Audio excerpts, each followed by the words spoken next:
Alright, I'm going to work on kast today again.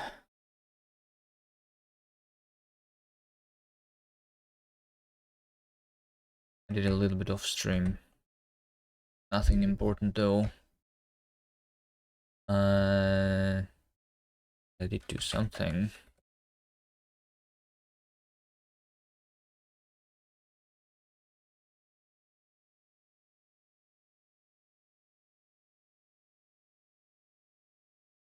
Yeah, but nothing important. I also made this thing buildable on WebAssembly. So maybe at some point we'll have the REPL in the browser. But I'm not going to work on that today. Today I want to make sure that the language has the context system.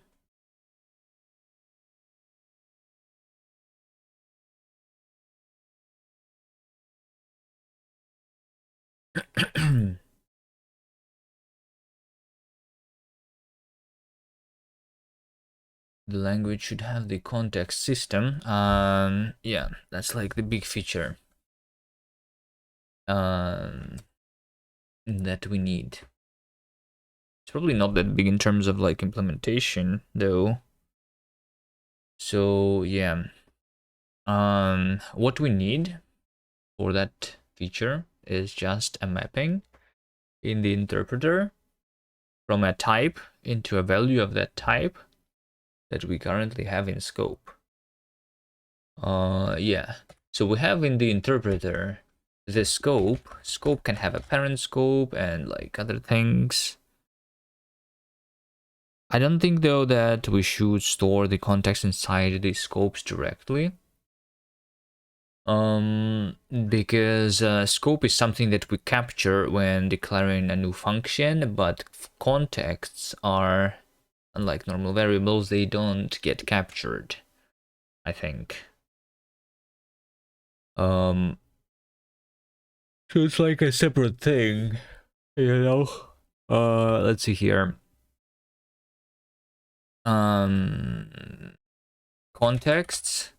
I think I just literally have this in my interpreter state is just we have context, and this is going to be a hash map from a type, right? From a type.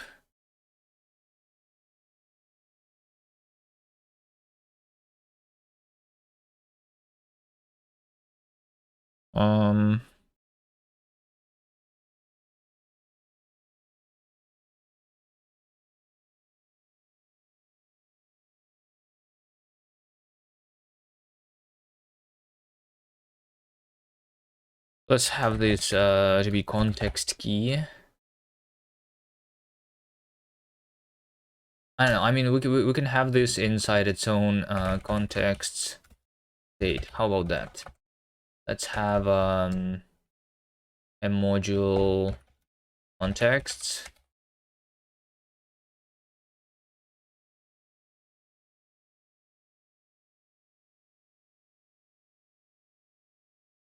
Product state.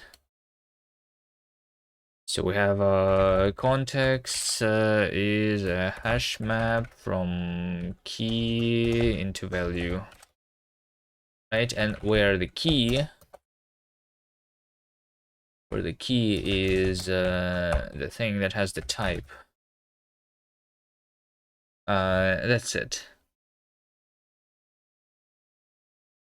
I think we don't have anything else. Gina Potato, hello, hello. So this is similar to what?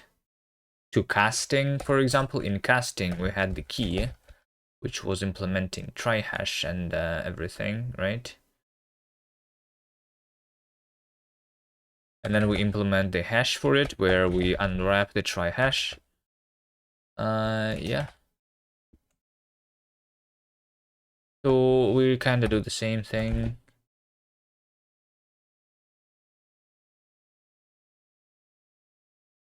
How goes it? It goes well, I guess. Hopefully I'm going to get big progress on the language today.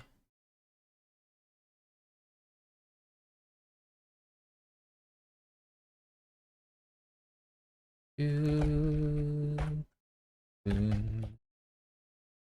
the new key for the type being type self type,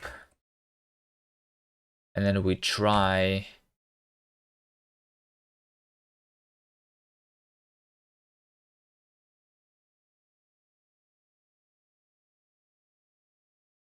this.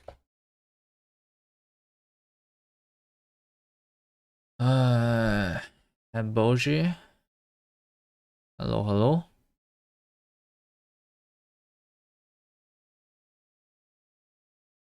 Maybe the deferred hash is not satisfied.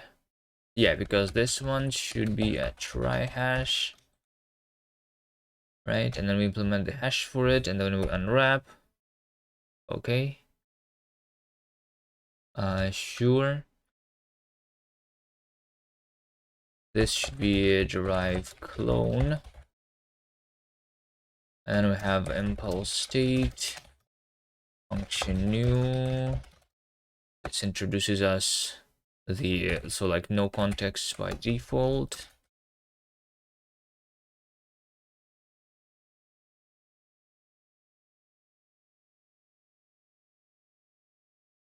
When I initialize the interpreter here, I say that context is context state new. That's it. Context is never read. Yep. Okay, so what do we do in terms of context? We need to be able to insert a new context into the scope, right? So function insert context. Context being just any value of any type. What we do here is well, I mean, I need this to be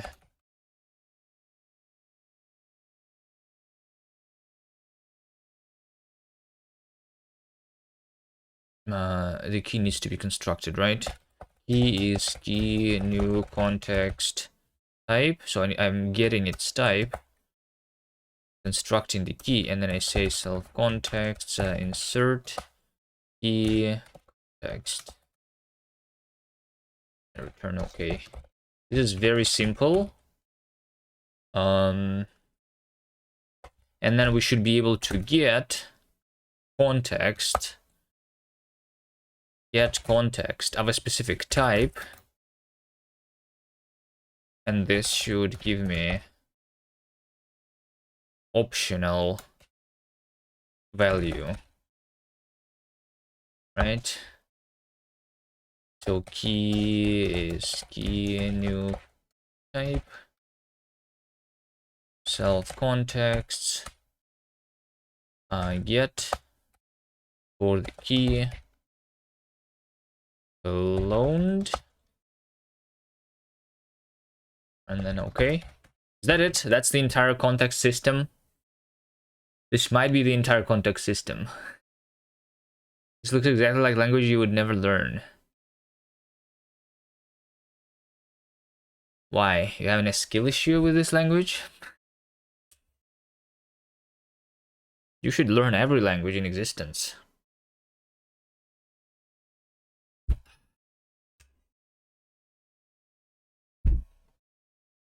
Hello, Devninya.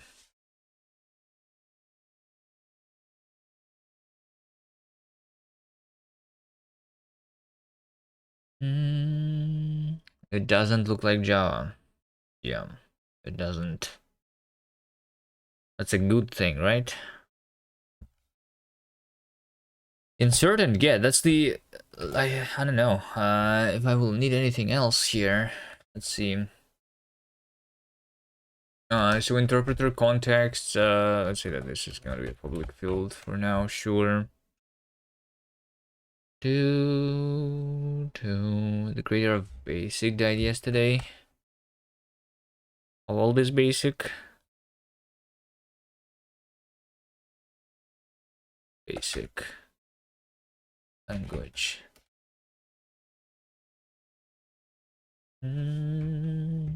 1978 and 80. No, first appeared 64, 60 years ago. How old was the wait, hold on, it's designed by two people.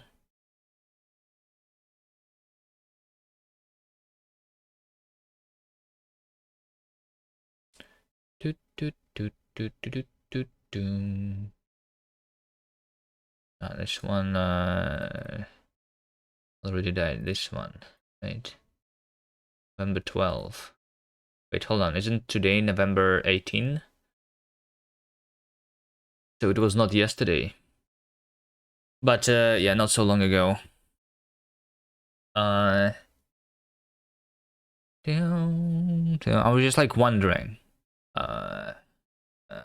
if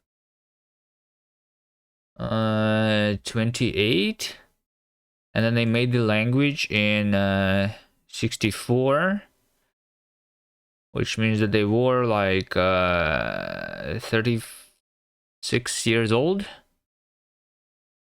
All right, understand. I'm close to the same age. Close enough to make my own language, I guess. All right.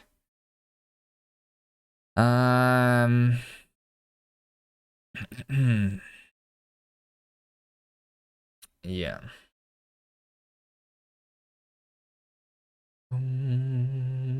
Basic is one of the first programming languages, right? So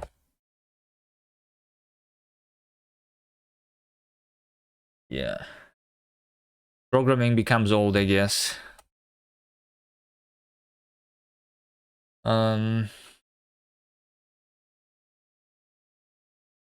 What do I do here?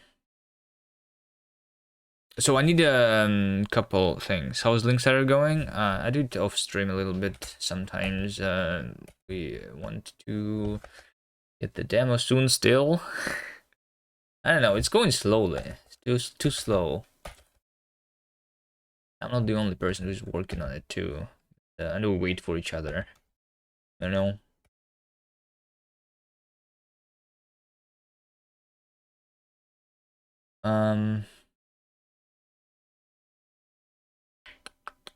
But hello, Tantos. How you doing? So what we need is we need to support multiple operations. First, we need to support inserting a context into the scope, and then we need to support to get the context from the current scope, right? So the current is the keyword to get the context, the current context of the given type, right? And then the with keyword is the keyword to inject the context into the current scope. You learned a new Linux word today. Linux Rising stream when? Maybe. Maybe.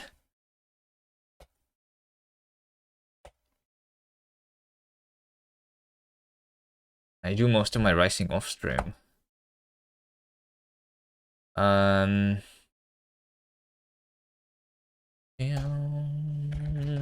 Okay, anyway, so with context, it's I think so, like previously it was with new context expression, but we also can do something like with new context and then without an expression, which means that I will be able to write something like, you know, with new context and then semicolon, and then I have this context on the next line already, right? When I'm doing the just like list of statements like that.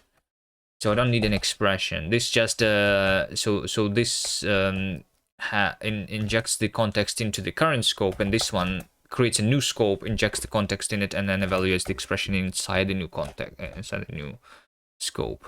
I might even not need this at all, because I can always just open a scope and then say with context and then do whatever, right? Because this already is doing a scope anyway.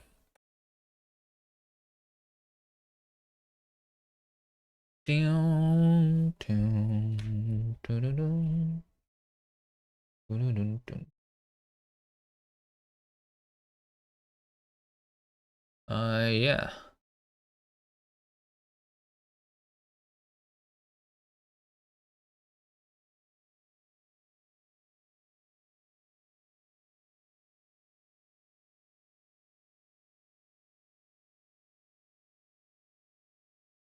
Let's try this. So we need to support with context and current context. Also, I'm not really a big fan of the current being a keyword because current is a nice name for a variable, but I don't know what would be the better keyword to have here. Let's do this. So I say current int 32, right? And then that will give me now. No, now it doesn't make much sense.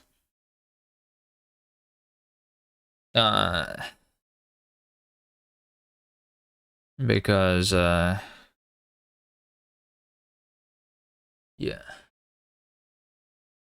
I don't know. What I have is the, so like we have in Rust the crate. It literally is called current, I think.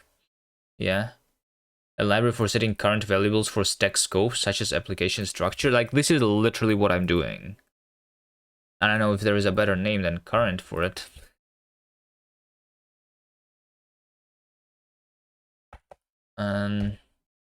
We'll see. Okay, compiler, macro, 22 macros, with context and current context. The two things. Let's have them here. First of all, both of these are going to be expressions. They cannot be patterns.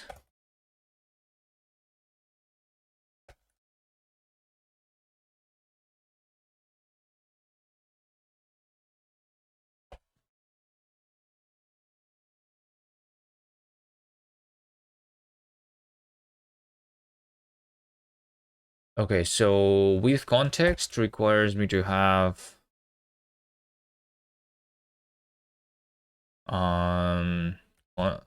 context. Did I call it new context?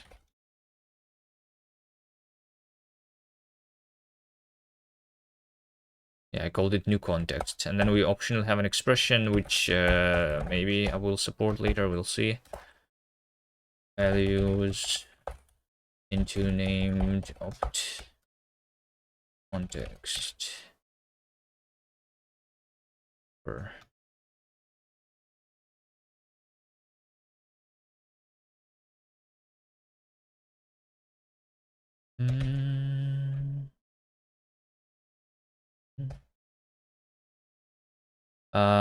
if expr is some to do, let's do that. So then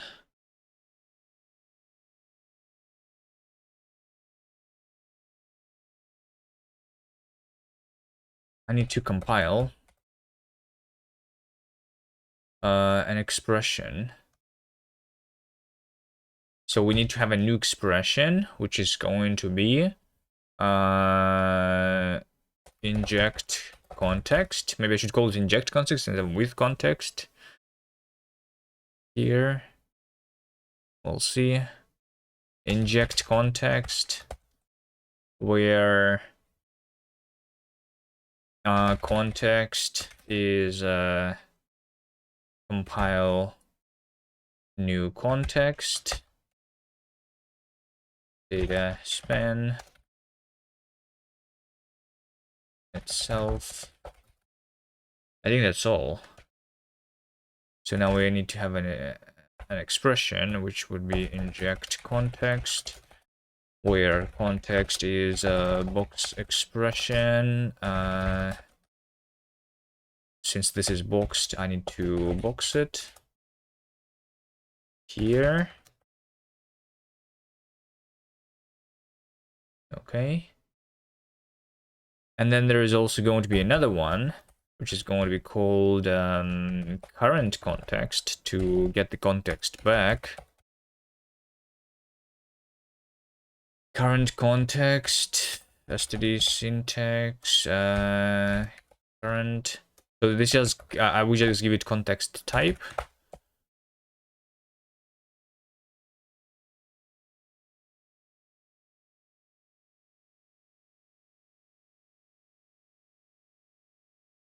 Text type.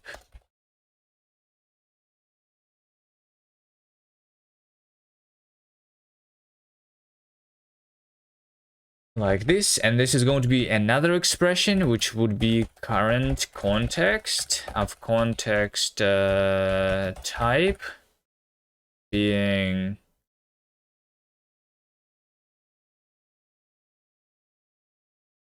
this should be just the type, so I should evaluate it immediately, right? I think. So I just say self-evaluate ast context type, which should be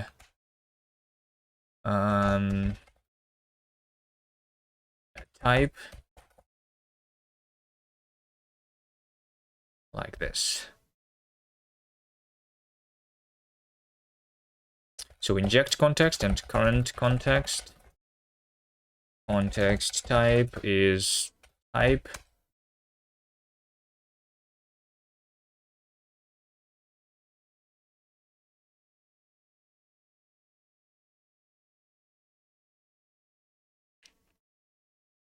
Down, down, down.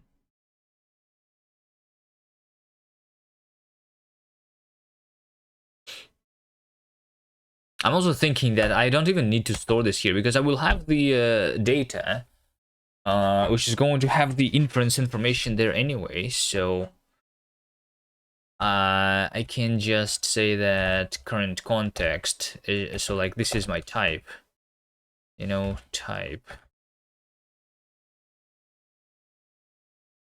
is this. I'm evaluating it, but current context is that, and then I will just say that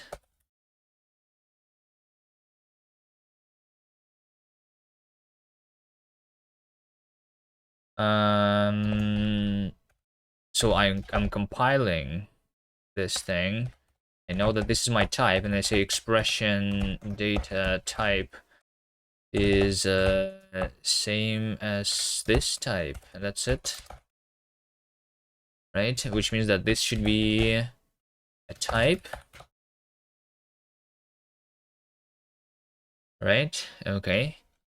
So it means that also technically current context does not necessarily need to have like to specify its type. We can use type inference to figure out what kind of a context we want, maybe.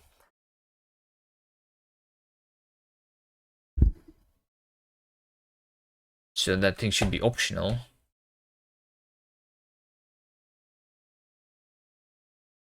Into named opt. Maybe we can do this.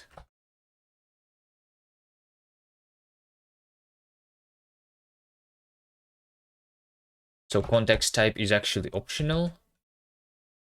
If let some context type be a context type, then we specify the type. Otherwise, we just use the type inference, right?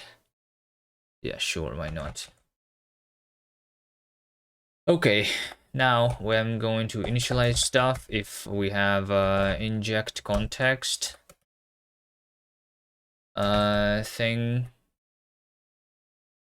then we need to initialize the types here.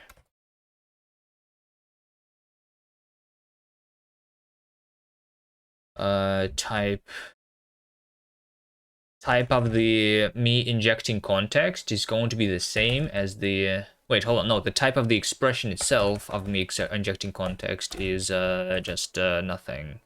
It's just a unit.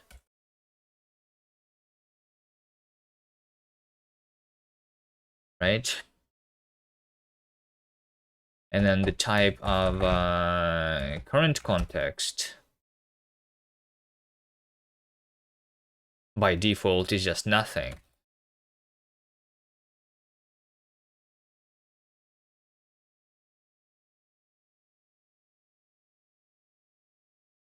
So by default, I just initialize it to some type that is not inferred.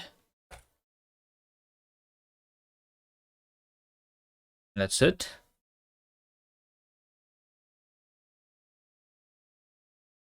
When I'm evaluating the injection of a context,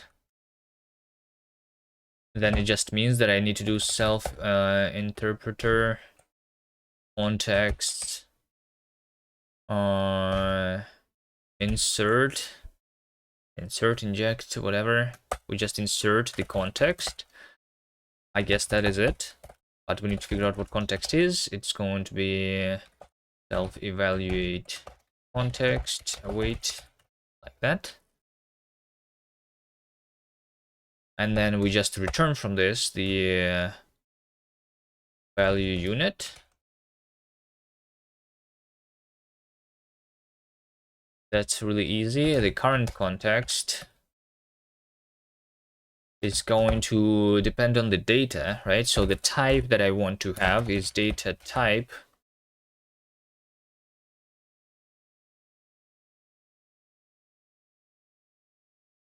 So we just say self-interpreter contexts get for the type.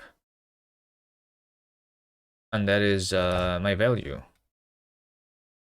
This also might not exist. So I say that I say okay or else.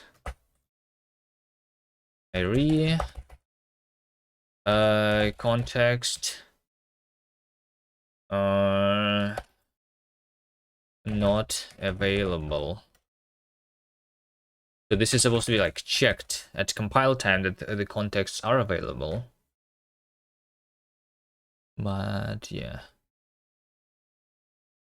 Let's clone it here again so that I can specify this here. Type context is not available.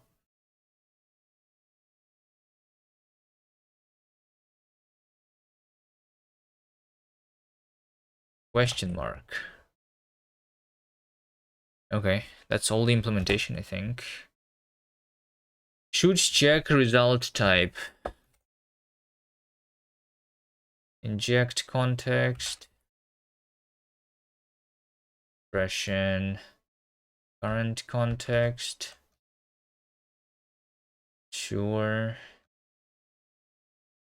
Collect bindings. These things don't introduce any new bindings.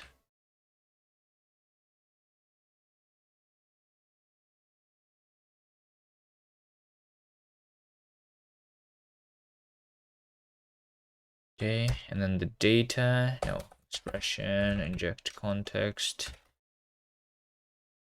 right, inject context expression, current context expression,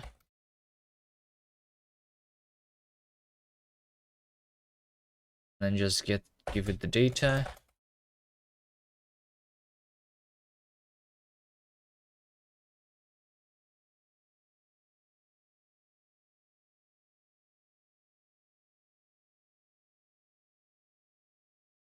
Is that it? If you consider adding a default, okay, sure, I will drive default here. It's the same thing. All right, let's see if it works. So first of all, we have the with expression. So like I can query it. So current std int32. It says that int32 context is not available because like in order to get the current integer, I need to inject the current the integer into scope. So I say with 123, and then I say that the current int32 is 123, right? Yeah. Then at the same time, if I do a scope, and then inside the scope I say with hello, and then I say current string, if I do this inside a scope, then it's going to give me the hello back. But if I try to do that outside of the scope, like this, then it's going to have the say that the context is not available because the context is only inside this scope, right? Yeah. If I try, do I have examples with scopes with contexts?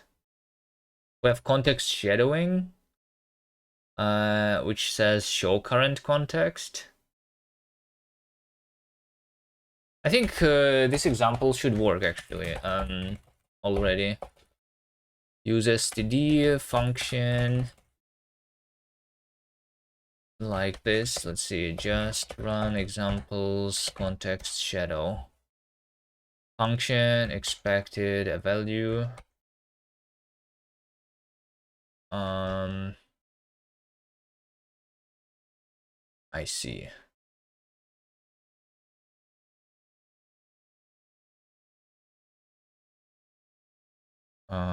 Function. The argument cannot be null here, right?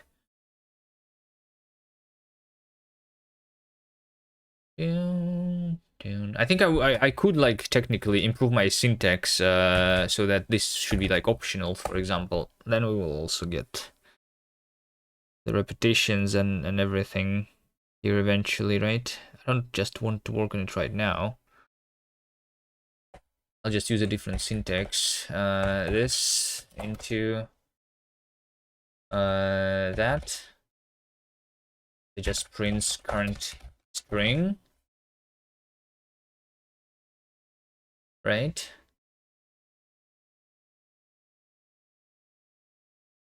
Just REPL. If I say f current, this cannot finish parsing it.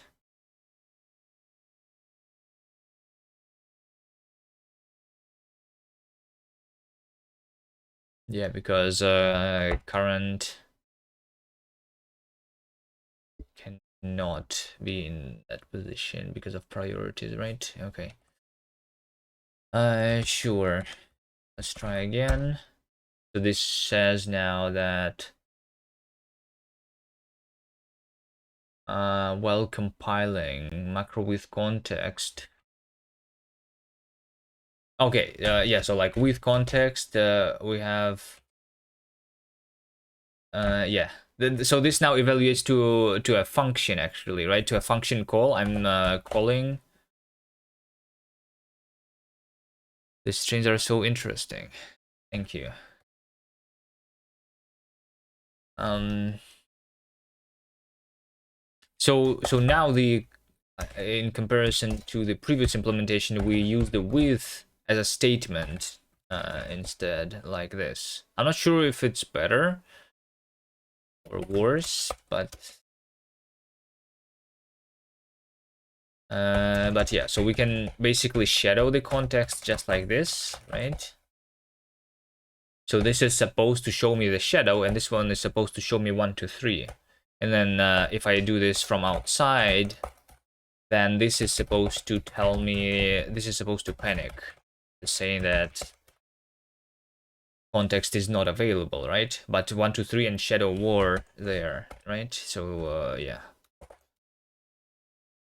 And this should not compile. No context available. Okay, so we have this in the on the interpreter side. I never checked it on the compiler side in the previous implementation either. But I don't know. It seems like the contexts are working. They are really an easy feature if we don't infer them, at least, right?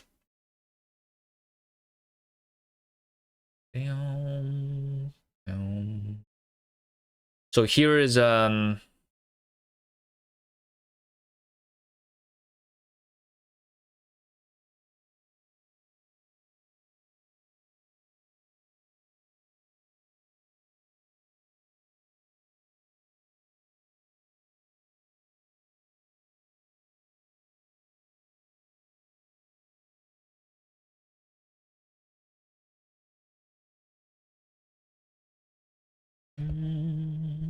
Let me add this to tests. Tests. Um,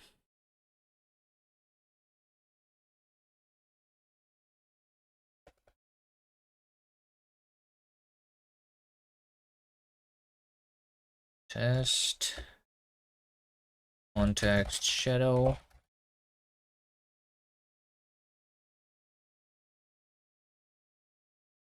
I really want to rename this to have a dash in the name, just like the other file here.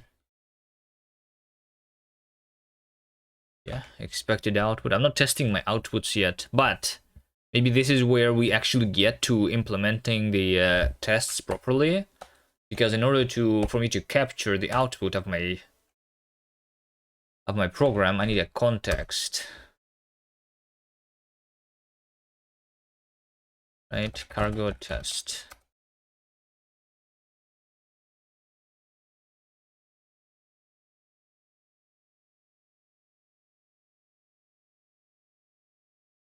Contexts. Contexts are here. So what would be a context? So here's the thing, right? In the standard library, we have a function which is called print. Print is a function string into unit, right? But the thing is that this function requires the context of what? What do you call this context? Like when you can print something, output. I think I would just call it output, where output is just a thing that implements the outputting actually, and then the interpreter would have it by default, but we would be able to override it. How exactly the printing happens. Right. It's kind of similar to, I guess, in Java, the output stream stuff, right? Or the write trait in Rust.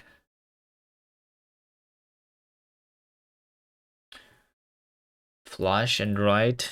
We can just do a simple one for now, which would be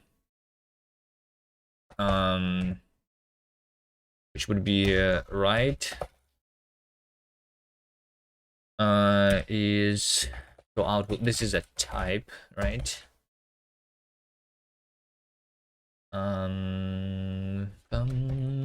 Write is string into void, right? So this is the implementation detail of how exactly print is working.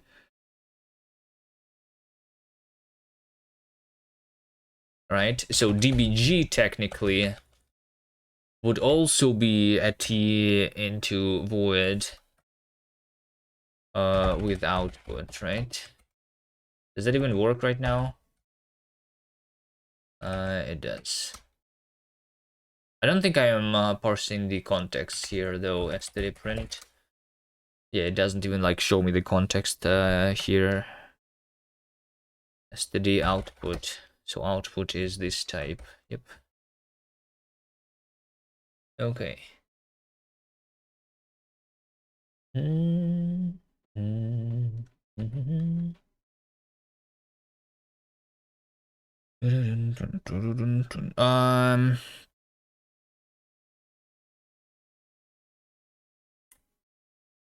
So the problem though is that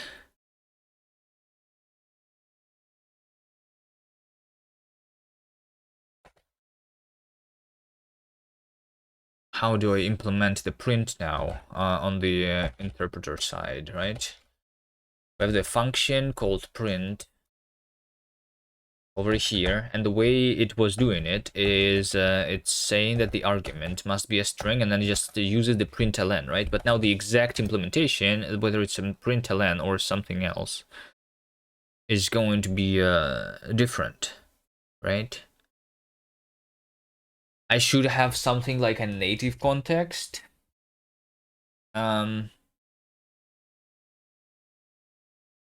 right?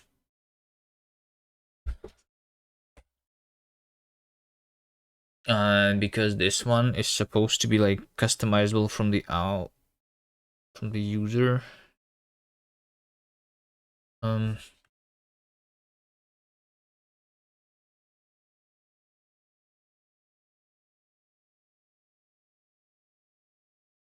kind of.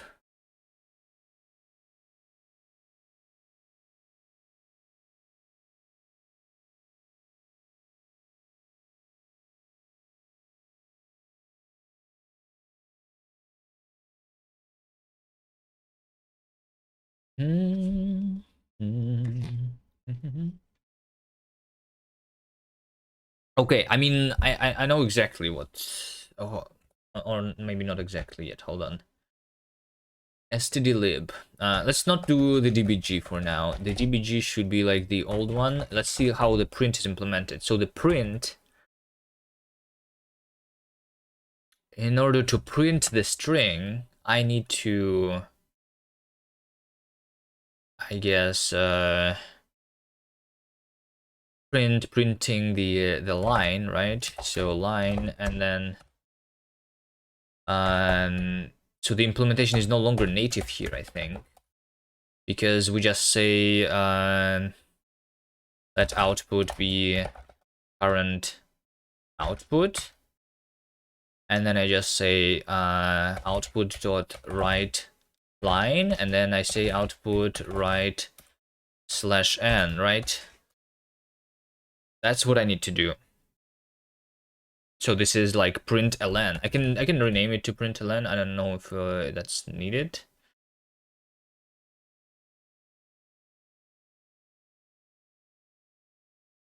Could just call it a write then. Yeah. So the only thing is that the interpreter should have by default this context, and it's not a native function anymore. It's just a default context, right? So if I say std print I, this is just going to say that the context is not available, right? So this is not a built-in function. This is a context.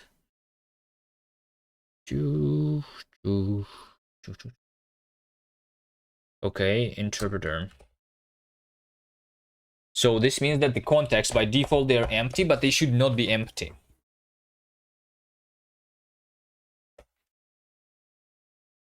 Right?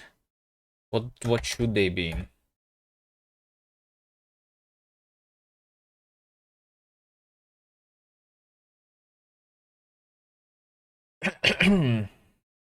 Contexts, insert, print, like output context. So what would be an output context? The thing is that the type of this should be equal to the type that I specify in the standard library.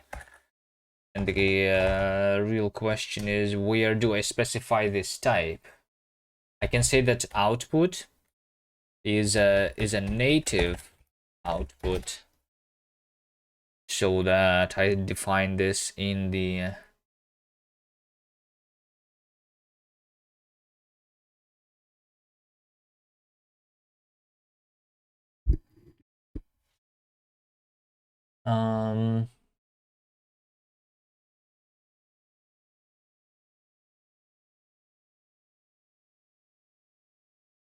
in Rust code.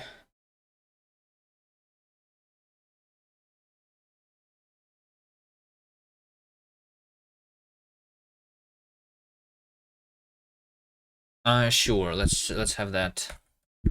Let's have this be a native one.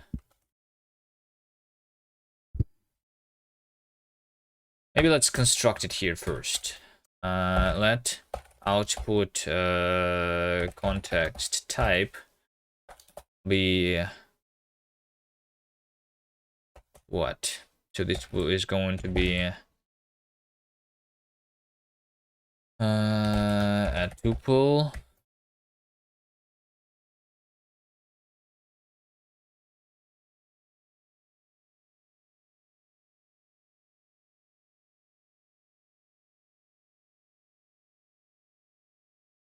I'm going to add to it the right, and right is going to be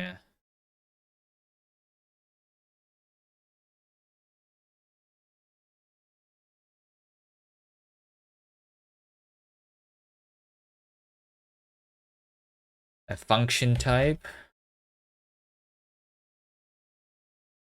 of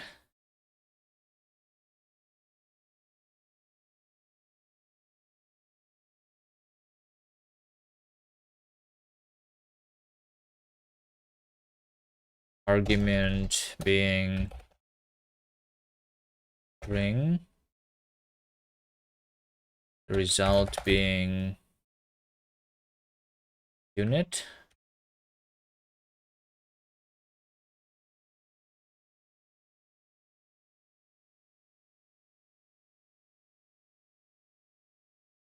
Mm, mm, this should be boxed.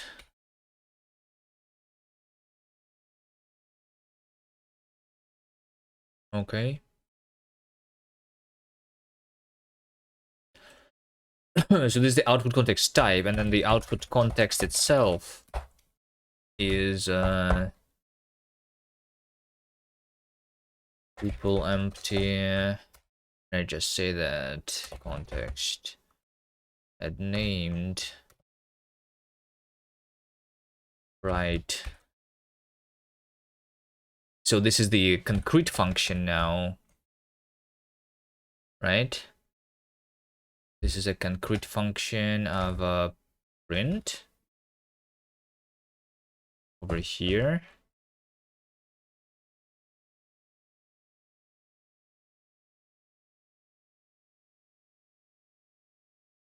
So this is a function print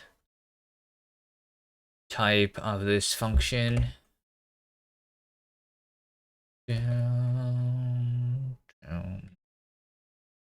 That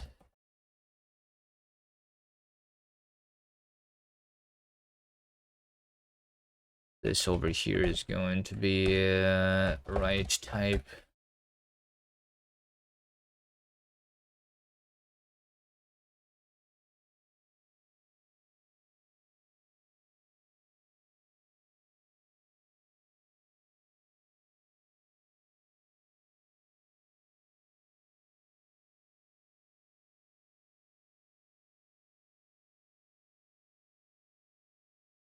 Yo, Nigel, hello. Kizzy3D, hello, hello.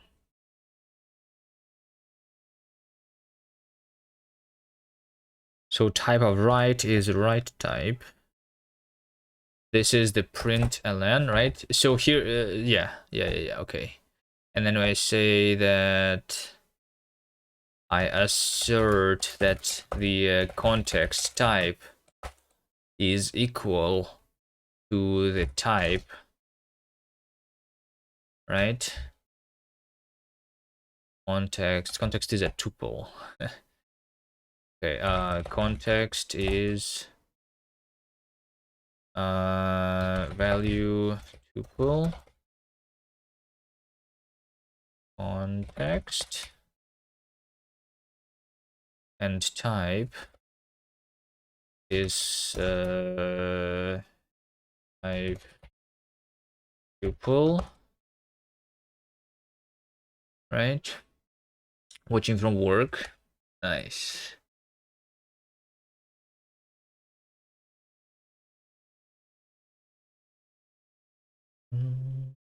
Use a moved value. Right type is used over here. Okay, this one needs to be cloned. All right, so contexts. I'm going to insert the output context here. So by default, my output is printing the things into the standard output by using the println from Rust, right? But I'm going to overwrite it potentially too, right? And then I also insert type output to be output context type, right?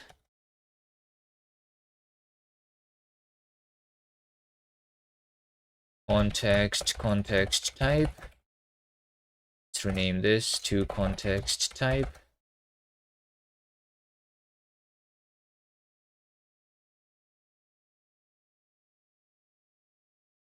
Output context type. Those things. Oh, this must be a type shape. Yeah.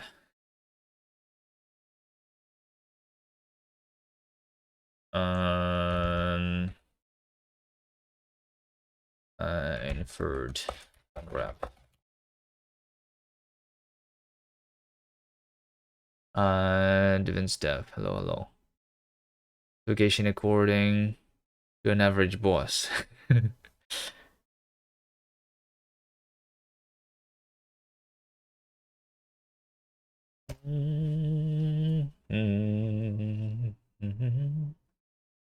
Okay, let's try std print hello. Hello there.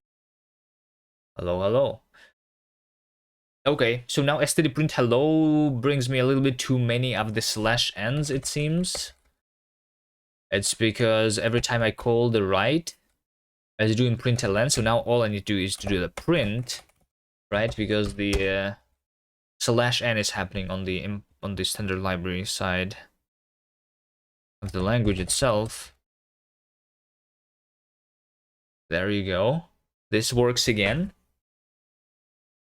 Camilos, hello. So the reason we want this is because we want to override how exactly our printing works. Right? Right. I kind of want to like save the output context type. I kind of want to save this somewhere.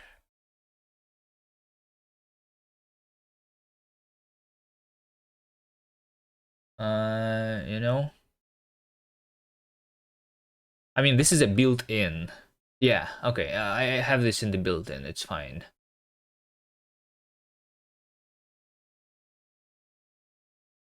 This is fine.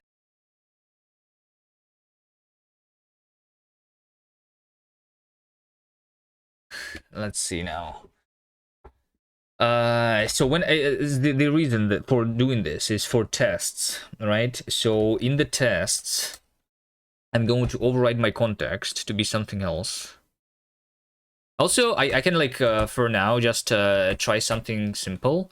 For example, I can go into REPL. I can say that the context of output is going to be something like right is a function which takes a string and then prints the string twice.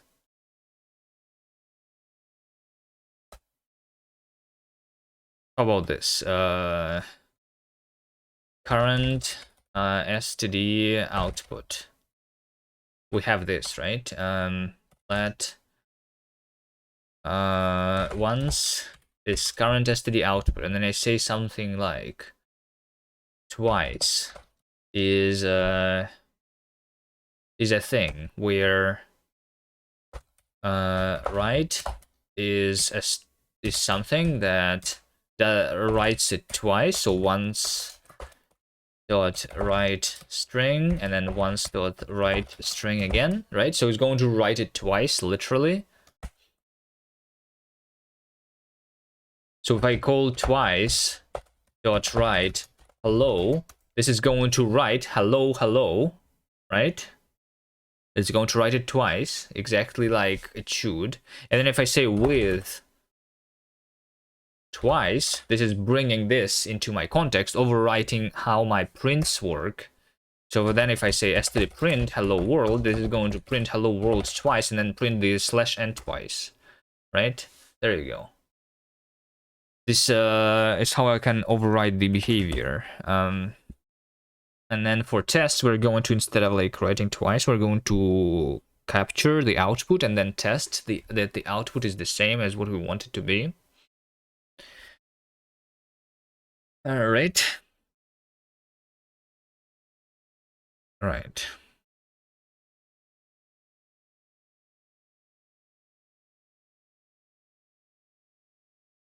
try test.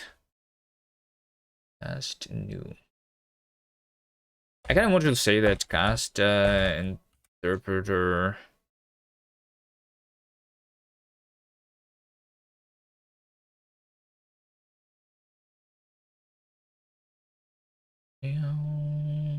Turn context. Insert capture output context. Right, so we need to like figure out what this is.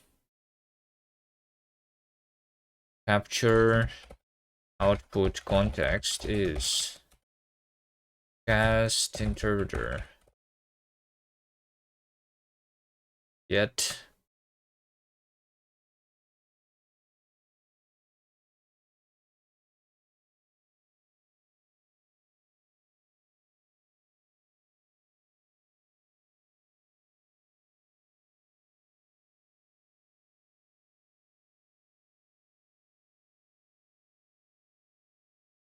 built-ins for output, right? This is my type.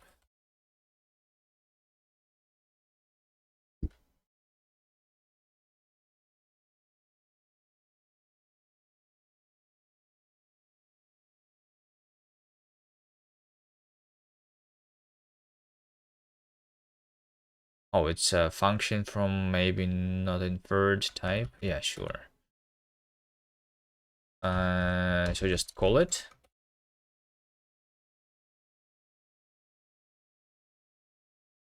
Like that. Type. This type inferred type. Unwrap. Expect type. Unwrap. Expect.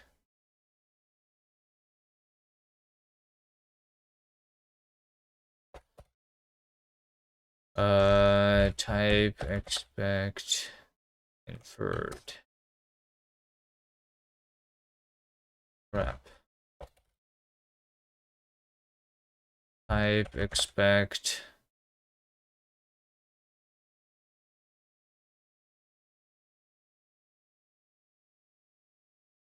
No, not expect inferred. Inferred. Wrap. Type expect tuple.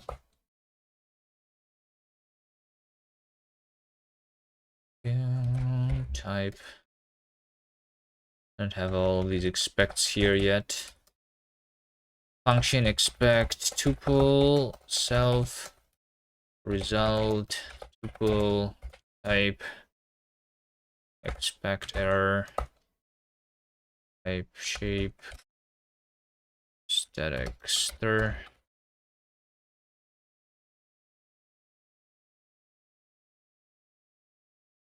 I expected a tuple. This must be a tuple.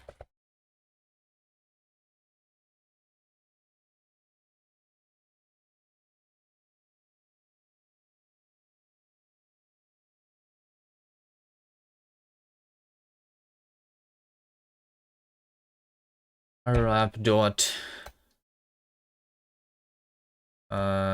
get named right unwrap. So this is right type. Right type is right type. Expect bird.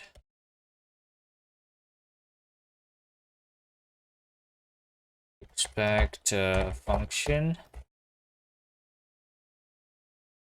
Let's also make an expect function here.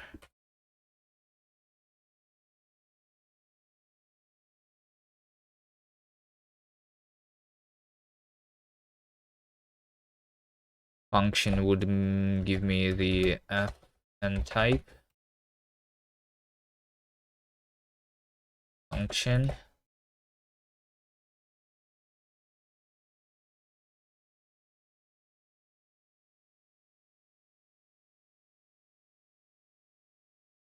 like this.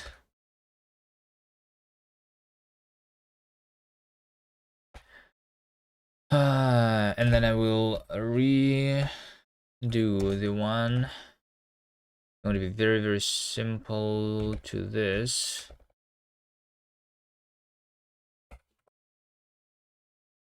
So this is supposed to be context type.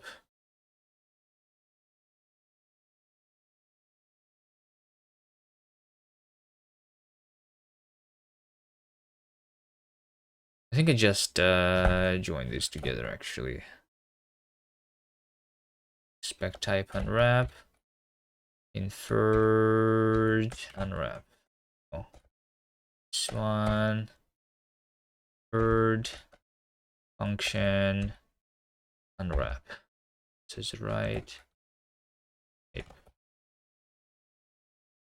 So I return the context here in the end, but context type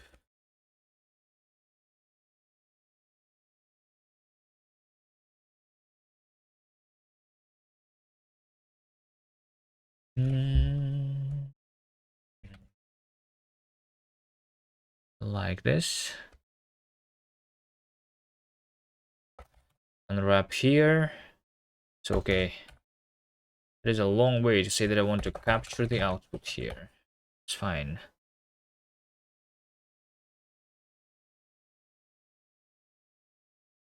So yeah, now instead of saying that the write is going to print to the output, instead of doing this, I'm going to say that output dot. So I'm going to have let mute output is going to be arc new mutex new string new, right? And every time I write, I just go there, std sync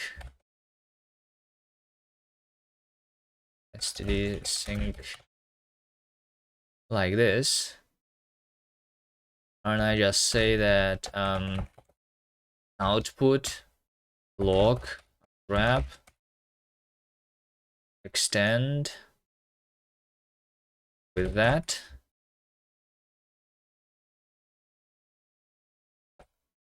Extend as a collection.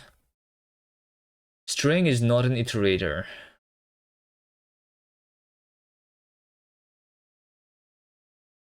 Huh? Do I just do plus equal s? That's how we do it in Rust. Binary, yeah, because I need to also have a star here then, right? Consider borrowing here, yeah.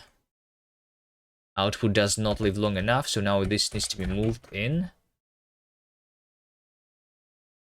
Okay, this works. Output does not need to be mutable because I'm using the mutex.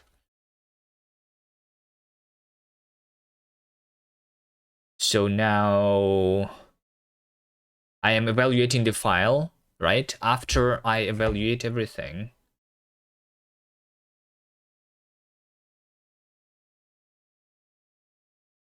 try test case.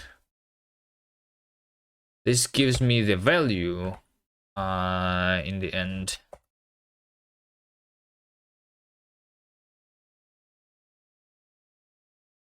Right? But I also need to capture the output here. So since the code has been has ran successfully here, we need to like capture output. So output would be output log unwrap clone. I think I just cloned it out. This is the string that I want to get, right? But this is moved out, which means that before moving it into here, I need to clone it. That's why it's an arc.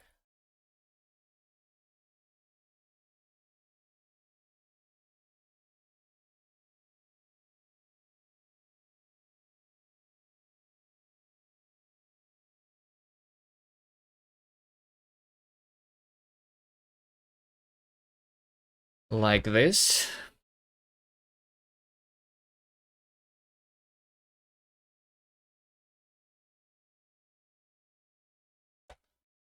So now I know what my output is. I know what my expected output is, right? So case dot expected output is here. And then I'm just going to say that if case expect output is not equal to output, then I bail. Is it I bail or do I just panic here? I think I just panic here. Do I just assert equals? Maybe case expect output and output. Maybe. Let's see, cargo test. Is this actually going to work now?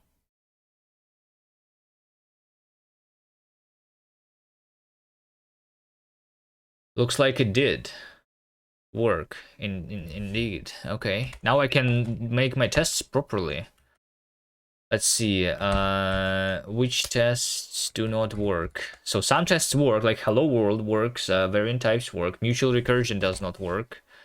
Because mutual recursion expects the output of 0, but if we take a look at mutual recursion here, then we are supposed to be inside F, then we inside G, inside F,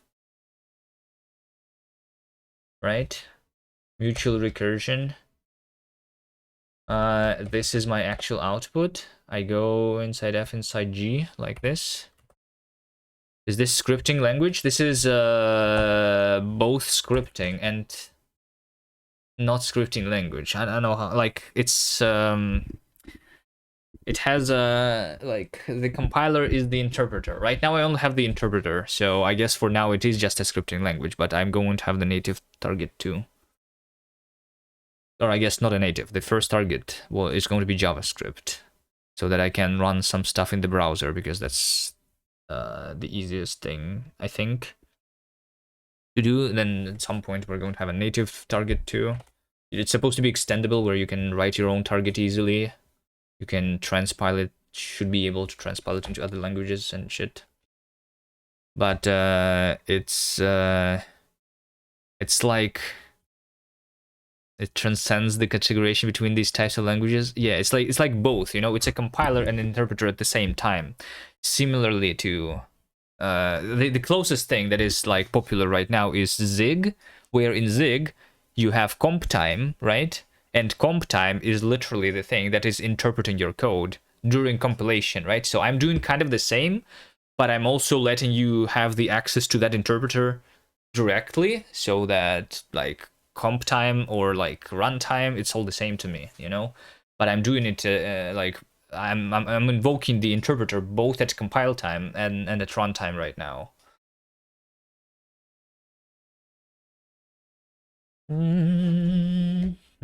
So yeah, similarly to Zig, we can have like compile time reflection, because compile time reflection and runtime reflection is the same thing for me, because during the compiler I'm just running the interpreter, which has access to the types and to everything, you know.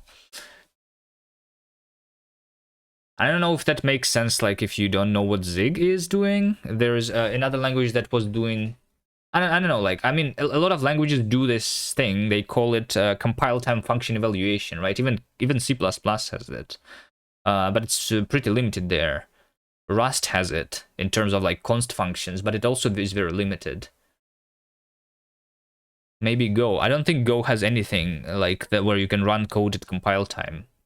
I mean, in Go, you can like generate Go code without side tools, right? If you consider that to be the same, but like that's a different tool, right? The idea is to write everything in the same language. You know, compile time logic, runtime logic, I don't know, scripting, everything. I think Go is pretty far from what I have here.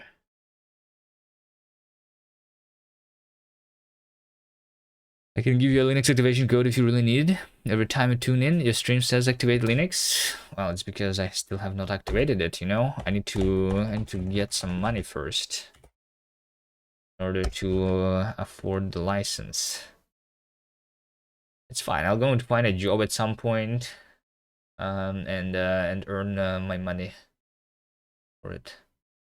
Okay, mutual recursion is okay. Local syntax. Local syntax. Local syntax is supposed to print hello world and then print world hello, I think. Right? Hello world, world hello. I mean, I can literally just copy it from here because that's what I'm comparing it against. I just see that I am writing the tests that are correct. Just go local syntax. And then import 0 is supposed to import 0. This one is supposed to output 0 in 32, but it actually did not do that, right? So the reason it did not do that because dbg does not do it like that.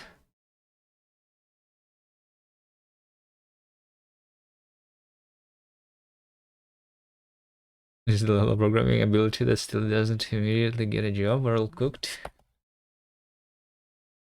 Well, I mean, in order to get a job, you also need to try getting a job. I should try harder, I guess.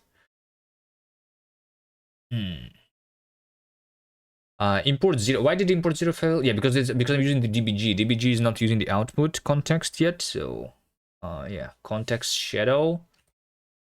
Context shadow. This one is supposed to output 123/n shadow/n. Okay, so only the dbg one, it does not work right now.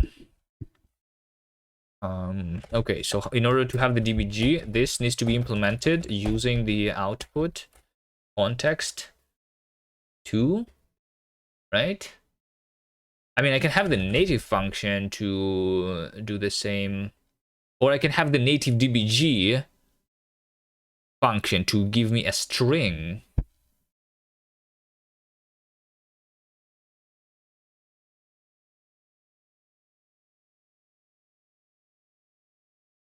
Right?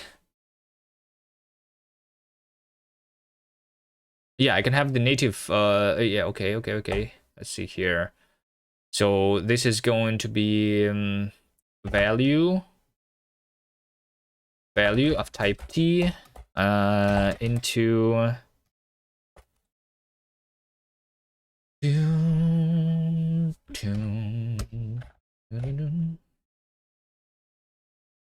I will just say that the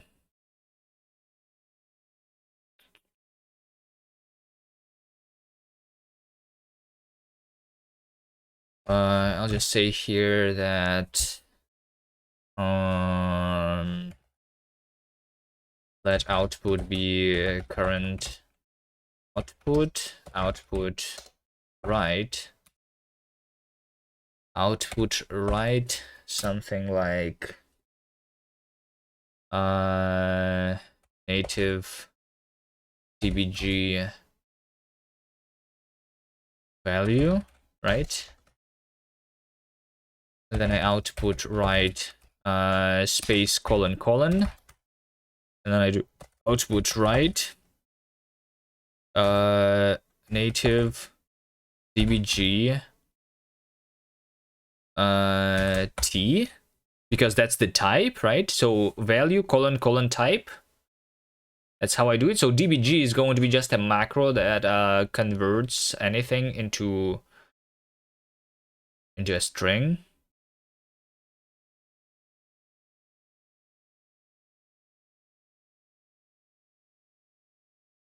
Maybe. This can be like dbg type. So because otherwise by default thing is showing me types.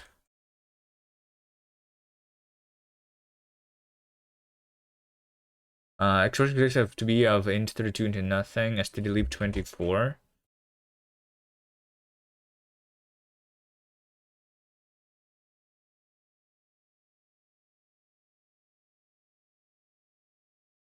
Damn. But we got function is t into nothing. Okay. Because when I'm compiling mutual recursion. Okay, I think I have a bug with my templates right now.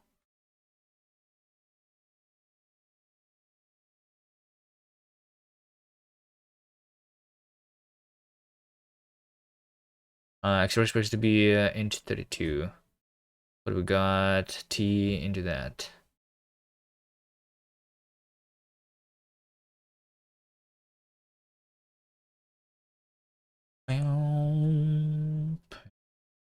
Did I never have the generic function before in this implementation? I guess I didn't.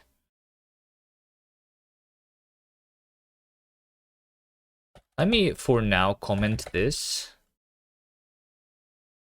And say that dbg is just for all t a native dbg of type t into nothing, right? Okay. Yep.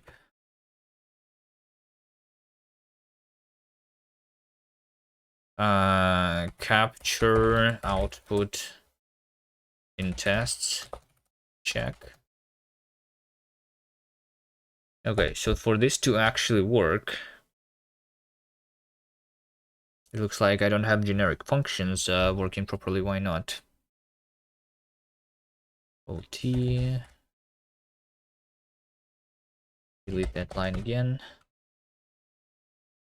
Just REPL. std dbg123. The type expect to be of type string into nothing, but we got function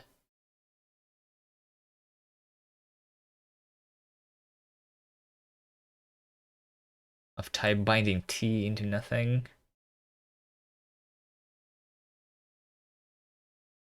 std dbg std string. So it's just the instantiation of the templates is not correct, right? We got this function. Okay. I think I understand.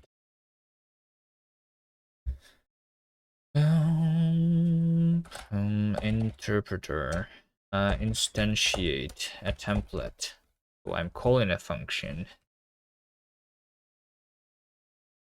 While evaluating instantiate, while evaluating function expression. Function expression.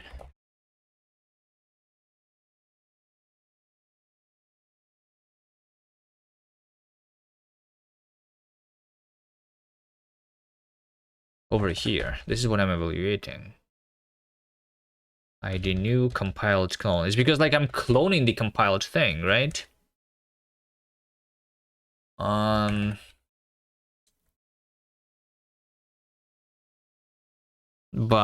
the thing is, because I only compile it once, but the type here is compiled function, which has the argument and body like that.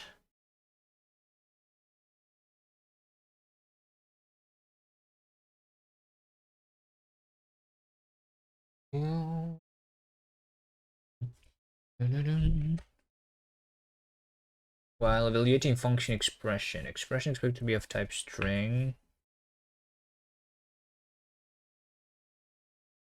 We got this. Is it because I'm just like testing the types? I think this is it. This is my checking of the types. I think if I just evaluate it, it's going to be correct still.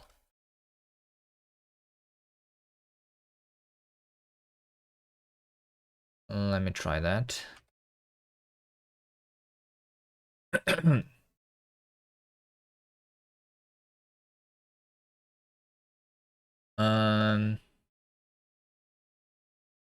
I mean, now the instantiation is different, right? So, okay.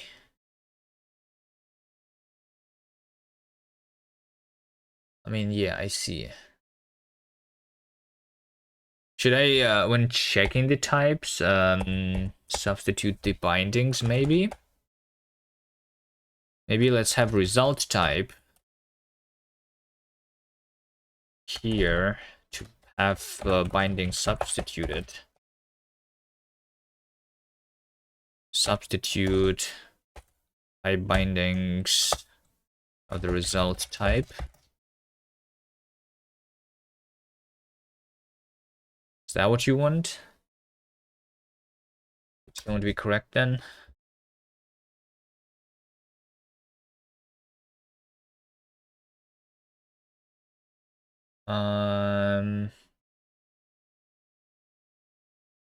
No. Because, okay, because the instantiation, okay, I see. No, yeah, I understand. But also I don't.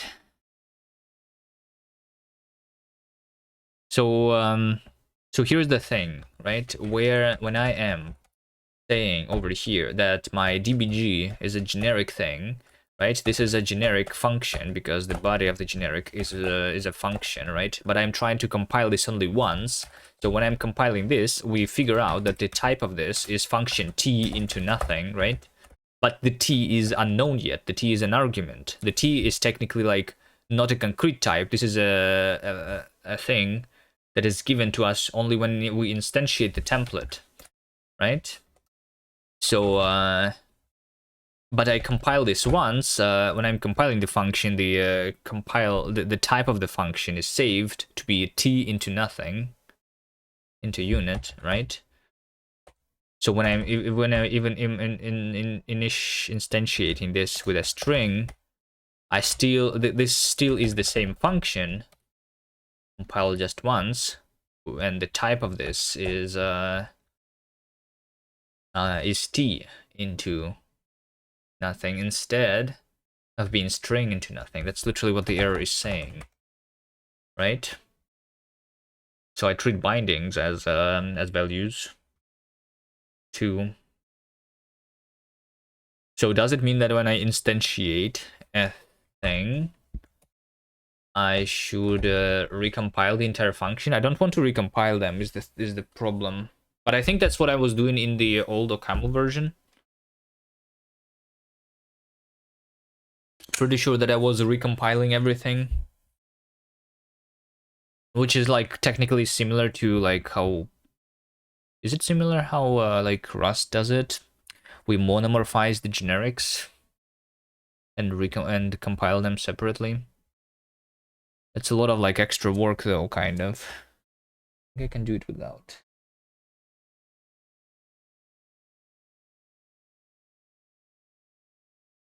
Doing that thing.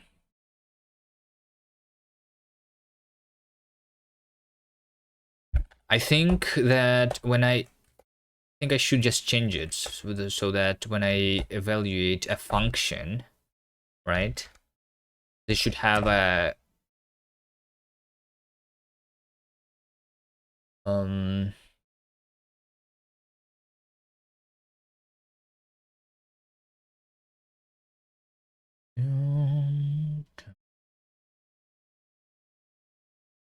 um so like this compiled version of this function contains the generic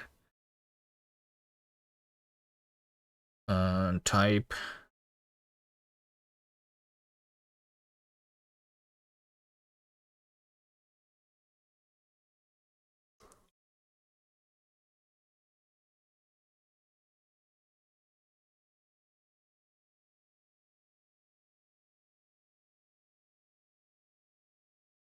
Mm -hmm.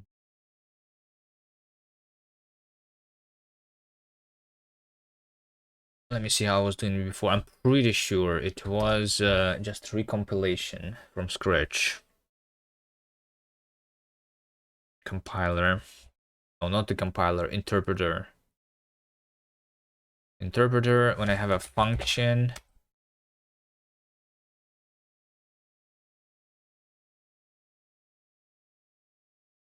So yeah, so when I was evaluating a function expression before, I was saying that compiled is nothing now, so it like compiles it from scratch. Even if the function was already compiled before, I just recompile it.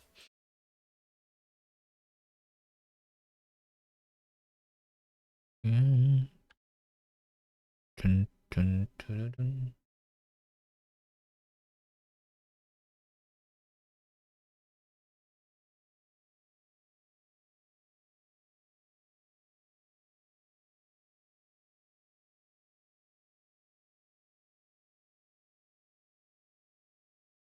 Oh, we have typed function. Hold on a second.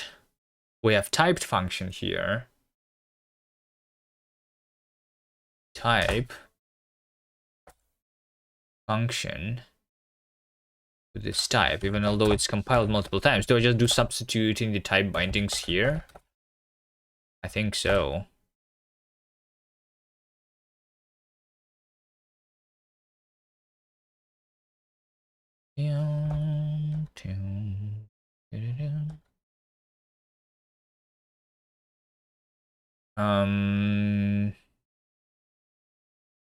How about I have a trait? Trait,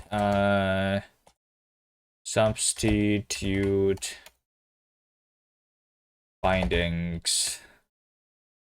Function substitute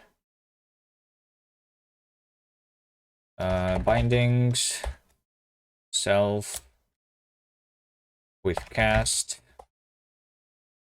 should return self, right? And then I, instead of having this as a method on kast, I will have implement substitute bindings for type.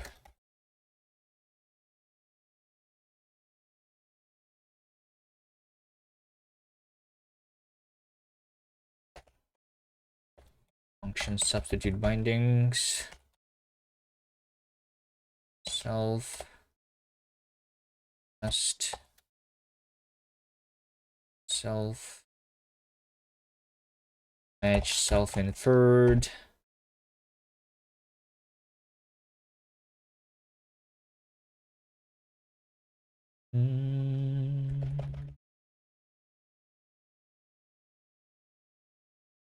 Type substitute bindings cast. Type substitute bindings cast.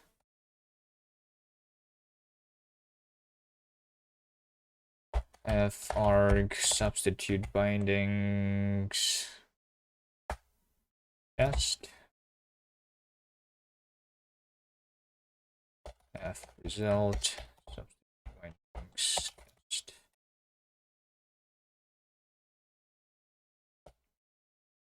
So if it's a binding, then I say cast interpreter get thing, and then all of that. Yep. This looks like a copy pasta, so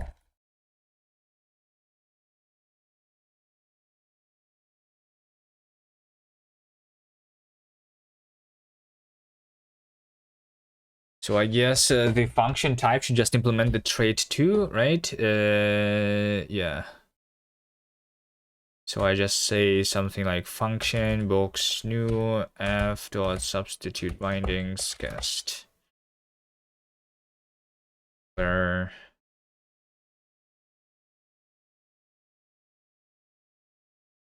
maybe like star f, right? So I'm going to implement substitute bindings for function type.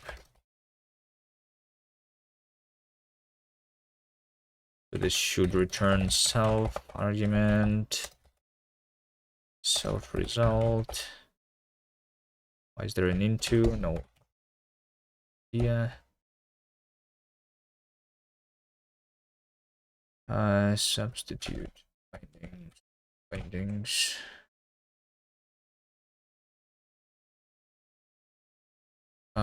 This. Okay. What's wrong here? This should be dot into, right? Yeah, okay. So very similarly to this, I should, yeah, so like this is just a macro.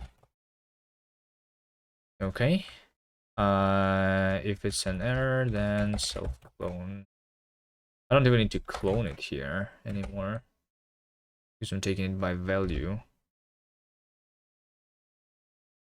Iter. Do I do into iter here then? Since I'm taking everything by value. Value as ref. I don't need to as ref it anymore. Tuple map. Okay, so now this should be compiled body data type clone substitute bindings.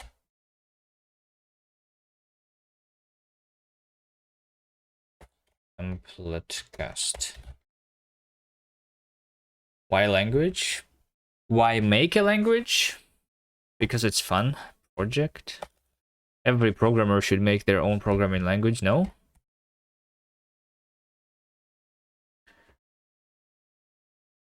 Like, why not make a language?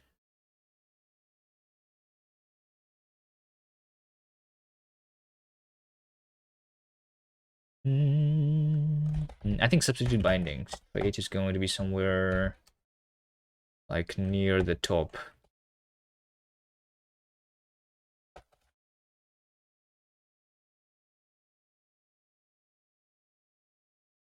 Expression, data type, clone, substitute bindings, self.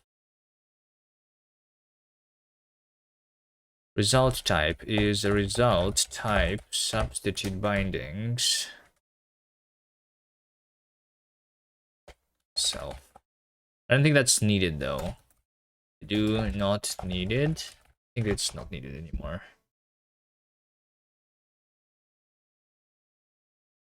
Let's just say result type.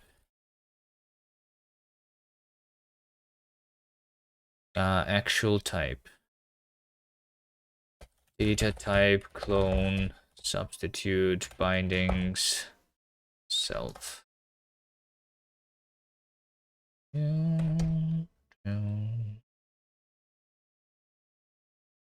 Bindings.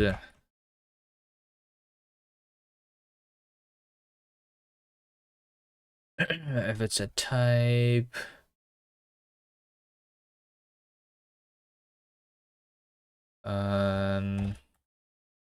type dot substitute bindings self. Clone.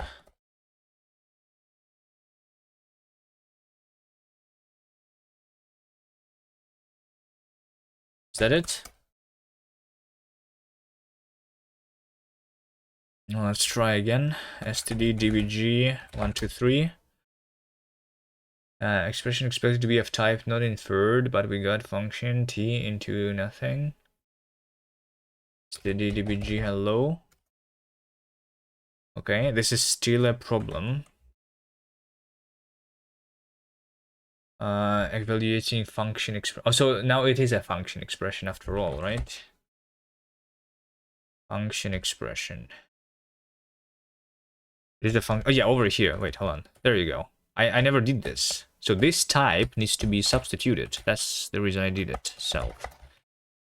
Now this is what should fix it, I think. DDBG hi. Expected string God binding t. While waiting call expression. Expected. Okay, while evaluating call expression. I understand that call expression. This is supposed to call a function, so it's making sure that the argument type is the same, right? But this argument must be substituted with self.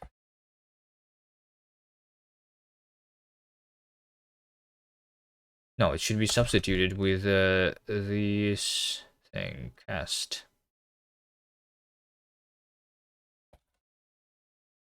Which is with scope already. Right? With the captured scope.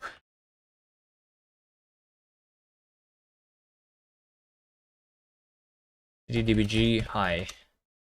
Expected string got nothing. Wait, where?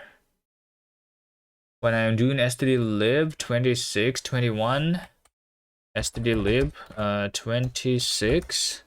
So output right, native dbg value. Okay, I see it. I see it. So now we have actually made progress. So this does not compile, and this correctly doesn't compile because the dbg is a function that takes a value and outputs nothing. But now I want to change the way my dbg works. dbg should, instead of taking anything and returning unit, it should return a string. And instead of outputting this into the instead of dbging this into the standard output directly,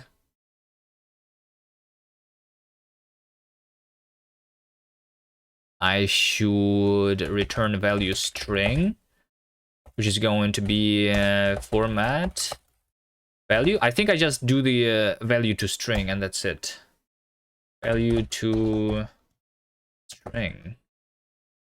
That's all I do here. I don't do that. I don't think I need the type either.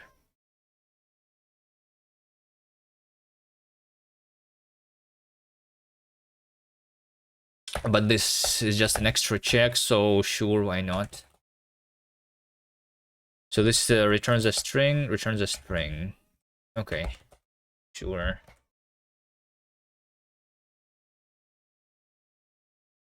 std_dbg high. Okay, so we did print the high, right? But then the dbg type is not found. So dbg type is very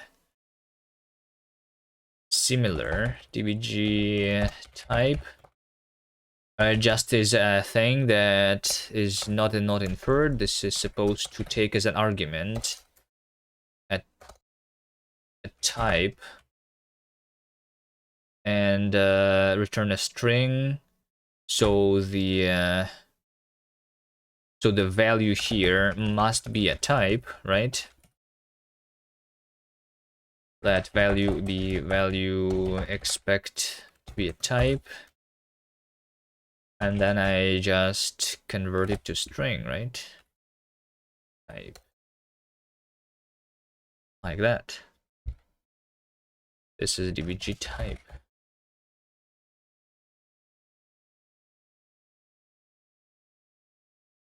Okay, std_dbg hello says hello string. Okay, I guess it should also print the new line in the end, output right /n std_dbg 1 2 3. Okay, there you go. Nice. So since dbg now works using the output context, we can capture this in the test. So maybe the test actually is just going to work already.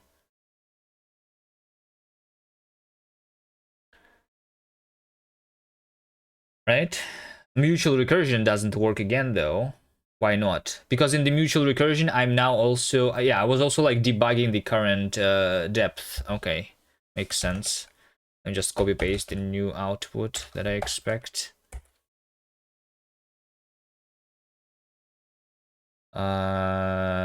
Examples, tests, mutual recursion. Over here, expect output is going to be this now.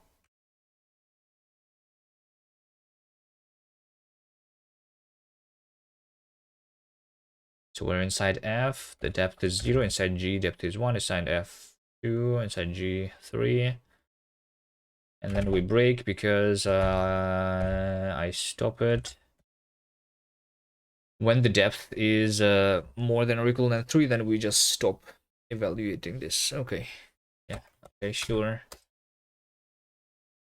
Okay, and then we have this test that was ignored, and I'm pretty sure that I can run this ignored tests. No, it still is failing because assertion failed.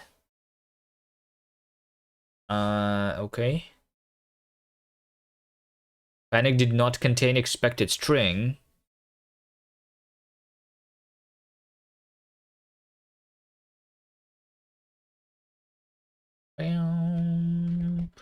Oh, wait, hold on. So you're... I guess I never wrote a lot of tests.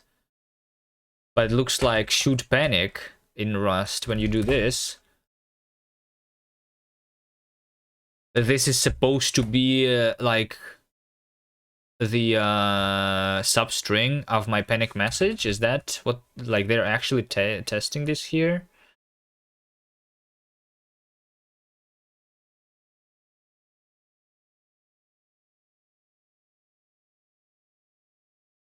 Panic did not contain expected string. Rust should panic.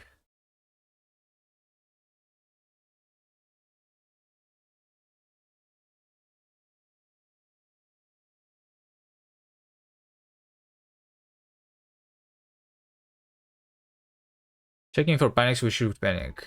We do this waiting, then we should panic. I mean, it's just tests. Should panic. Tests that use should panic can be imprecise. A should panic test would pass even if the test panics for a different reason from the one that we were expecting. To make should panic tests more precise, we can add an optional expected parameter to the should panic attribute. I thought it was just like the explanation. They say expected, but I did not say expected. Is it expected even like... I mean, sure. Expected less than or equal than 100. Okay. So... yeah, okay, should panic is a reason. Yeah, like... it's the same thing. Okay, sure. So the actual panic message, assertion failed. Left is 1, right is this.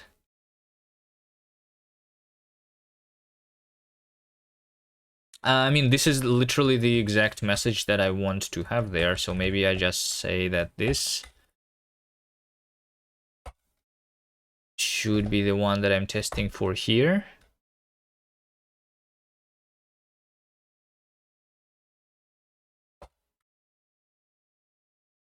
There you go. Wait a second, it says 0 tests were ran. Because ignored, okay, yeah. Because none of the tests are ignored now, okay, and that all the tests are working, nice. DBG using output context. All tests actually work now. Fog. Okay. Now what? Let's do another thing with the contexts. So I have the this thing, right? Where if I say 1, 2, 3, then it's defaulting to int32, but I actually don't want to have any default to the numbers. But we can control the default number using the context system during compilation, I guess. So I can try doing that.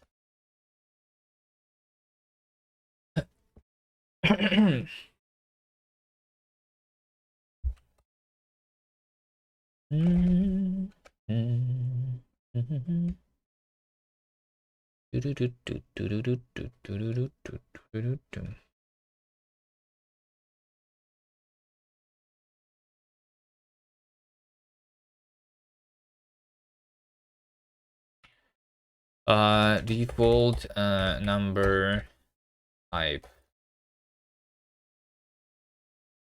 So default number type, we want to have something like, I will have multiple scopes here.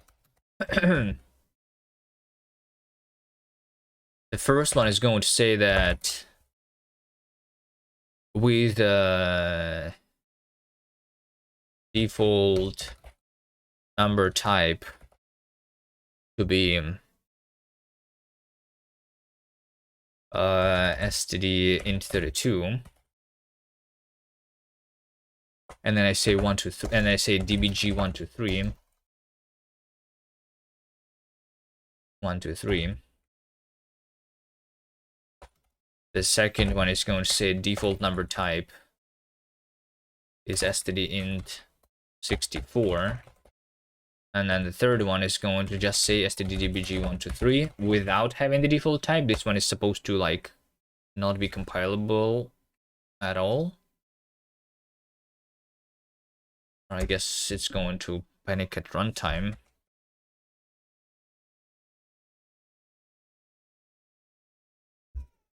So kind of parsing this. Okay. You want me to have that? Yes.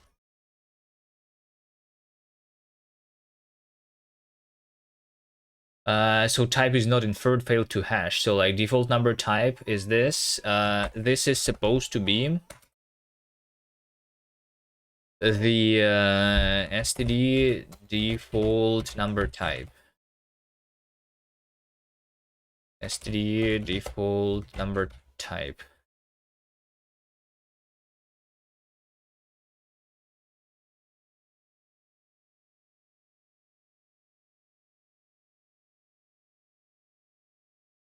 With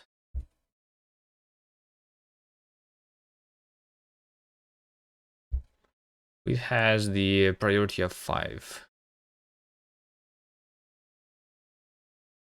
I think it can have the even less priority. Like, why do I?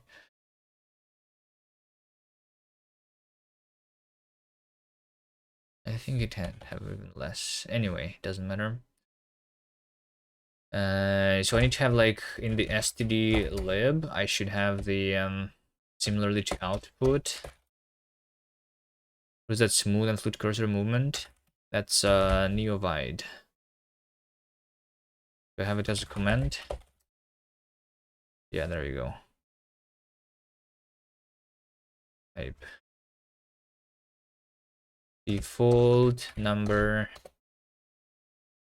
type. Type is native default number type. I guess I just do this.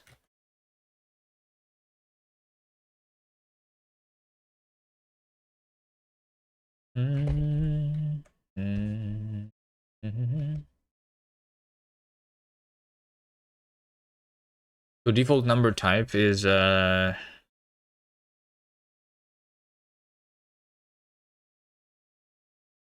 over here, this is a function from string, I think, into the type, because we can like infer the type based on the literal when what it's looking like. Like if it has a dot, then we can default it to a floating point number. If it's not, then to an integer. So this argument would be the value of the literal then, I think.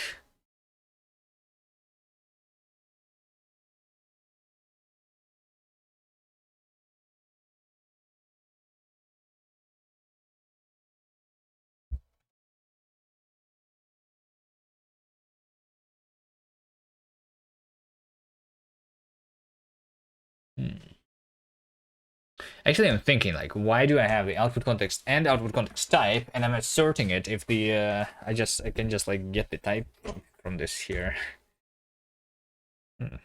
Anyway, should this? Oh wait, hold on. Should this return optional? Or I could also.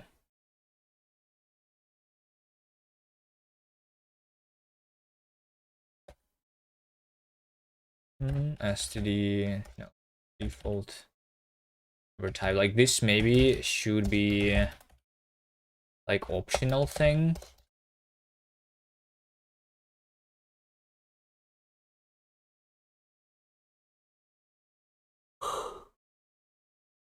Maybe.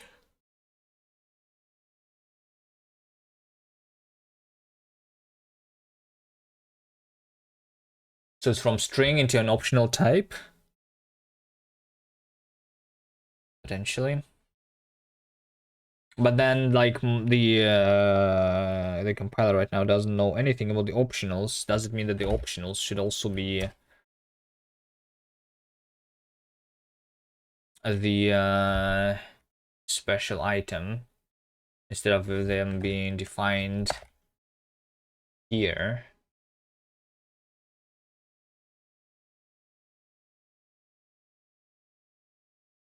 I think I should have like so like right now I have the ability using this native stuff. I have the ability to import something that is like hard coded in the interpreter and get it into the language, right? But maybe we should have it the other way too, where I define something in the language and then that becomes the thing.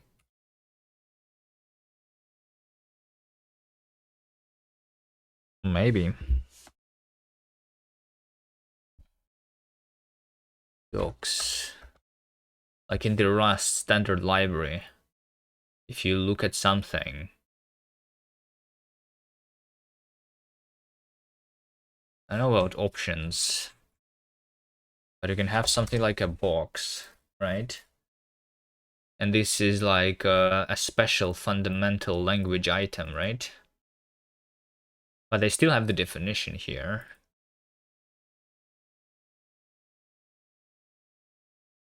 I don't know what they do with this. What does this mean actually? Mm -hmm.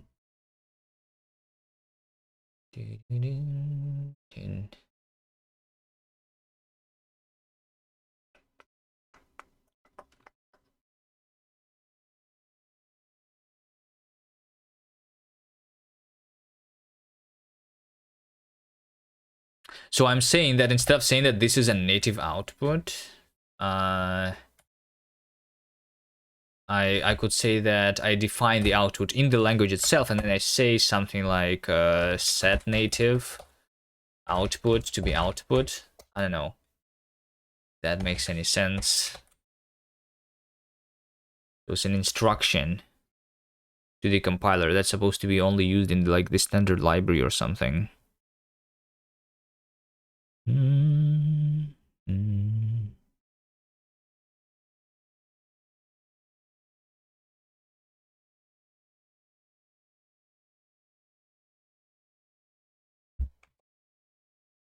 Anyway,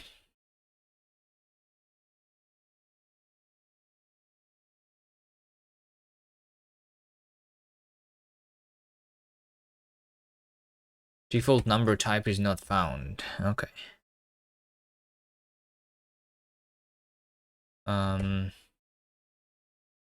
Default number type b let context is tuple empty, and I return value tuple context here, context add named default number type. It's going to be value function.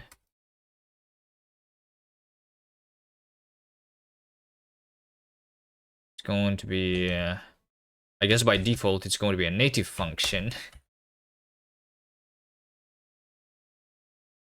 Unless I specify the default thing in the standard library too somehow. If I write more code in the language itself than here, it'd be better. Let's start with this. Native function default number type.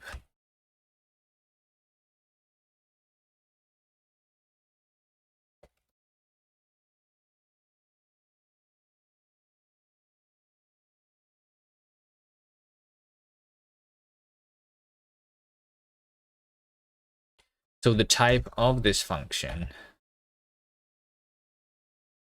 is what? The type is function type, where argument is a string.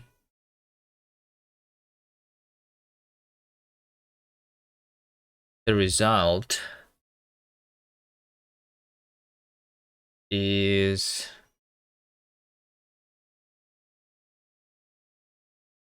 is an optional. Let's I don't know. There's also supposed to be optional type, but let's start with not optional one. String into type is the function. So the implementation would be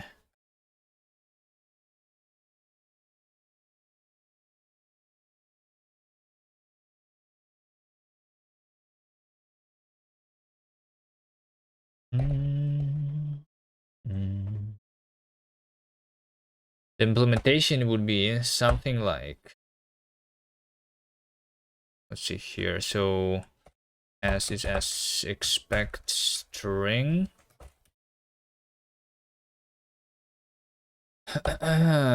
if as contains a dot, then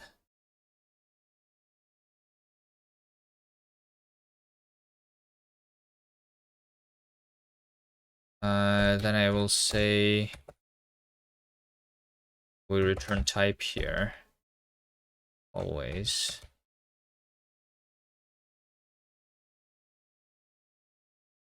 So this would be with a dot a float 64, and without a dot it would be an int 32. Right? Default number type. I'm just going to have that in the context. Right? So context insert default number type. Right? And then I will say that default number type is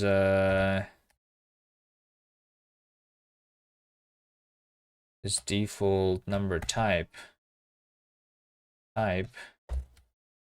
word or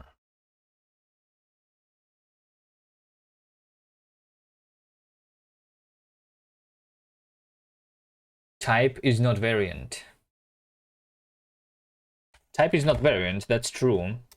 Because default number type here, because I want this to be optional at some point. For now we make it not optional. Okay, so there you go. Look at this. This is all wrong because the context is not being used right now. All the numbers are equal to 1 to 3, right? But this is supposed to change the way the compiler works. So whenever I'm compiling a number, so default number type, this thing needs to be removed to do use compile time context. I'm going to remove this and do this now. So whenever I am compiling a number,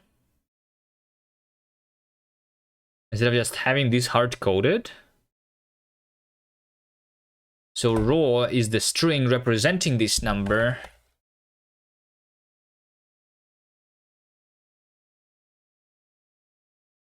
So the type here would be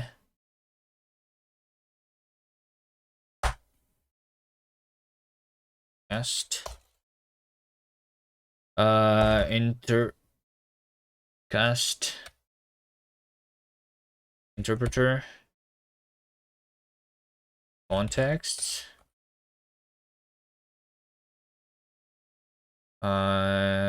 get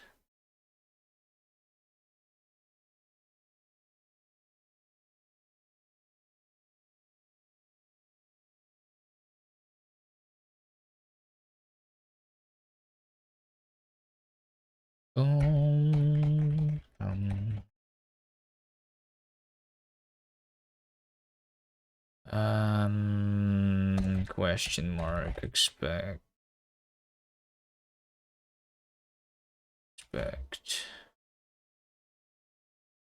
old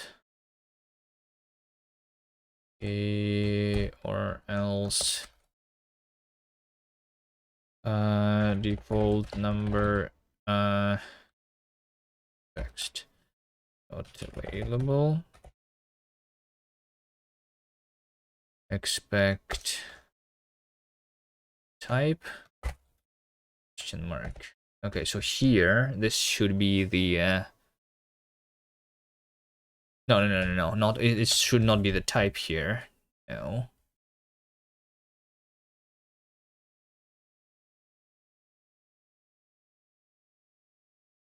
This should not be the type.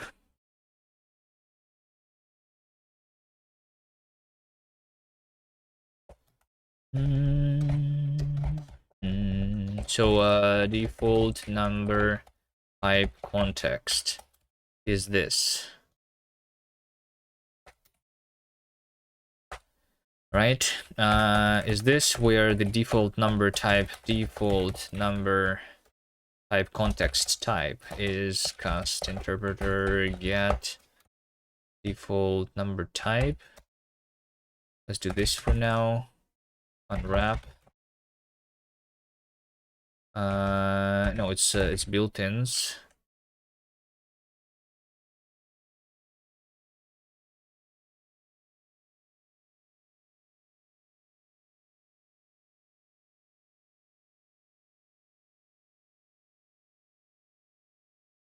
So context type is this.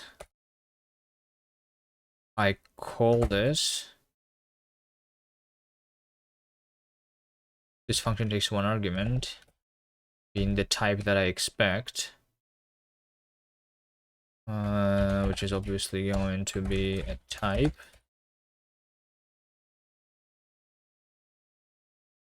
Then does this return me a result? It does return a result, so question mark expect type question mark. So I get the context of this type.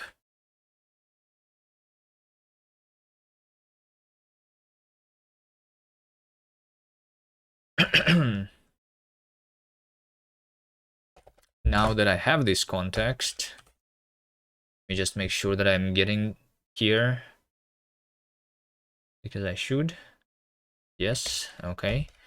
So now once I'm getting here, default number context, expect tuple.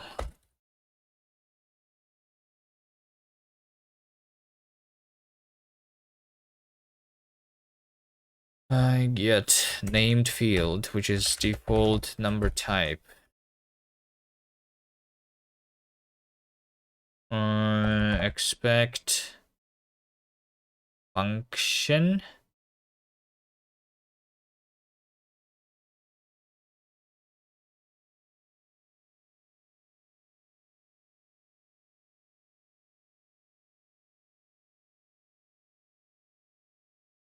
Wait, this doesn't work for native functions, by the way.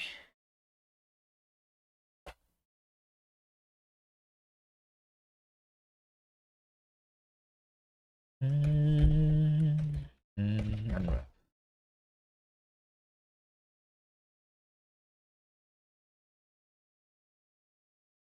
Typed function.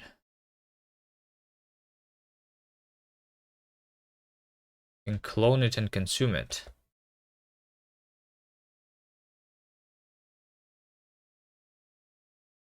Consider cloning. Cloning what?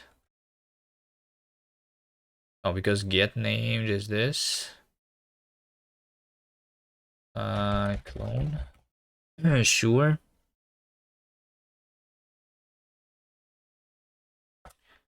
This is a typed function.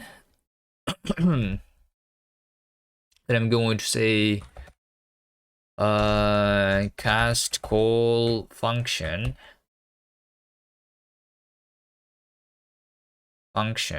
The argument is going to be a string of the value, or of the raw value of this identity of this literal,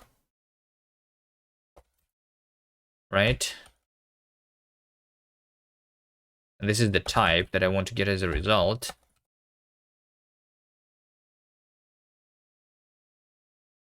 So type expect type. is what I return.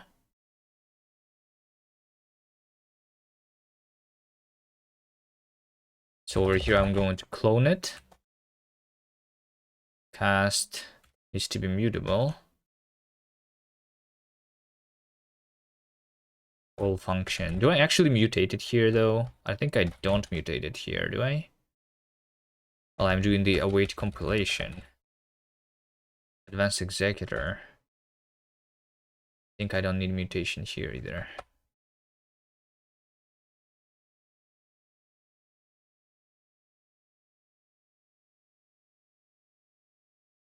Okay, did I do this? Default number type is being inferred using the compile time context. The only problem is that the code is not correct, maybe. Hold on. Connected 17777. This one. Default number type. Expect error.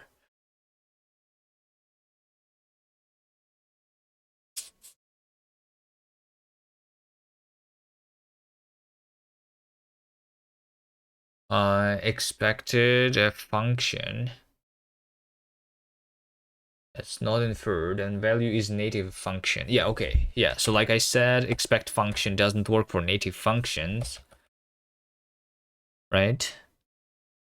So I should have like any function. If there was any way to check the correctness of the code, you know what to do.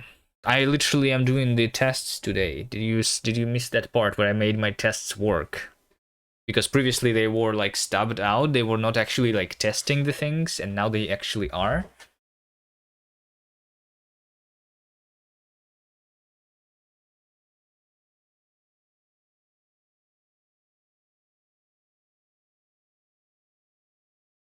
Expect function.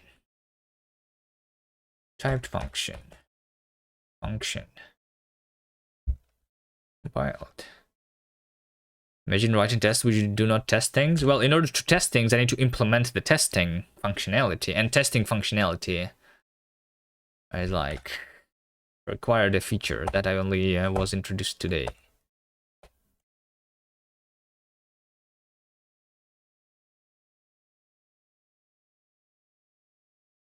I mean, they were testing some things, but not all the things, you know? Yeah, the context. So, a context is like I use it to capture the output now, right? Where when you print something using the language, printing, in order to print something, you need to be in a context that knows how to print stuff, right? So before the contexts were here, anything that was printing something was always printing to the std out, right? But in order to do the tests, I need to capture the output. So I need to replace the context, and instead of printing to std out, I need to actually capture it to a string, so that my tests actually do stuff, you know? Yeah. Try the things or the dep. Dep. Delivered at place. What's a dep?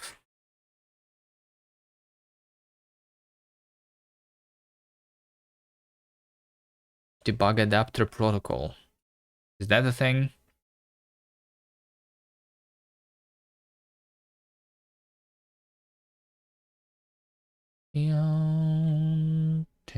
Official page for debug adapter protocol. Wait, hold on. Is this a Microsoft thing?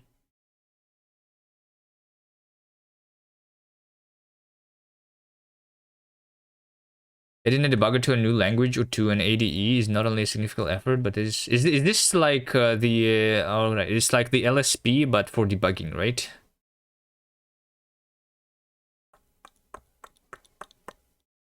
Actually, this might not be the difficult thing to do. I don't know. If I'm guessing how this is done exactly. So you just have the like server and like you do some JSON back and forth. Yeah. I mean, it doesn't say that it's a server. but it's messages, whether it's over HTTP or not, I guess it doesn't really matter for me. But yeah, sounds doable. Sounds easier than the LSP actually, I think.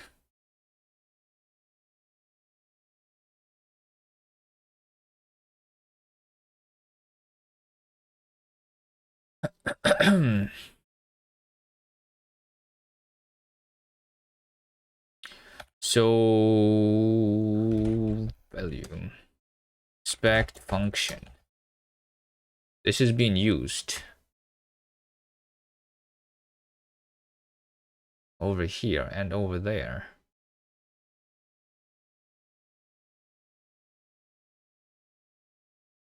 Okay, this one must be a function. Yeah, sure.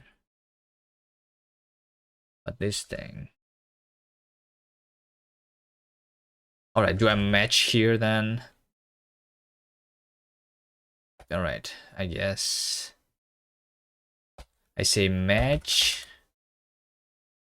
this thing.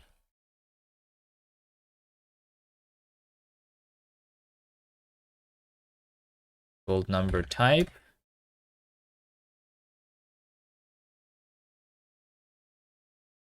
So I think it should be either a function or a native function. I should be able to just call things, you know? I should just be able to call the things. So I don't expect a function, I just do this, and then I say kast.call this. Function call. So call function is when I know that something is a function already, right? But when I just say call, I just call a value with argument being value, right? So over here, I'm going to match function, and I'm going to say that it is either a function or a native function. If it's a function f, then I'm going to call function using like that. And if it's a native function, in this case, let's say native function has the implementation, which is here. Yep. So I call this.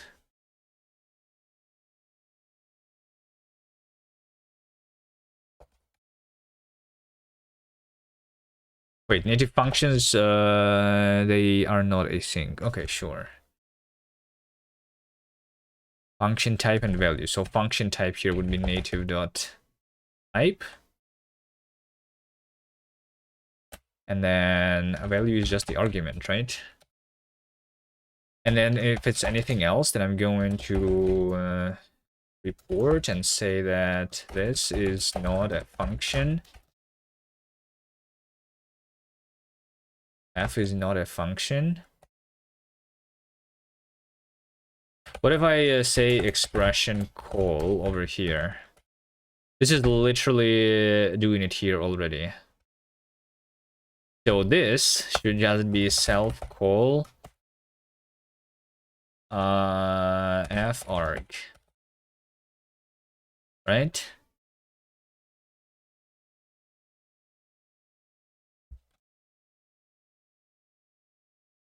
Okay. Okay, so this still is incorrect, but the reason it is incorrect because I am doing this at runtime, not at compile time. So default number type. Here's the thing, right? When I say with this context, this is injecting this context at runtime, but since the 1, 2, 3, this literal is being compiled before this is even ran, it means that I need to do it differently. I need to do comp time with, and this is going to inject this thing at compile time, right? So I need to have the comp time as another expression. Comp comp time value. I actually have the comp time value already.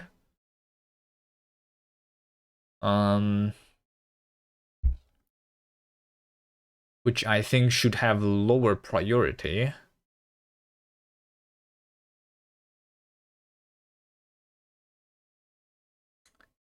Than the width. I think comp time is going to have priority of 4.9.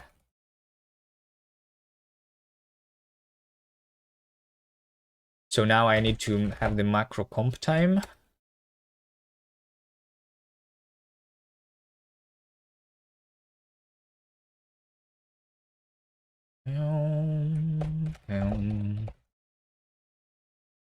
And this is just going to evaluate the thing at compile time, and that's it.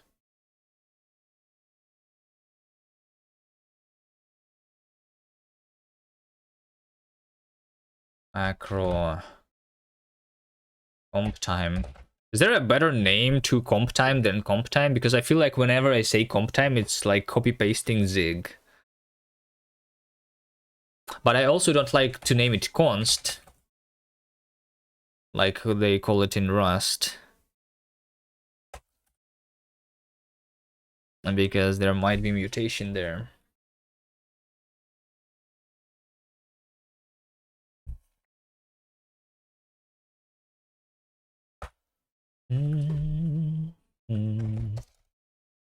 So whenever I do this, I literally just say self evaluate the AST here.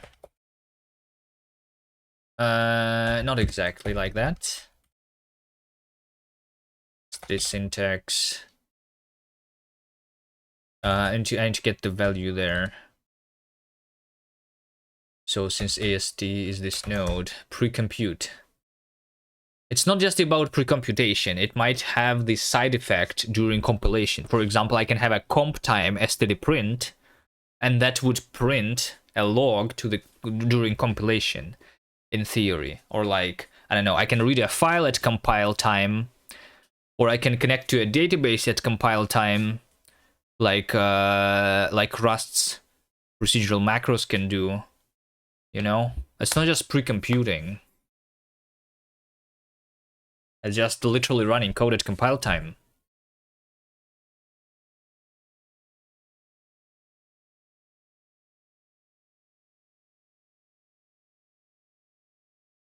Let value be values into single named value.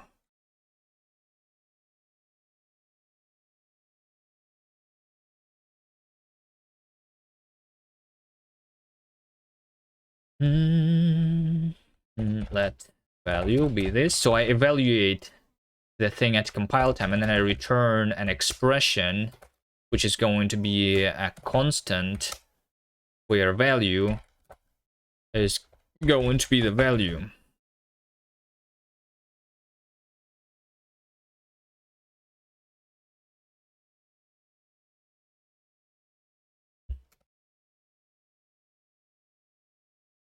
Evaluate AST of the value. The type of this is unknown.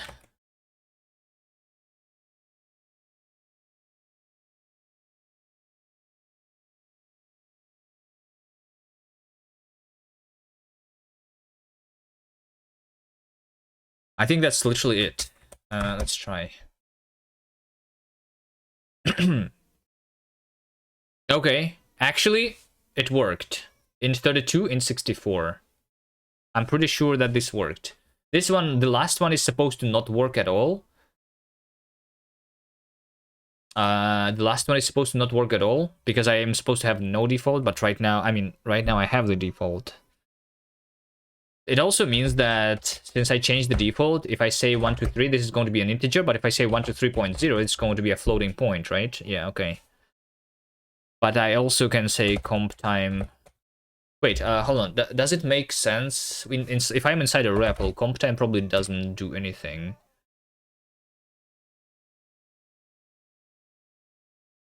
Old number type.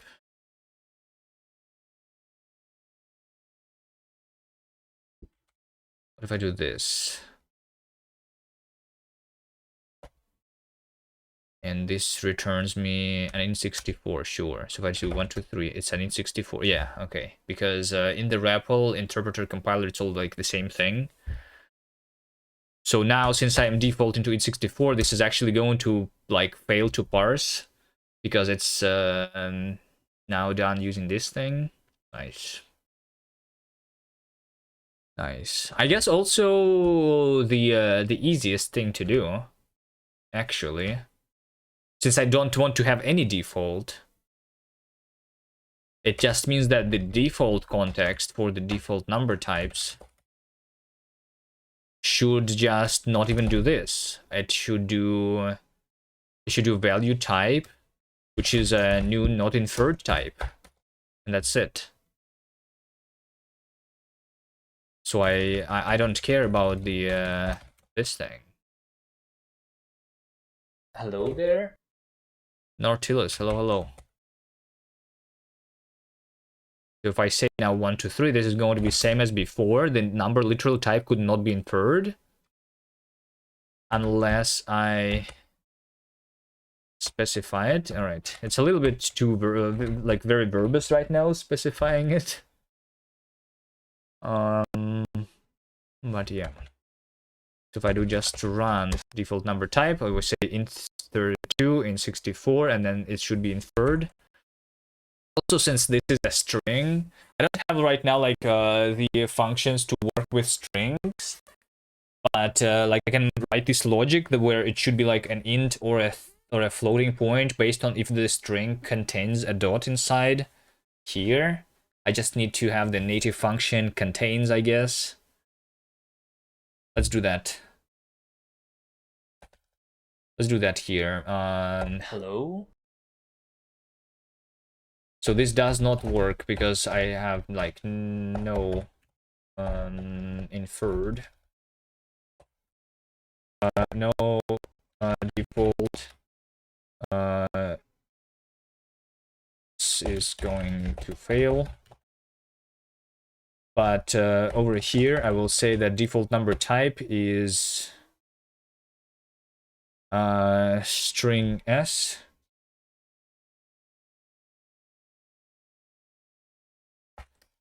This will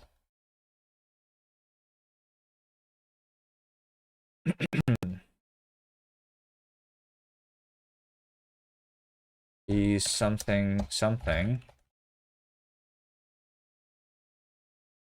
So I will say that if s dot, no, I don't have methods either yet. So std dot, I will just have the method contain, the function contains for now if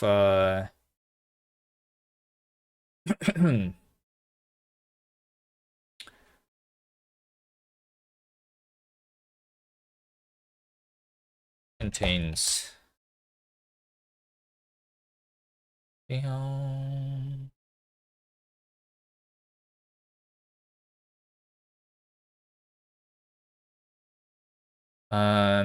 Contains, like, should it be string first and then the thing that I'm looking for, a dot,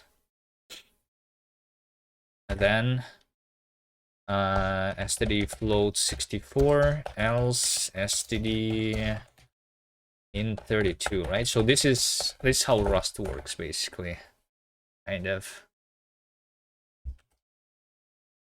Yeah, but obviously we don't have the contains.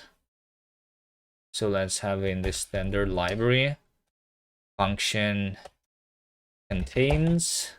It is a string. Hello. It is a string and string. Hello, Nigel. String and string into a boolean. Native contains. I can also like name this technically. Let's name this. Contains where string is string, and then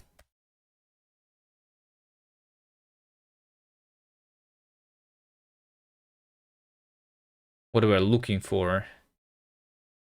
We call it needle, right? And this is like a haystack or something. I'm pretty sure they have this naming somewhere.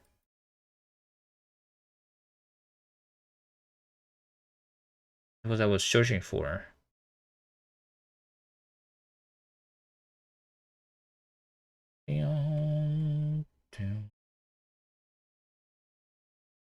Search haystack, needle haystack. Sure. I mean, search. Search for sub string. Let's just call it this for now. Default number type. S contains S substring is a dot, right? Okay. It's going to say that native contains is not found, so now I need to go here. Have a native function contains.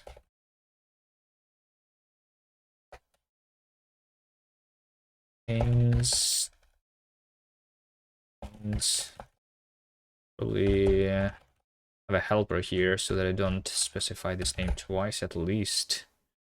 The function type of this is is what? Is type shape tuple.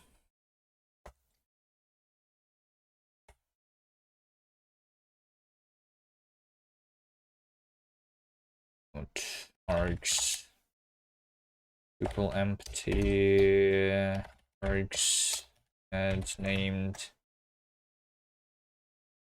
name is going to be string. This is going to be type shape string. The substring is also this. So these are my arguments. The result type is string. And then when we call this, we say that this expect tuple args.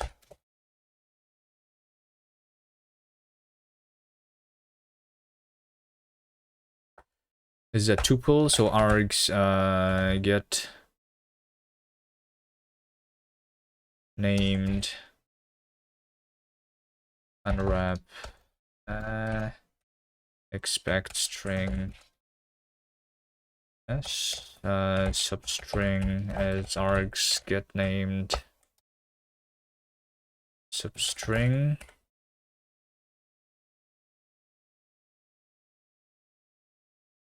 Right, so then I return okay value boolean.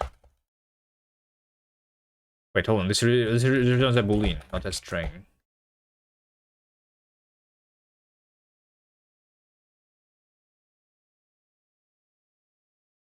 And just unwrap here, it's fine. The type check-in should work. Boolean s contains substring, right?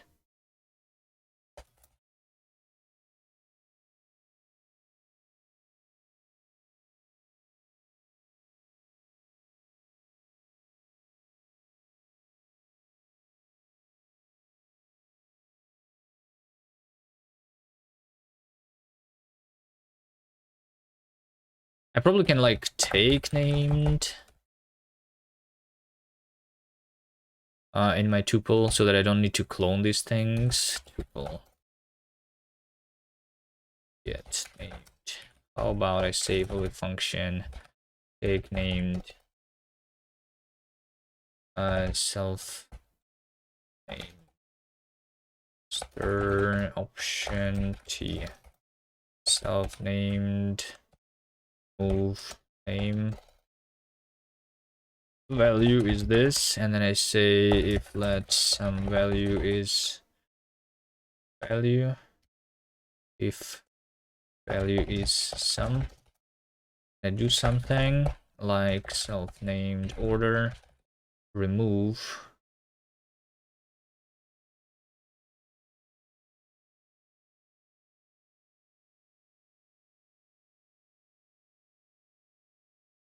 contain.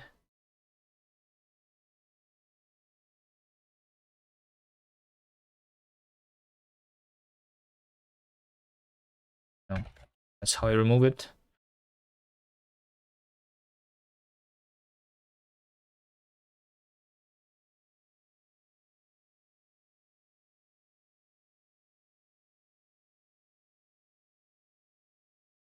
It'll be mutable since I'm taking it out now.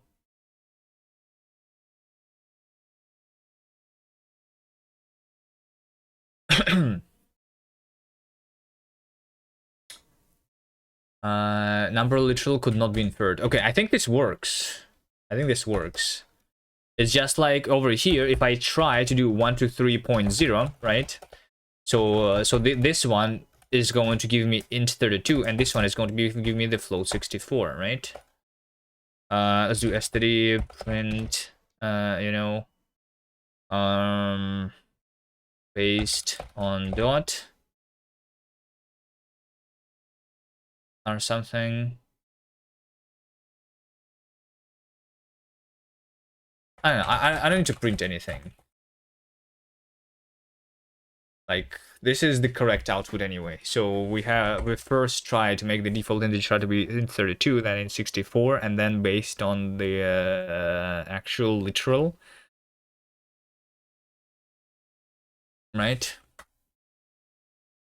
And it works. And then this could not be inferred, so it should be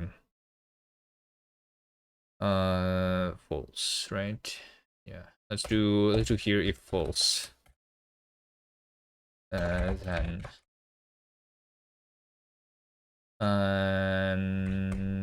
no.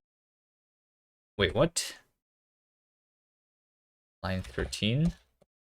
What did I do? Oh, I removed the thing on accident. I don't think we have the false though. False is not found. Let's have the interpreter. Built-ins, right? Map. Let's have something like insert value.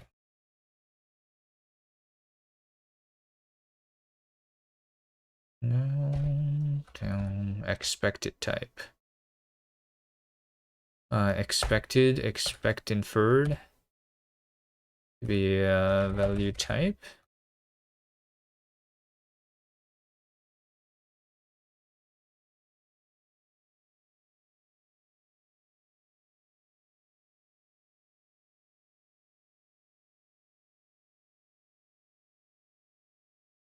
Expected type.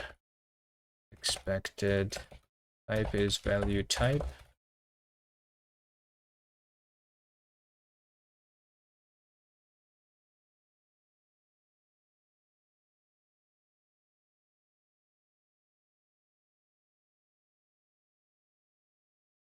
Expect inferred.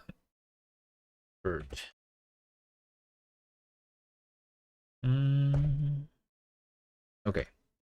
So we return the value clone here. On rep. Expected type. Clone. Okay, so I insert value. True. Value boolean true. Insert value false. Value boolean false.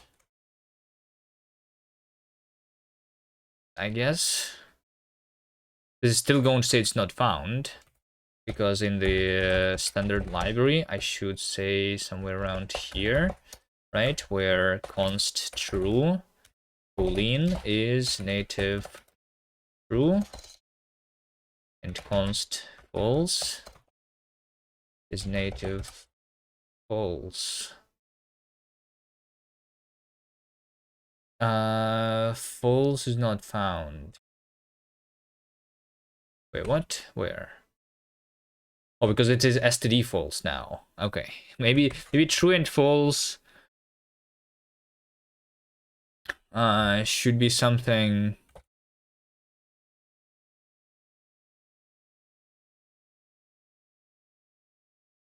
Should they be like keywords?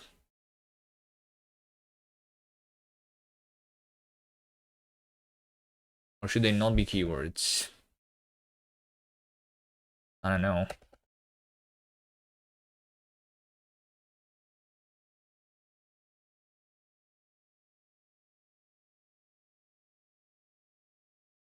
Damn.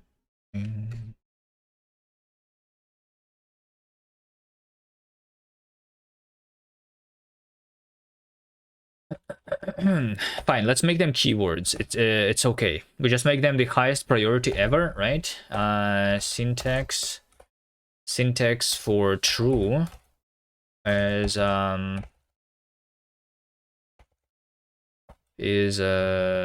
true, and then syntax false is false.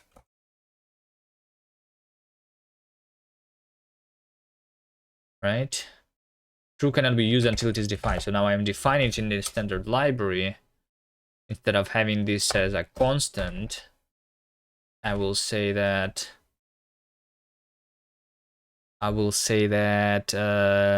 implement syntax true, specifically syntax dot true, and this is going to be,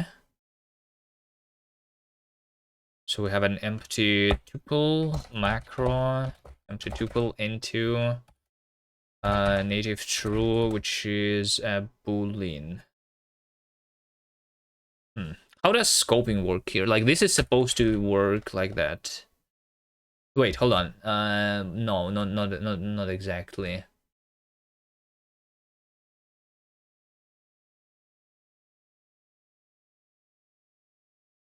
See films. Hi.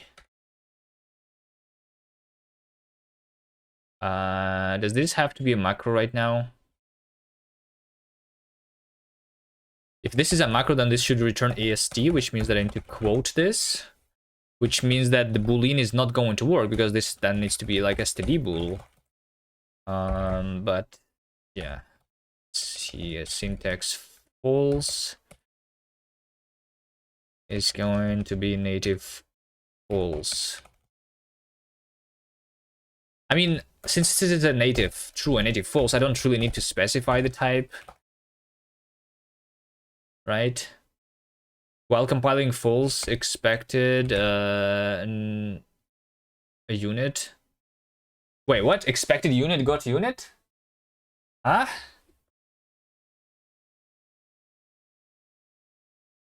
Oh.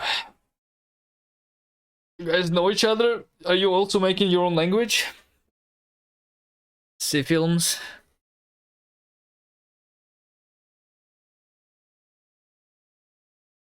How many people in chat also make their own programming language?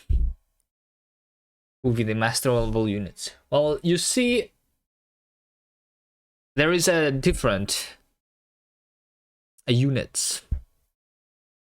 Wait a second. I know why. Because right now empty tuple and a unit type are different things for me, but they should not be.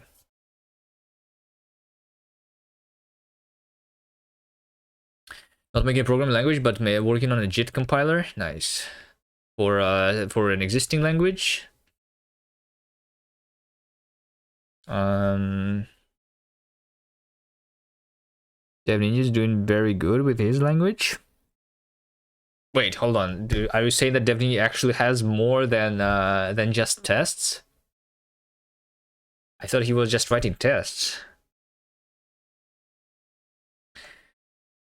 Currently doing the Lexer. Okay, so we moved from writing tests to a Lexer, right?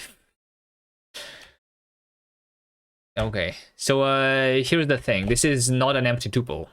This is a unit, and I don't have them. I guess I can do an underscore. It's going to be inferred, maybe. Yeah, there you go. Right. But maybe I should make them work. Wait, how does this work? True. Wait, hold on, no. Maybe it's because I didn't try it. Hold on. True.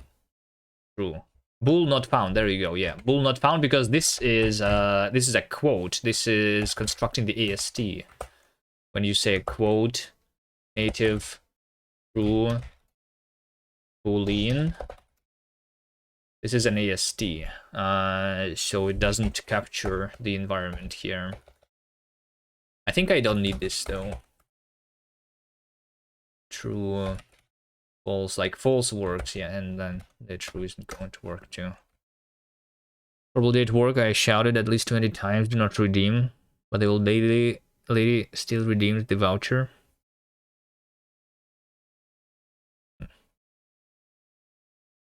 I don't understand what it means though. What does it mean to redeem a voucher?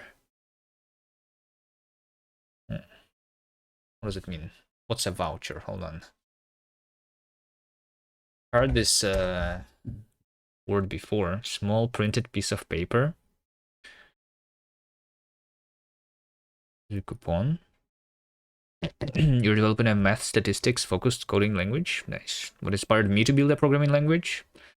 Well, the fact that every single language is trash isn't what inspired me to make a programming language that's good, you know? I don't know. We started this project as an example because I was trying out OCaml. So yeah, and then I just got into it because it's fun to make a language apparently.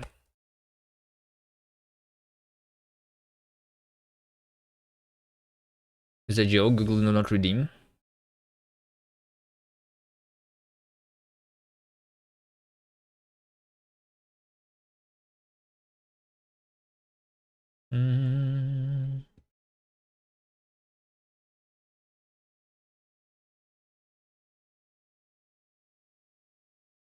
Hey, you bitch! Do you listen to me? Do not redeem! Do not redeem the card! What? Do not redeem the card! Yes, I'm Do not redeeming the redeem card. the I'm card. redeeming the cards. No! Okay. No! No, no, Yeah. no, no! No! What? Alright, I mean, I don't get it, but it's a meme. It would be good if it wouldn't have the for all. Okay, what do you think it should change? Like, why do you hate? Well, first of all, why do you hate the for all? For all is much shorter than template, right? It also makes more sense than the generic. What are the other alternatives?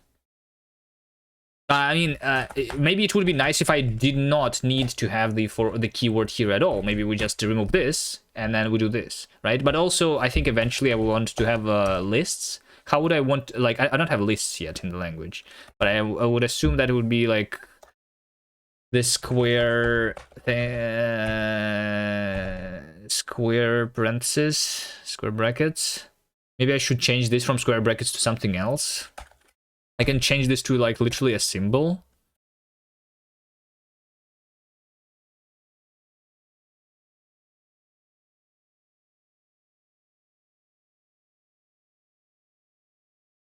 I don't know.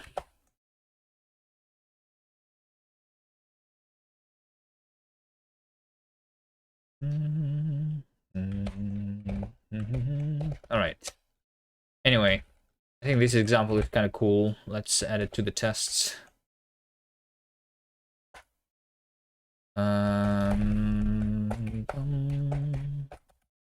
Test default number type.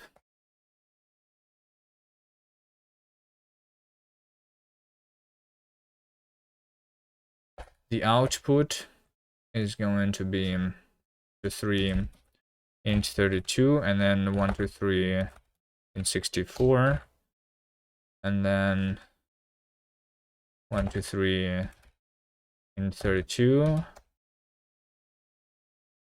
and then 1 to 3 float 64.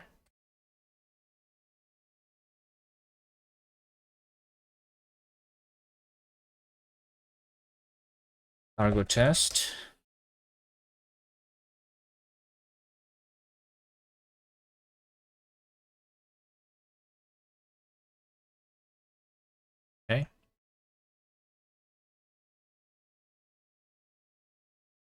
That works. Default controlling default number type via compile time context. All right. Done. Today, the implementation went very fast. I don't know what to do now. What should I do? I didn't plan this far. So like the contexts right now are only checked at runtime, not at compile time is the only thing, right? So I could work on that.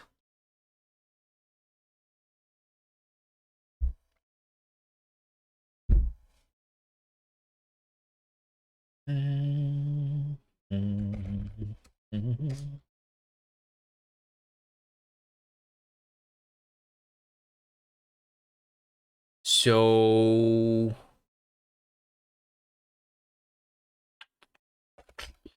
I don't know. Let's see. Unsafe. So as the most simple example of a context, of a custom context, I guess, would be something like unsafe is like, I don't know, new type, unsafe, maybe something like this. I could do it differently later. That's how I can do it right now, though. Unsafe. Type not found. Yeah, let's use standard library, right? Unsafe cannot be used in a new type.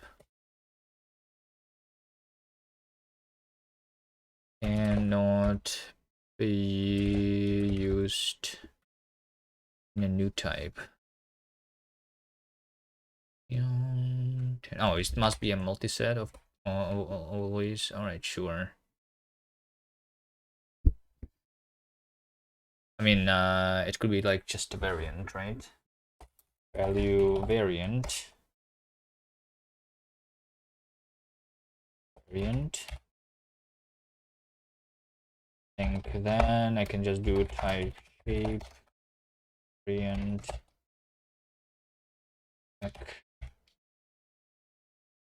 type.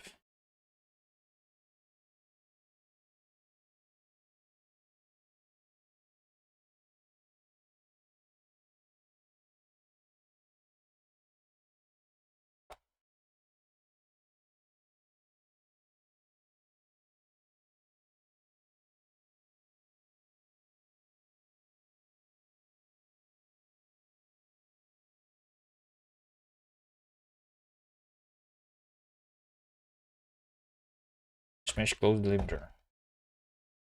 Like this.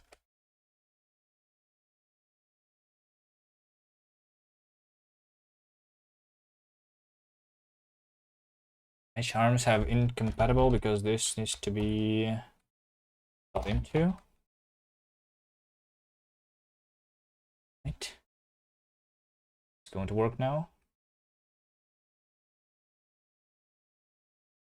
Okay.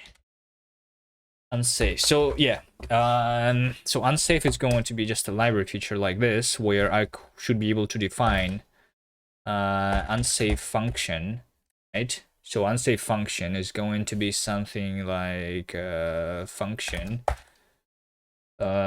takes a string, for example, returns nothing, but this should require unsafe context, right?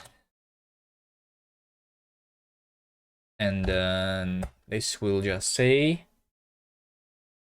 I don't know, let's say print string, right? It doesn't matter. What matters is this definition here, that the function requires the context. So this requires to be inside unsafe context. So unsafe function hello should not be able to be compiled because I don't have the context there, right?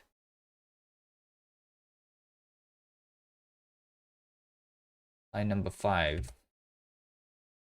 34. Wait, I don't have the with. Std syntax function context. Oh, I just have the context directly. I think it should be with context still. With context. Result type might be like without the context to. Should have like I should have a support for optionals here. Fine. Okay, so right now this works because I'm not checking the context at all. Compiler, function, definition over here. I literally say that the contexts, over here we have the to do, right? So the contexts are being ignored. So yeah, let's make sure that it doesn't compile. Right, I will go take a bathroom break though first.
So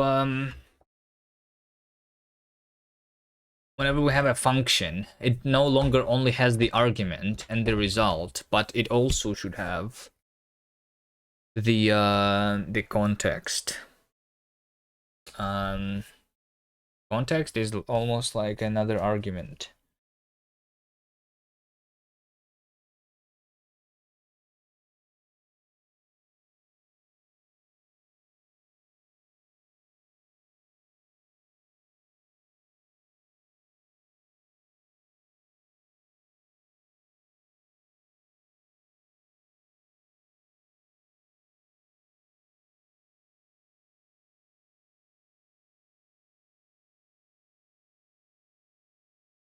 But I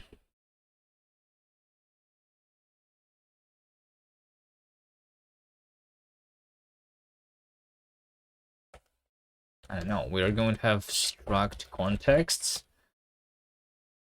This is the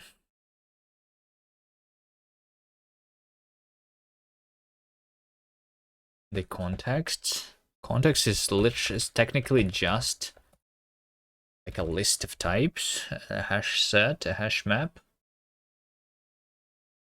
hash set of types.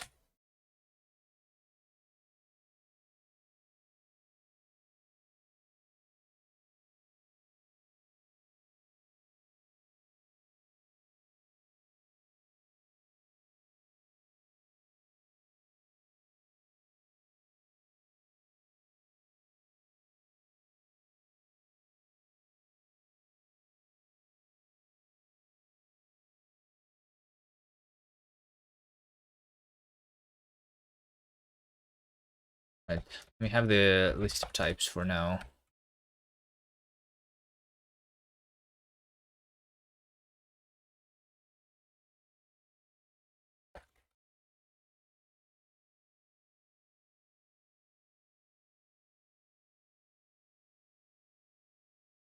So I'm not sure if it's going to be a type variant. We have argument, we have contexts, and we have the result now.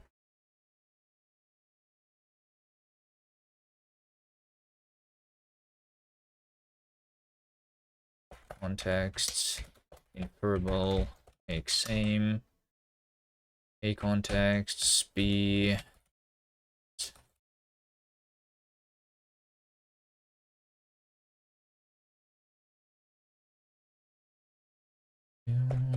impl inferable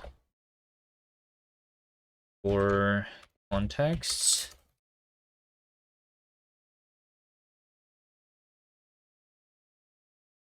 Make same.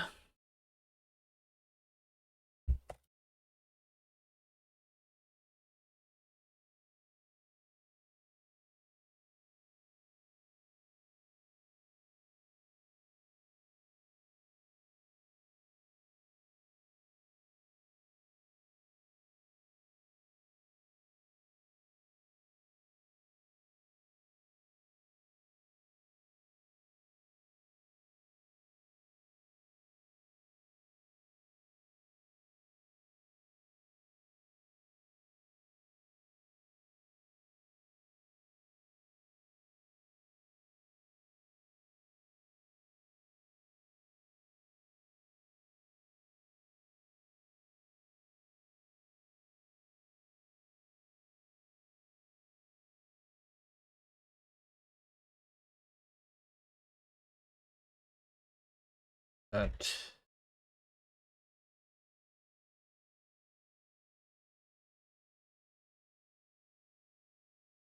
hash set new. Let's try with a hash set. This is not super correct though. A0 all extend on A0 into iterator map.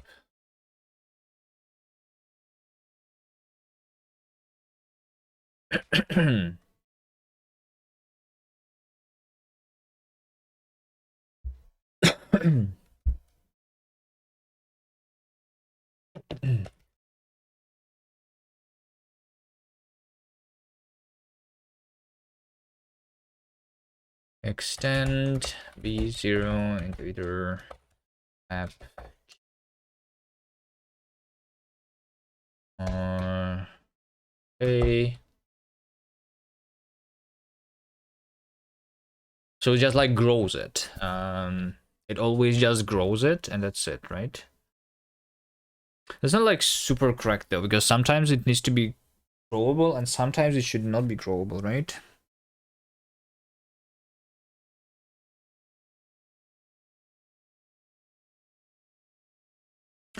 The inference for this thing is a little different.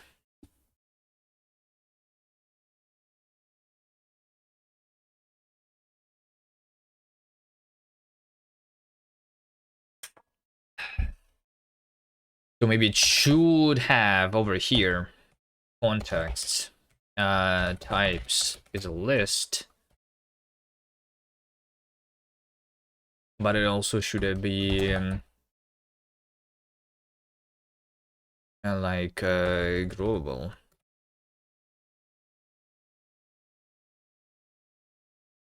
Like this.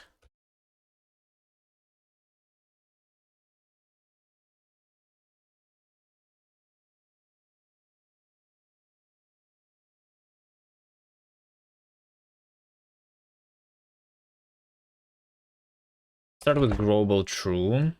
Assert a global. Be global for now.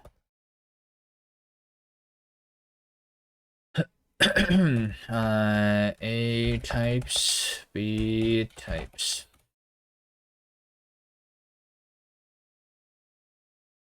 Consider removing the method call.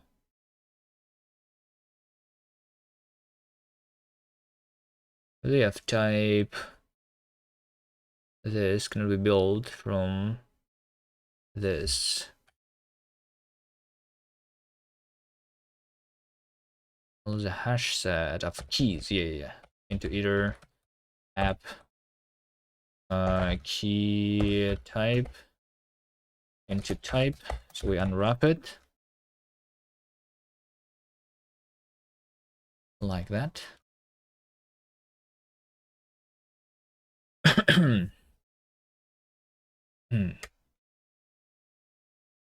Substitute bindings.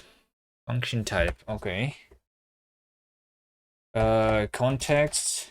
So context, substitute bindings. So I need to implement that there too. Implement substitute bindings for context. For type in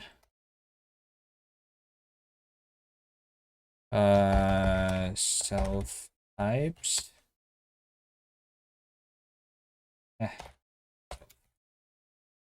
Global types of types, iterator map type, substitute bindings, kast, collect.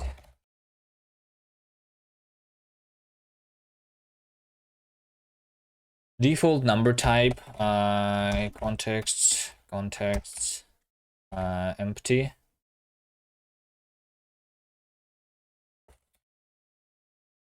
So empty would not be global actually.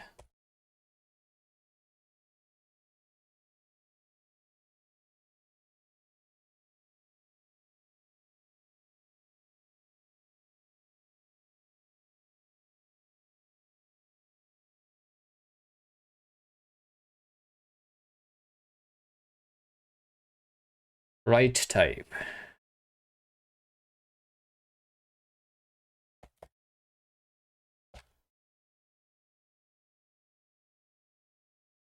Text empty.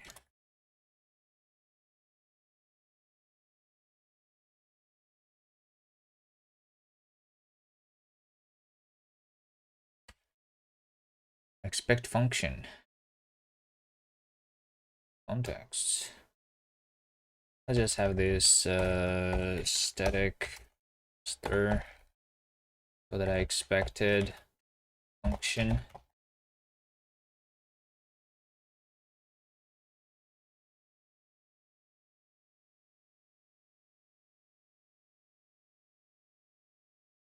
What? Expected stir? Not expect error?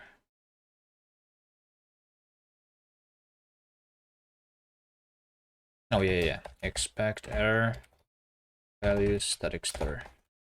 This. DBG type contexts empty. DBG contexts empty contains context empty.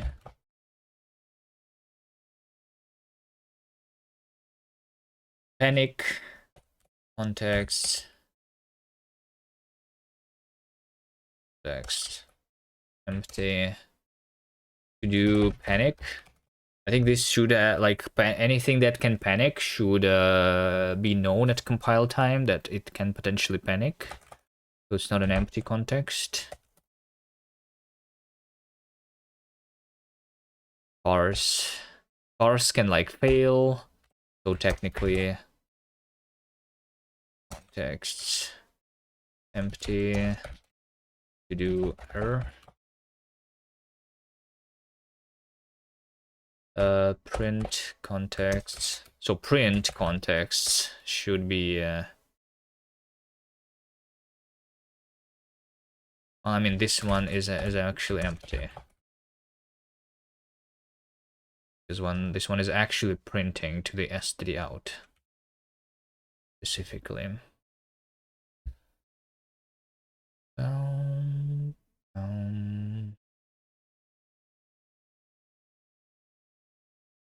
Less than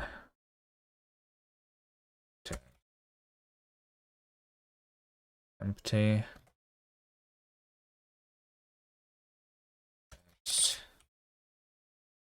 Empty. Do flow. like, what do you call it? Flow, I guess.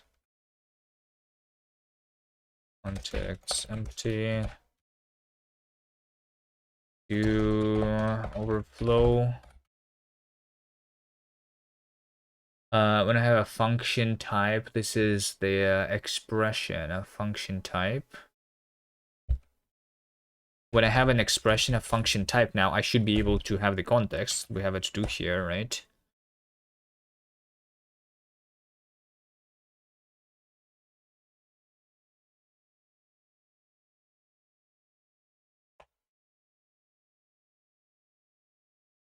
Context. So I need to have an expression that declares the context.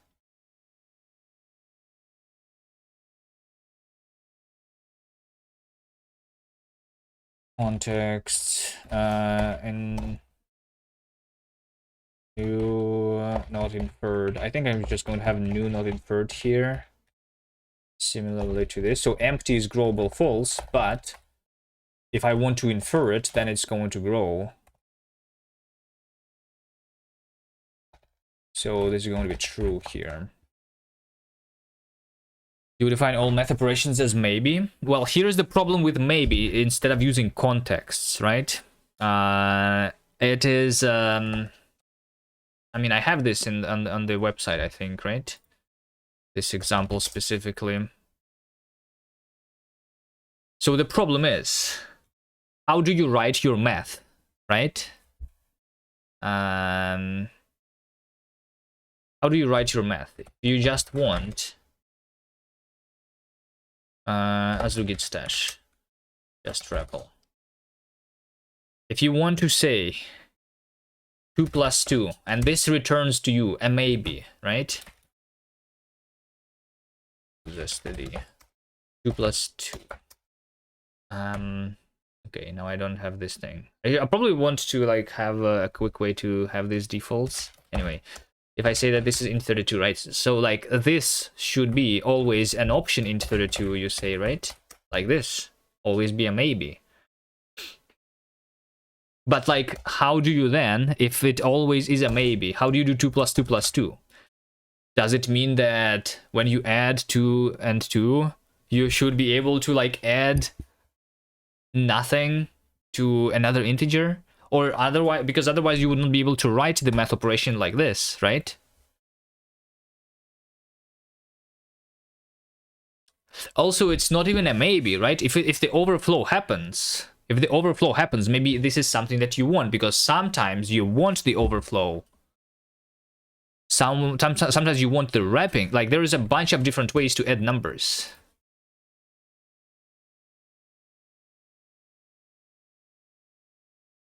Two plus two map result plus 2. I think that is horrible. I think that is absolutely horrible.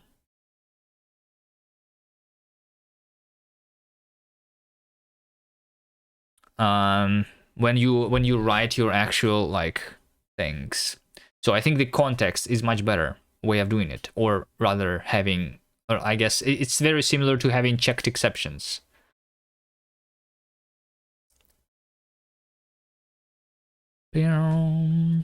Or overload the operator. No, I think it's much better if you just have a thing. So the way the contexts work here, they work like exceptions, but they let you, but they make sure that you don't forget to handle it also at the same time, because it's always checked thing. So you need to choose what do you want to happen when you are doing this. So for example, since when you're adding two numbers together, this potentially overflows. So potential overflow is a type of a context that you need to provide to specify what is going to happen. If you want to write quick code, right, like in C++, then you would want to have undefined behavior actually, right? You actually want that sometimes. Sometimes you want to saturate, sometimes you want to wrap, and sometimes you want to panic, I guess, right? And if like yeah, like you want to be able to choose here, basically. That's what I'm saying. Are we contextual yet? Yeah, we are. Yes, we are. I did the thing, Nertzel. Look at this. Look at this example over here. This is called the default number type. So I can have a compile time context which specifies the fact that the default number should be an int32, and then this is going to be an int32. Or I can have a default, or I can have a compile time context that figures out the default number type based on the fact that the literal contains a dot or not. So this is an int32 and this is a float64. And this is just running this function at compile time when figuring this out. Int32 overlappable. I think that like having a new type that works differently, it also like kind of makes sense. But yeah. I think that both ways should be possible. Sometimes you just want to like sometimes new types are also kind of annoying, so you want to do it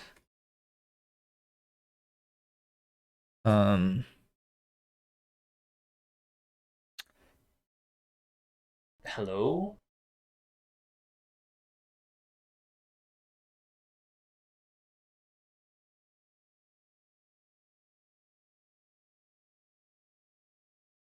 Differently. Anyway. Yeah. Right now, Nertzel, I'm trying to make the contexts inferable during compilation because I only have been checking them at runtime so far, even in the OCaml version. So that's a new thing completely.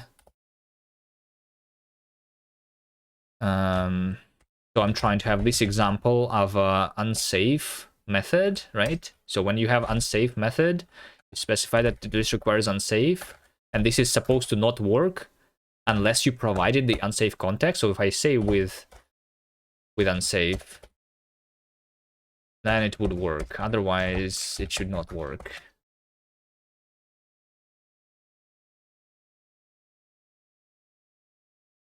Is that how I do it? All right, this is a little ugly right now, but I will make it different. Instead of having the variant type with just one variant, I guess.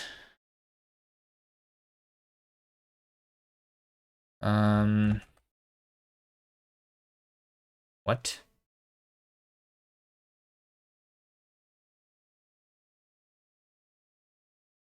There was another stash. I stashed another thing, apparently.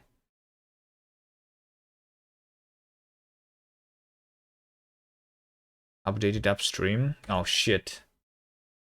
What happens? Cargo toml 20. Cargo toml. Which cargo toml? Stashed changes. Can I undo its status? Can I undo the thing? The last stashing? Unmerged path?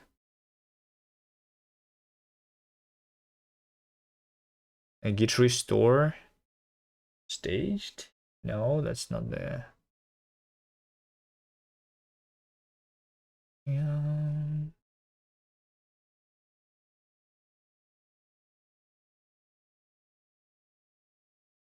Git. Okay, sure. Let's get restore staged. Cargo toml. Cargo lock. And creates st.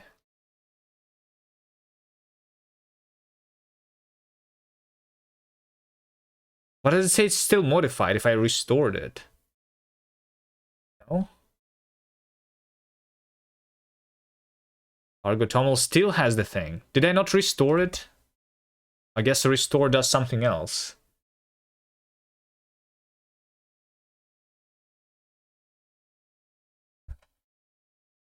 Git restore. Cargo lock.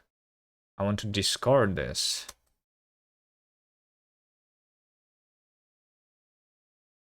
Invalid key. It's not staged. Yeah, I don't want it to be staged. Alright, let's go to the lazy git. Discard. Create CST, discard.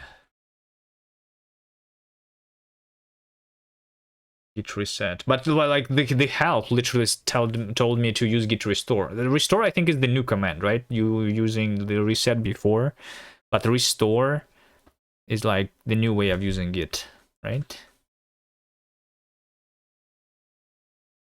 Which is supposed to be more intuitive, but then I fucked it up somehow still.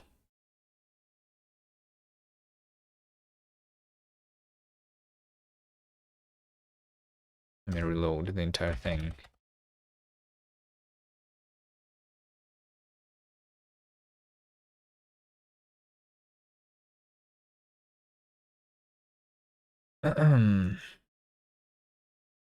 Okay, so over here, function type, when I'm saying context, in the function definition, so contexts, okay.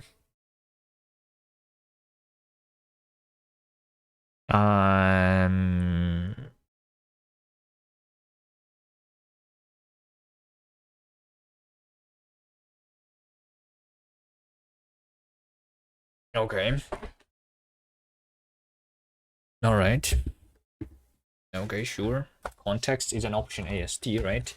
So I think I say something like context is match contexts. Some. Just watch the second act of Arcane Season 2, it broke here. I think I watched I watched like 4 episodes, which is first act and the 1 episode from the second one, right?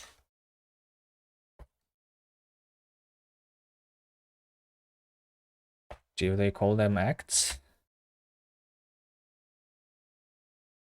I don't know. I didn't like the second season actually too much so far. The first season was nice, but I don't know.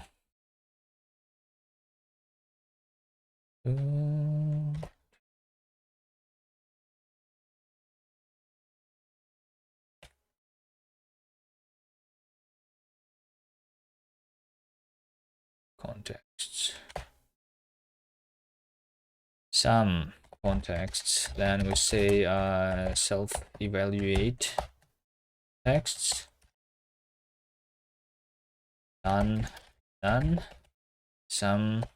I hate this. Like every time I need to write the code like this, I wish that kast was ready so that I can just map, you know.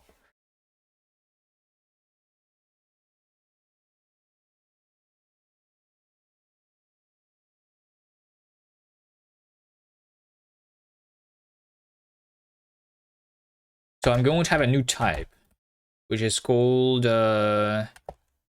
contexts, right? A new type, which is context, similar to a multiset. Maybe I will use the same thing. We'll see. For now, I'm going to make them different. Contexts.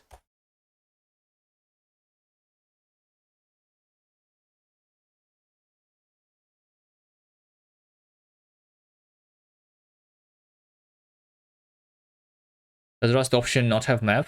It does, but like it doesn't allow you to have effects inside of it, you know.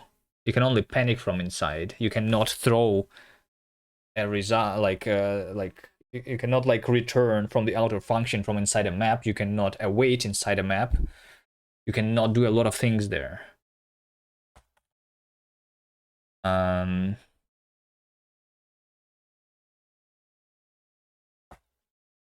It's very limiting.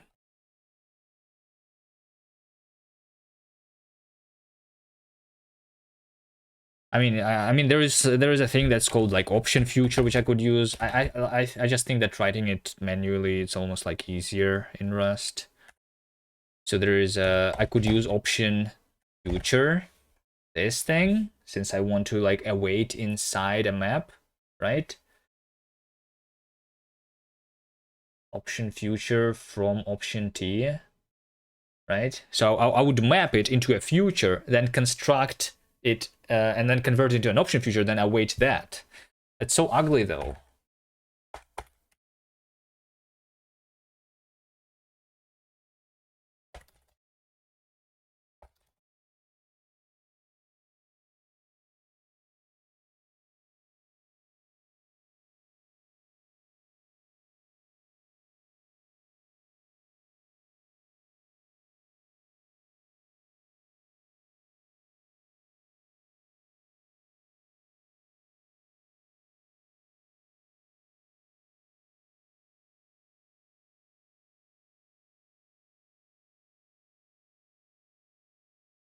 So since this is context, I will have expect contexts then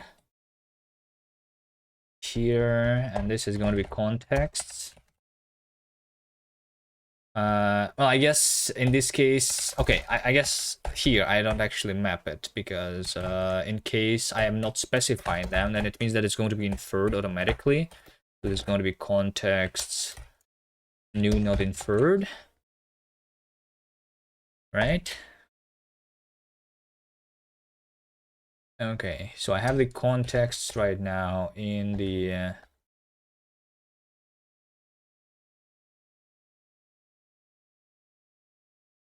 here.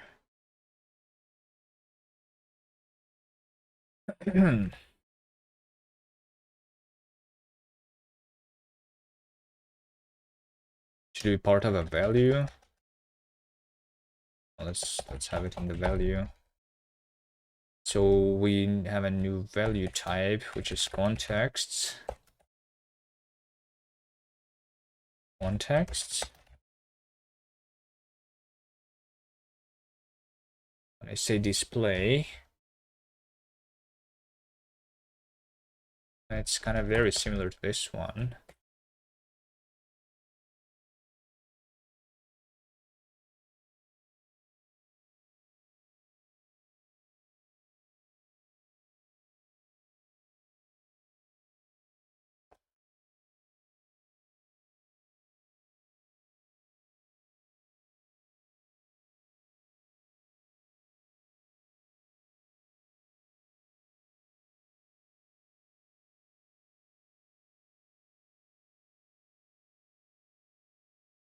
The type of contexts is contexts.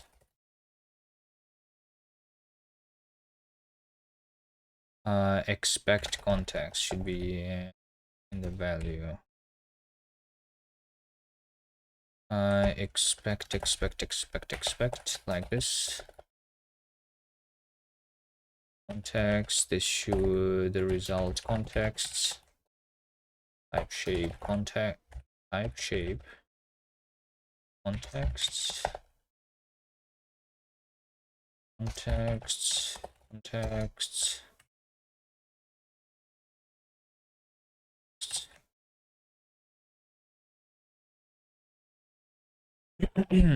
Okay, so when I call a function, then the type inferred is supposed to be context args context. Okay, yeah, contexts are just going to be inferable here. Context new word.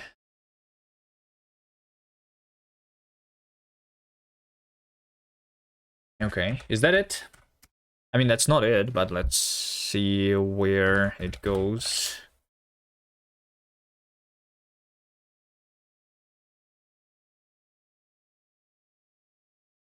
Assertion failed, growable, right? So yeah, there we go. Value growable. Okay. So I think that if they are both not growable, then they should be literally the exact same. If one of them is growable, then I grow that one to the other one. Spells don't grow. Well, I mean, it's the contexts that are growable, you know. If I have a function, and I that is subtyping. Yeah, it's similar to subtyping. It's very similar to how like when Rust like infers the lifetimes of variables, it also grows the region from like the smallest region to like bigger and bigger and bigger whenever it's being used somewhere, you know. So similar to that, if I'm using a context, then it means that the context of my expression in general, they are going to grow. All of them are going to grow. So like sometimes I would want them to not grow because I'm specifying them in code, and I need to make sure that that I'm not using any extra unless I'm specifying that I want extra. You know how in Coca, so in the way they do it in Coca language, right? How does it work here? So you have, they don't call it context, they call it the algebraic effects, right? But it's the same shit. So documentation, effect types. What is this underscore E here? I think that is it.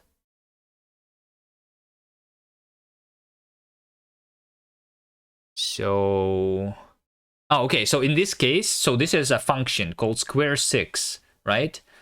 This this is just a function that calculates the square of the x, right? So in this case, the effect E, they do it with an underscore, which means that it's going to be inferred, right? And it's being inferred based on the function that you use. So since you use a println, this requires you to have the console effect. So it grows from nothing to having this. Like, it's like similar stuff. You can also, like, this is completely inferring the effects of a function. You can also have a function that specifies some of its effects, but has more. Combining effects. Down, down, down. I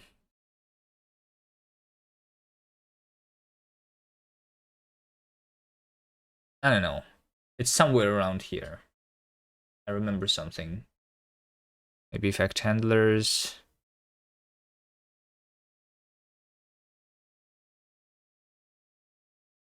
No, it's not about the handlers, it's about the effects. Why can I not see it here? Polymorphic effects, maybe? Many functions are polymorphic in their effect. For example, the map function applies a function f. So yeah, that's like the reason why Rust's map is worse, because Rust's map is not polymorphic. They have the thing, the work group, Rust, they call it keyword generics.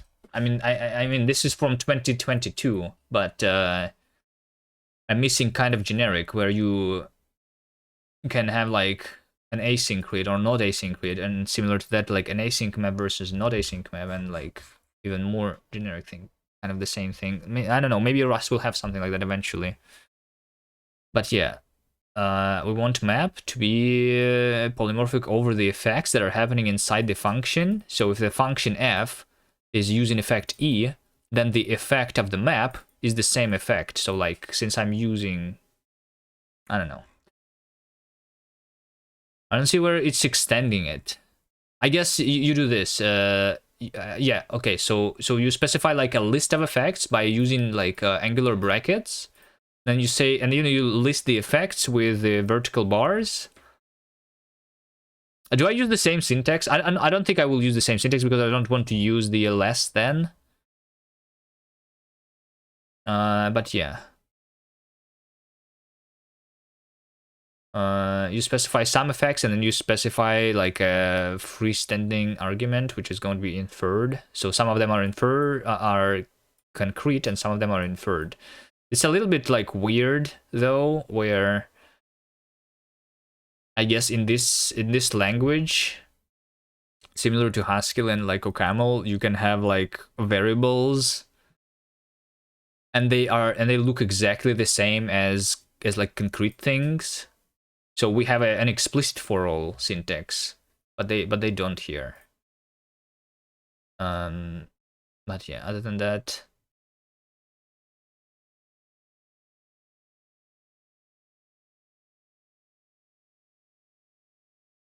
I don't know. I'm having trouble explaining what this all is about, but maybe it makes sense to someone.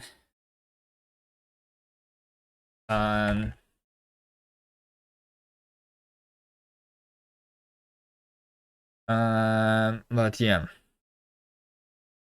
you understand it well because you looked at this before. I guess. Were you here when I was looking at Coca in general? I was reading its book. It all started with Coca, I think, right? Me wanting. You made me look at Coca. Oh shit. I think it all started me wanting to make my own language. I mean, it started a long time ago, but like when I looked at Coca, this is when I realized that like it's the time for someone to make it. And then I waited for someone to make it. No one made it, so I'm making it myself now, right?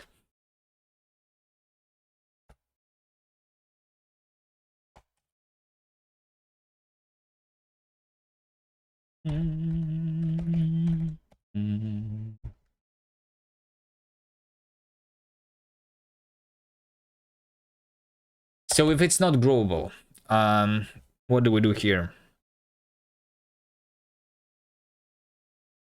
You told me about effects. I'm pretty sure that I knew about effects before. I don't know.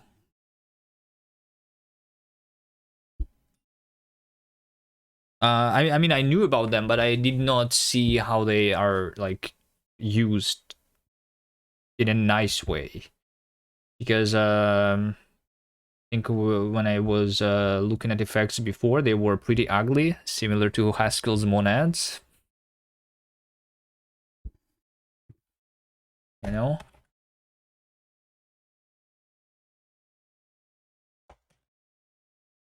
So Coco is just the language that makes it nice.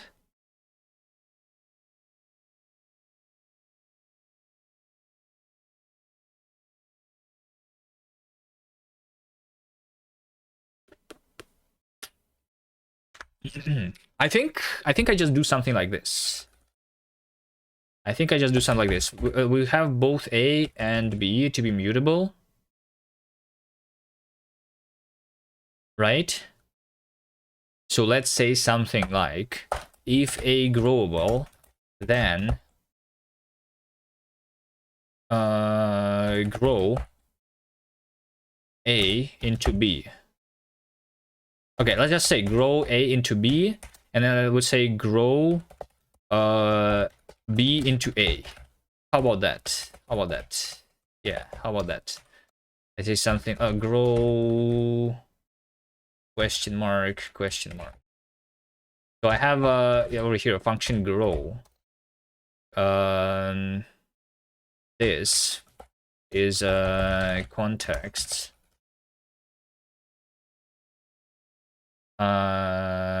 That context. This should return result like that. So if this growable, if it's not growable, then what should be? So if this context is not growable, then it means that I should have all the effects, all the contexts, which let's call them contexts, all the contexts that are present in that, right? Because otherwise, so basically, if anything is present in that is not present in this, then it should be like injected into this, right? Yeah, I think that's how it works.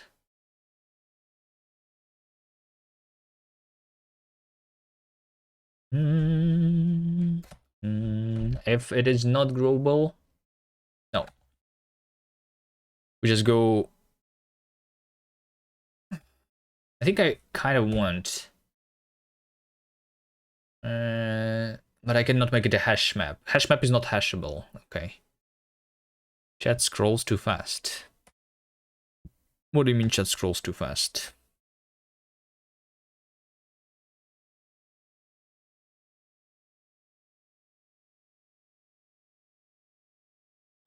Okay, so for type in that types, if not this contains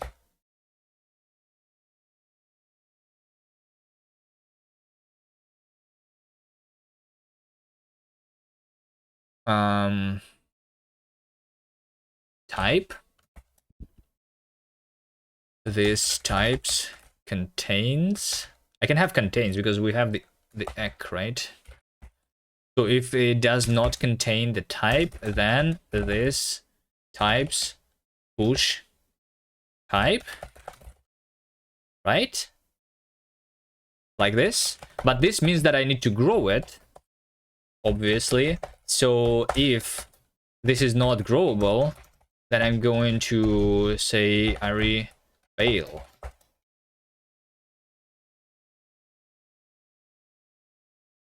Type.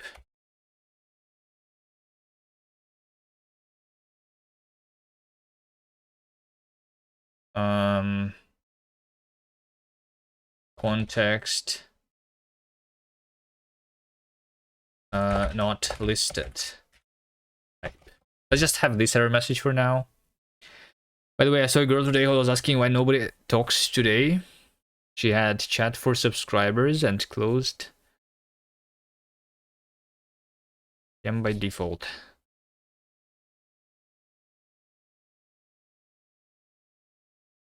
Standard Kuvi behavior.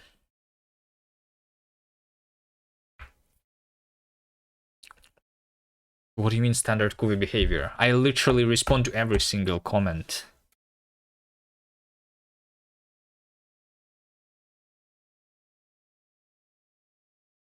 And I don't enable the subscriber only chat. Kuvi never complains about silent chat. Yeah, silent chat is what makes me productive. What do you mean? Why would I complain about it? You guys are trying to distract me all the time. I love how you had to laugh on your own.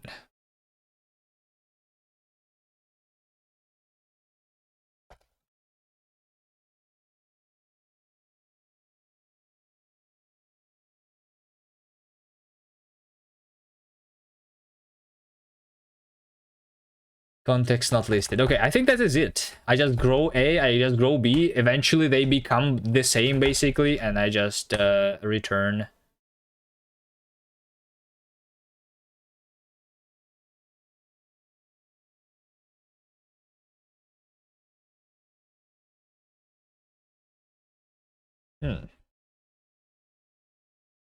I think this should be a method actually. A grow B and B grow A. And then I say okay A. So the only question is, since they are now the same,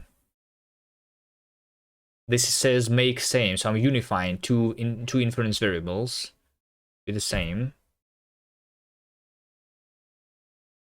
Grow 2, maybe grow 2, yeah.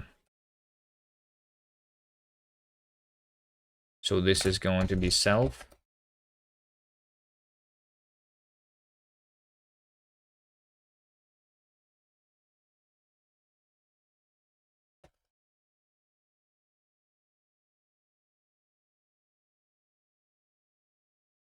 And this is just a method on contexts.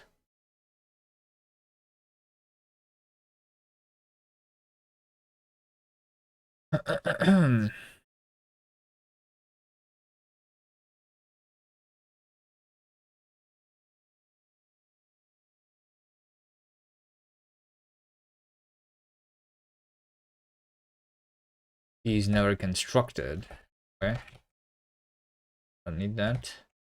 So the only question is, should return self, where growable should be A growable or B growable, I guess, then. And then types is A types, which must be like having the same types as in B. Right? Also over here, we'll have a to-do multiple occurrences. Because technically, we should be able to have like the same type specified twice.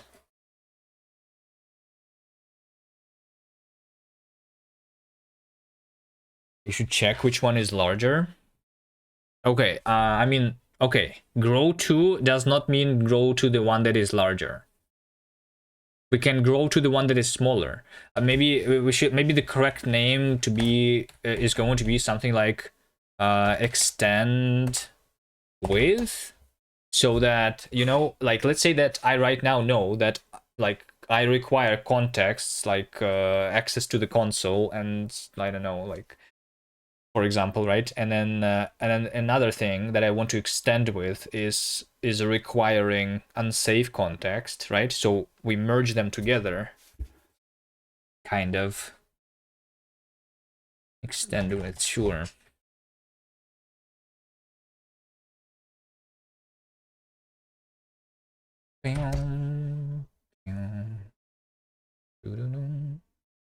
All right, let's see. Expression expected to be of type string into unit, but we got native function panic string into unit.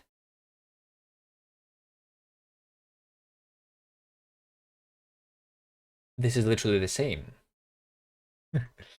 Is it the fact that the units are different units again? I don't think so.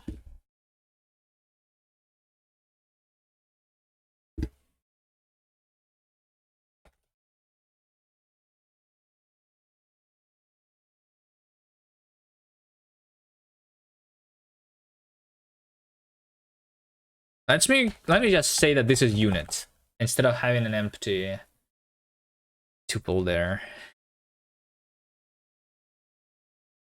How many string types does kast have? Well, right now one. I mean, so the language itself doesn't have any types at all. The types are only present in the concrete target. Right now we only have one target though, which is an interpreter. An interpreter has only one type of string. But then when I will like target native targets, I guess we will have a bunch of different string types just like in Rust. One string but 2 units. Okay, so expect of type string into unit, but we got a string into unit. Ah, okay.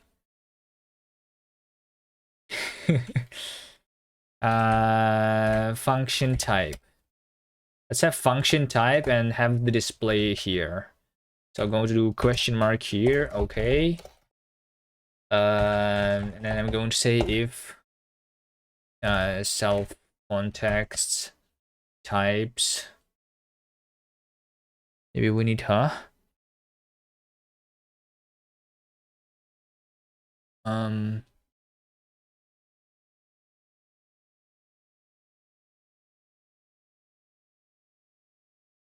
context is empty.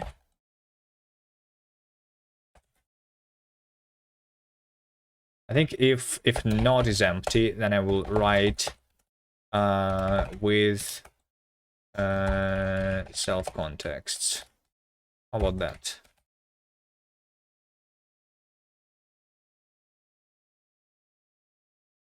Let me implement this in Emacs. Is that not in Emacs?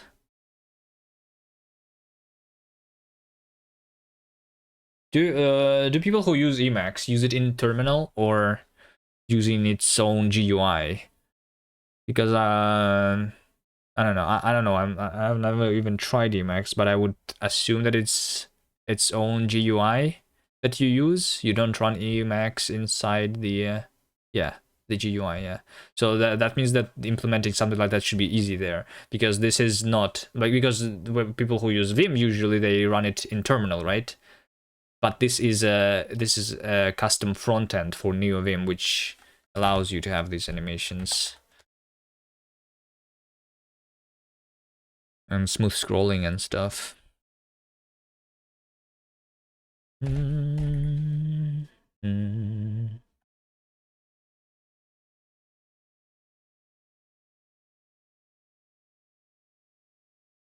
So contexts need to have default and is empty. Public function is empty. So is empty specifically is only empty if it cannot grow. So self-growable, not self-growable, and self-types is empty.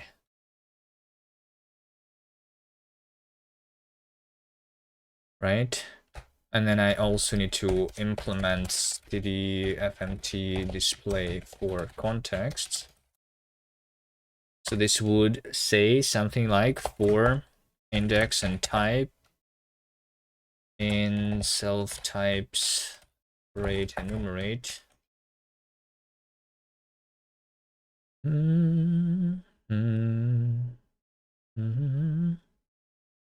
Finding the name is a pain.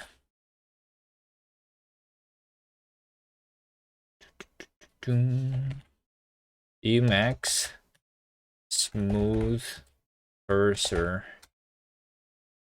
How can I animate cursor movement? Something like this.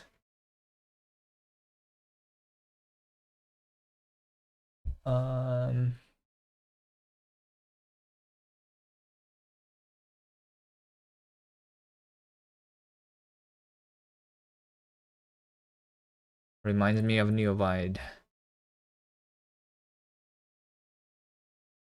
Beacon.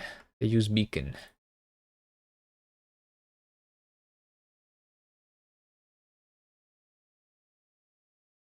That's a different thing.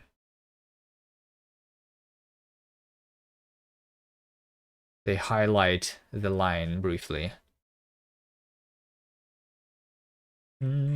Is there no such thing for Emacs? That's weird.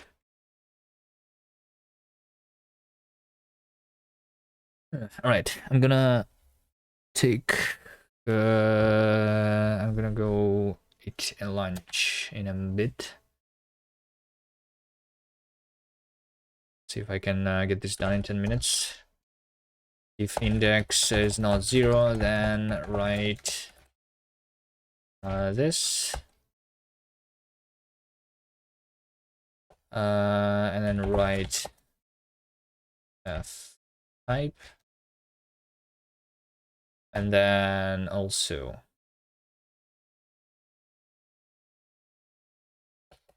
if self global, then write f underscore, but also if not self types is empty, then write f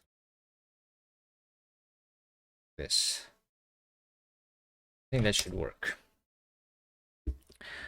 About a lambda, everyone bought Half-Life 2 who didn't yet? Yeah, I bought it. I will probably never launch it though. But I did.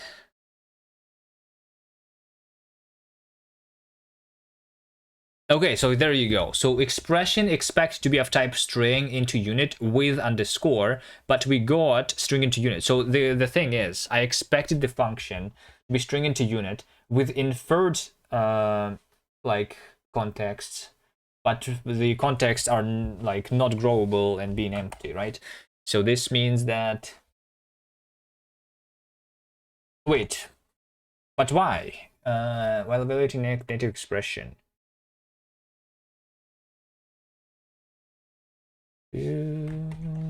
Expression expected to be. Oh, because I am like doing this. Okay, I see. If I should check result type and result type is not equal, I'm just like checking it. This is just like an assertion. Sure. So this should like be made same, right? So instead of doing this, I say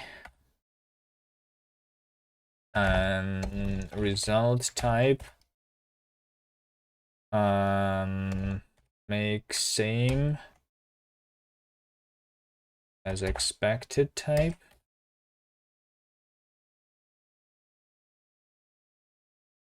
Up error. Expression evaluated to incorrect type. Maybe that.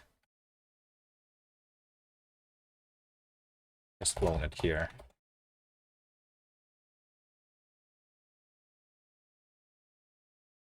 Okay, it works. std_print is a function string into unit with underscore. Wait, hold on. Why is it with underscore? It's because I am not specifying the contexts. Wait, hold on. If I'm not specifying the context, should it by default infer it, or should it by default make the contexts empty?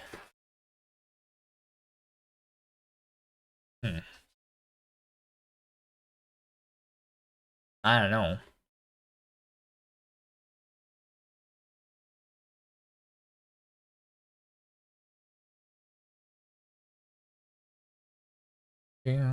Just run. Expected type got contexts in function definitions. Gonna make a comp time context for default context. Yeah, we can do that. Sure. Also, like another usage of compile time context is to configure like the compiler in general. So like we already configured the default number types. We can configure like the default context. We can configure the lints the same way, where whether the warnings should be allowed or like denied or something like that. Like basically everything that you do is like the context, right? Context is literally just the configuration of the compiler, the compile time context, I mean.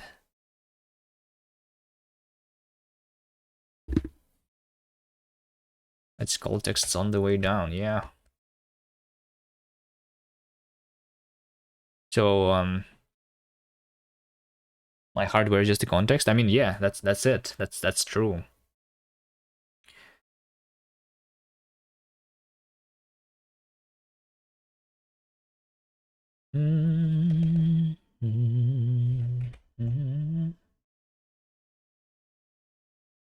Compiler function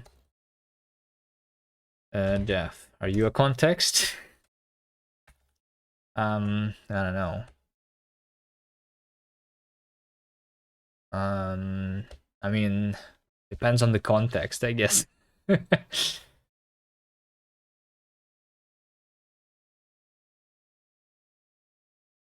Result type. Context. Okay, so this expect context, but this might not be context, actually, right? Instead of expecting it. Let's say, let me just say something like,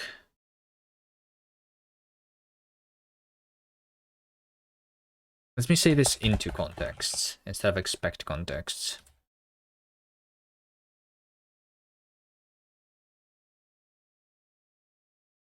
So into contexts should work with context. It also should work with just a single type. And it should be okay context. At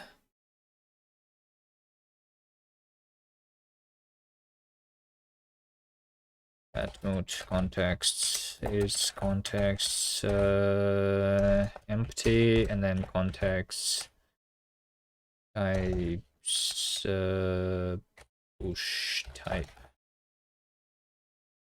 What are you? Do you aim to achieve with kast?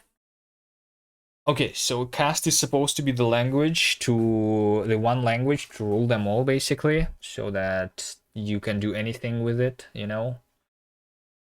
That's the short version of it. So it should be a compiled language, it should be an interpreted language, it should be not just interpreted, it should be embeddable language, it should be like a type-safe language, very expressive, and easy to use, but not necessarily easy to learn.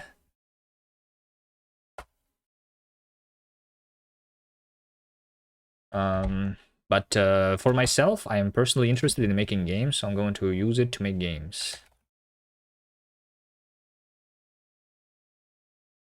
But also it's just an experiment. But it's going well so far, so I'm optimistic about its future. Basically, Coolman cannot even write a description of his language website. Does this game affect him to explain it live? I will update the website at some point, but I mean, how do you even describe a language? How do you describe something? Anyway, like I mean, this first-class programming language where everything is a value. I think we will change that, but I'm not sure what to change it into yet. I think we should like focus on some of the killer features, and I think the context is the killer feature that I'm working on right now, and also the comp time, maybe, I don't know. Do they like promote the comp time on like the Zig lang? What is, how do they describe that stuff? A simple language, comp time, like, yeah.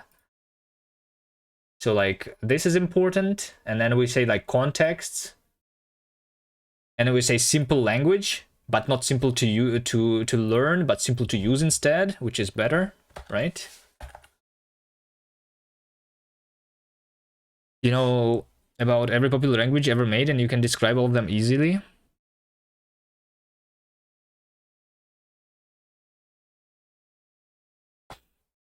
I don't know. Describe C++. Describe it.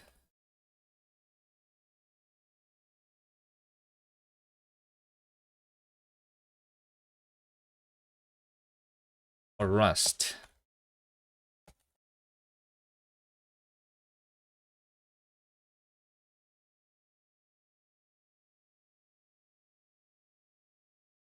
Expected type got context. Wait, what?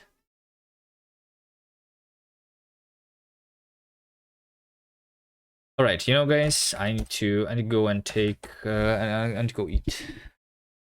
I'll be back in 15 minutes. You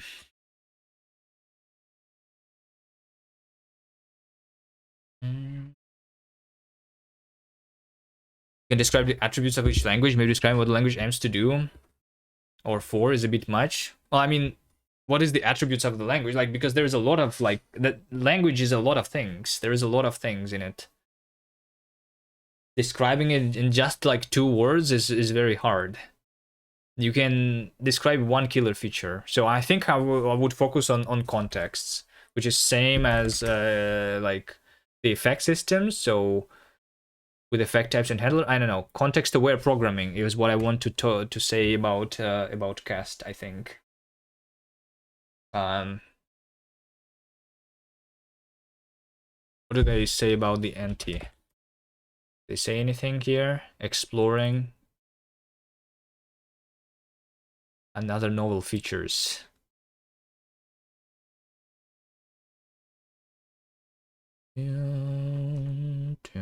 Swift language. How do they describe this thing? General purpose. I mean, like, I can just say that it's a general purpose programming language. Approachable for newcomers, powerful for experts. Joy to write, fast, modern, safe. This doesn't really tell me anything though about the language. Like this sounds nice, but this tells me nothing, right? Can I bring my camera to the kitchen and have a cooking stream? Nah. My camera is not wireless, so. Right. I'm out for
Inapproachable for any experienced programmer. It's better.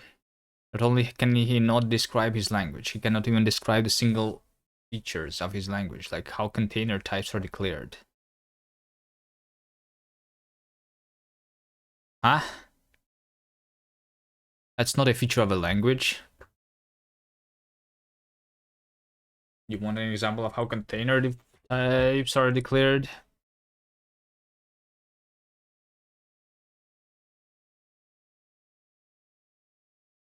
Do, do, do, do, do.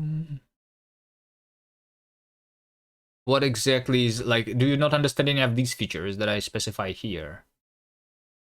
Like, is function context really that difficult to understand? Where a function that allocates requires an allocator, and a function that panics requires a panic, and a function that adds number together needs to decide what to do with potential overflows. And things like that. I think that's pretty simple.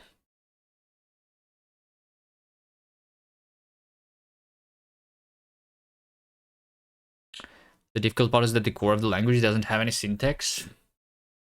Yeah, but I think that is not important detail. That's most of the people are not going to extend the syntax at all. The fact that the language is extensible, that's the reason it's the listed last here. And the limited continuations are also in the end. This is not very explained in much detail, but yeah.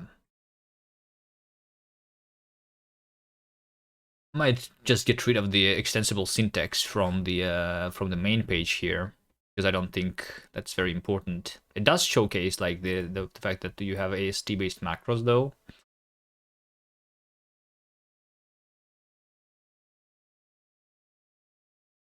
I don't know. We'll make a dedicated stream where we just try to explain the language specifically. Another one. That website was done in one stream. We just need to have another one, right?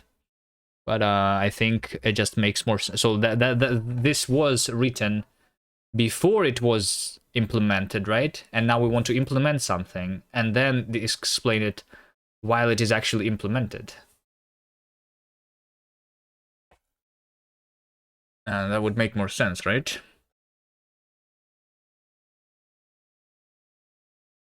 Instead of explaining something abstract. You also already thought about writing a website since I check package names while initializing a package.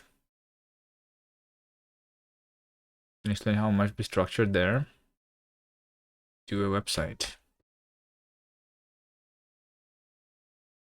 I mean, the only purpose for the website right now is so that someone who just comes for the first time can at least see some ideas, right? It's not explaining it very well, but at least it's explaining something. So I don't need to, like, repeat myself over and over. But yeah, it needs to be improved. Anyway, we work on the context inference now. Expected type got contexts. In function definition. Compiler. Function definition. Expected type. Oh, okay. Wait, hold on. No, result is type. Yeah.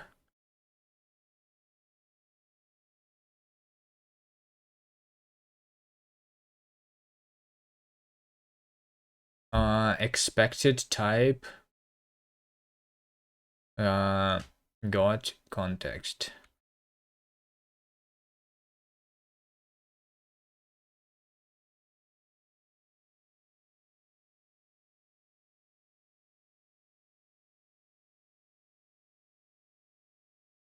There's the type inference. That has failed, right?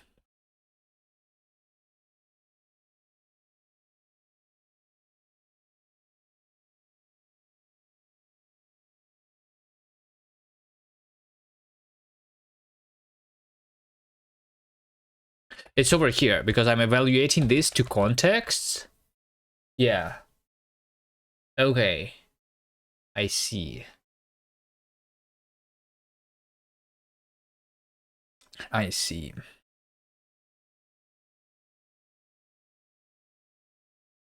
I think I evaluate this to none. For now.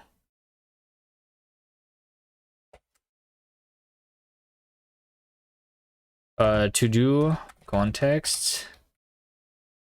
So the reason is if I'm saying that I should evaluate to the type of context, then I need like a way to distinguish a single type versus like a set of types, which is the contexts, right? So I can have a different syntax for this or something else. All right, while evaluating current expression at this context not available, write string into unit with underscore.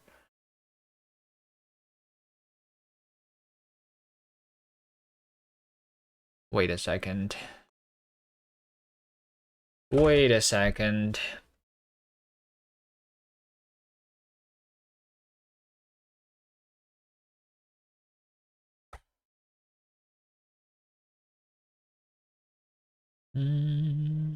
My keyboard. I have a Steel Series Apex 3 TKL.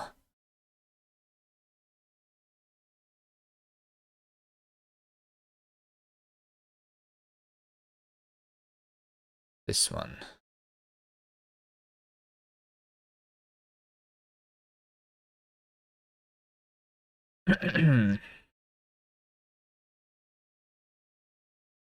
And a regular keyword, I guess. No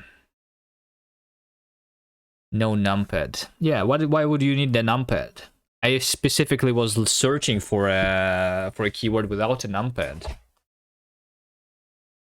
No money for even a numpad? What do you use numpad for? Typing numbers? Why do you need two sets of numbers? You have a 60% keyboard? Yeah, I was like thinking that maybe I should have a 60% keyword. But like, I'm pretty sure that I can get rid of the F key. But where's your escape key then, Nerdzel, is my question. Is there a 60% key? Mini 60%? Let's see.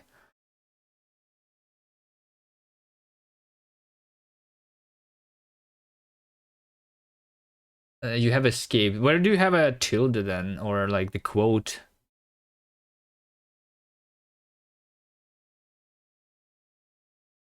Wait, hold on. How do you... Wait, hold on. This one doesn't even have the arrows.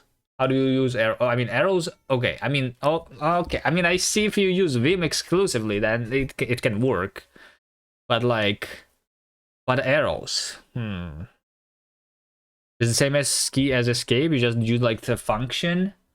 So this is a function key, right? And then you do escape. Sure. Yeah. And yeah. Over here on the side, they say F12. So like the F row is also there. Do I need my arrows?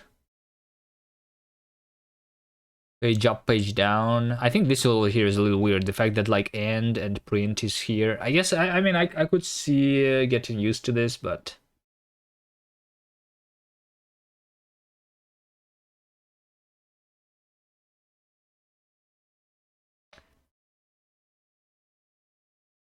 upper numbers are just for those. What? I mean, I would like to try it, but I'm not sure if I would like it actually.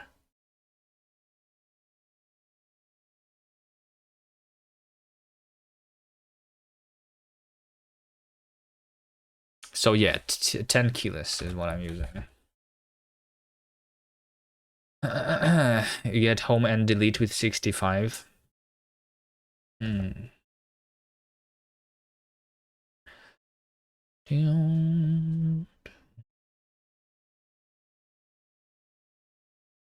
All right.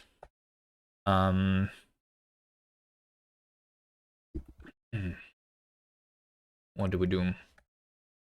What do we do?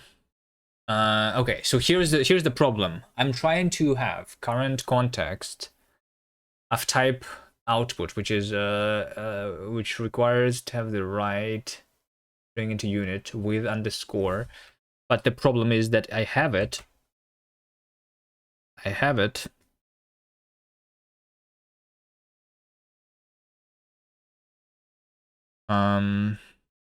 We want to go on a specific line, and numpad is the thing I reach for.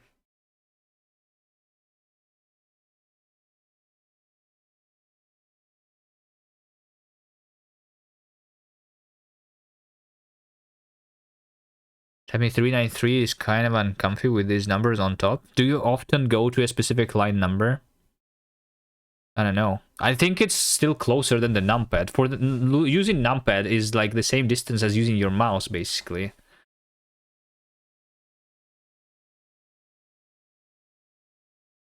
Type 69420 without looking at your keyword. I mean, yeah, I do look at, but do I need to do it often? I don't know, because like you can also have something like the hop here, the hop plugin. So let's say that I want to like go over here to this string, right? I will say like st and then w, and I'm over here, right? I don't need to go to a line number specific one. Mostly when you jump between the line numbers, it's like 3, 5 or something. I know, 5 down, 5 up. You don't struggle with typing numbers, just extend the palm. I think like to type something like a 7, 8, 10, 9, I need to look at the keyboard, but not for the smaller numbers. I don't know. Maybe I don't. I haven't thought about it. But yeah, I mean, it's definitely nicer to having no numpad though, because where my numpad would be normally, this is where my mouse is, because otherwise, in order to reach my mouse, I would need to move my hand a lot further, you know?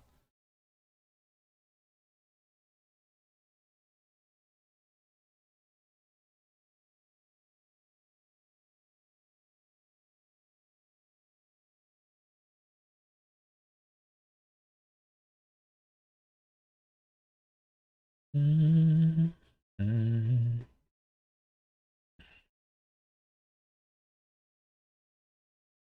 Contexts. So when we have the contexts,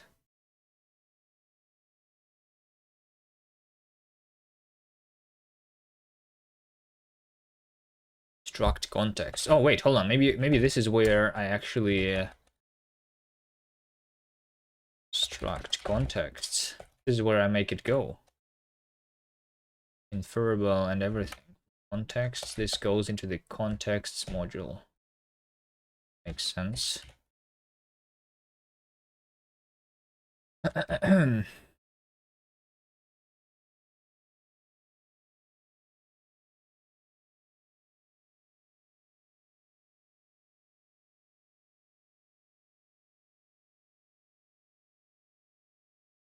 So the problem is in the equality and hashing here, because global true and global false makes me for two different types.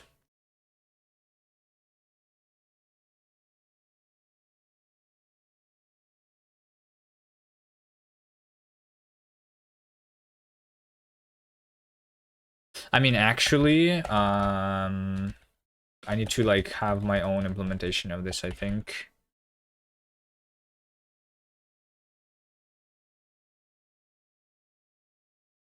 Let's see. Impl try hash for contexts. I'm pretty sure that if it's growable, then I should not hash it. If self growable, then fail.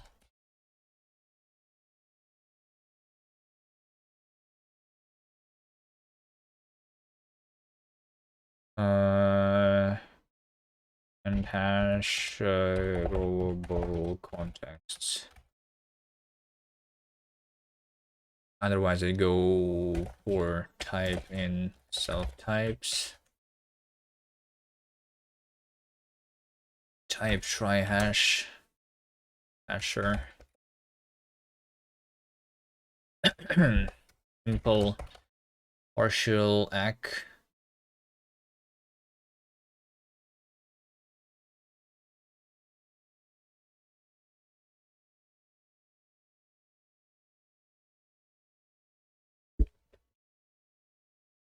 For contacts.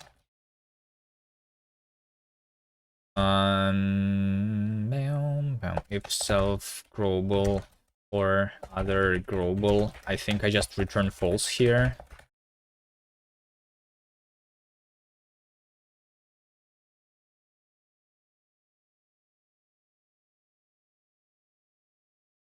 I don't know, I'm not sure. I'm not actually sure yet. Let's have this still be derived.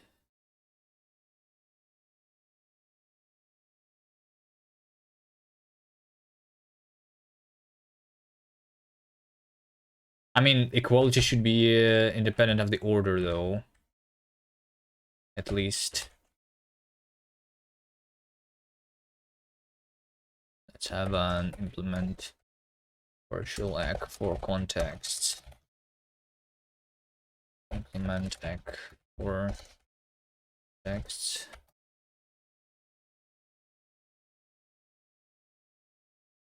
Self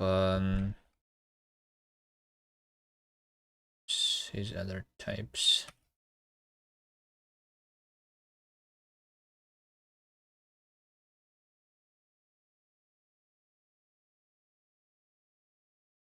Should I have like OR implementation on all of my values too?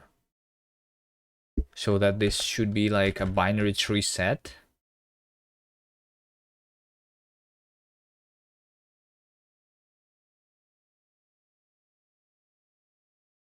Types should be orderable?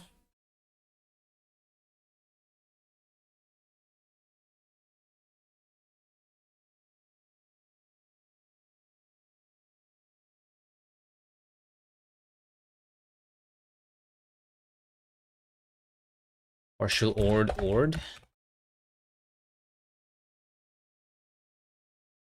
And this would be a binary tree set.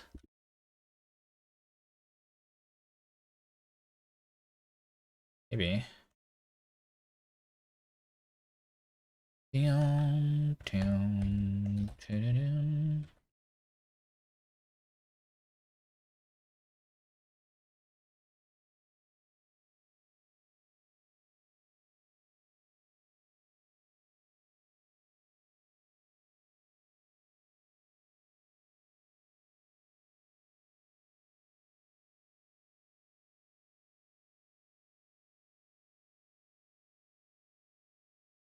Variant type must be ORed.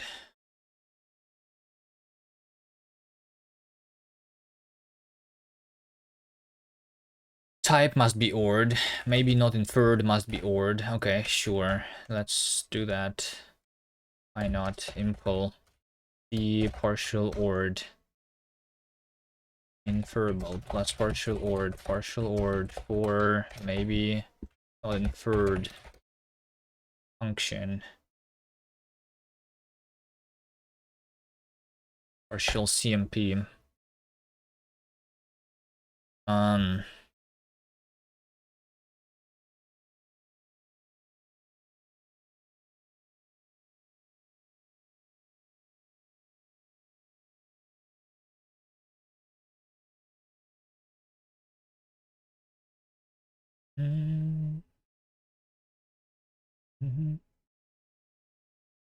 Yeah, but I also need to have something like tri-ord, similar to the tri-hash.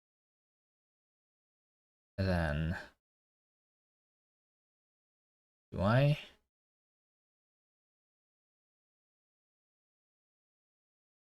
Match self zero get. Let's just say this self zero get.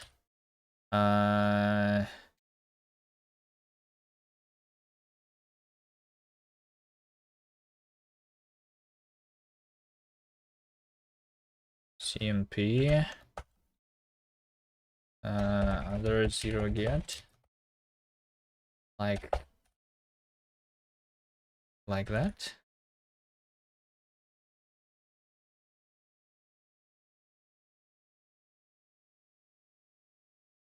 E partial CMP. Oh, 0 get, other 0 get. Like that.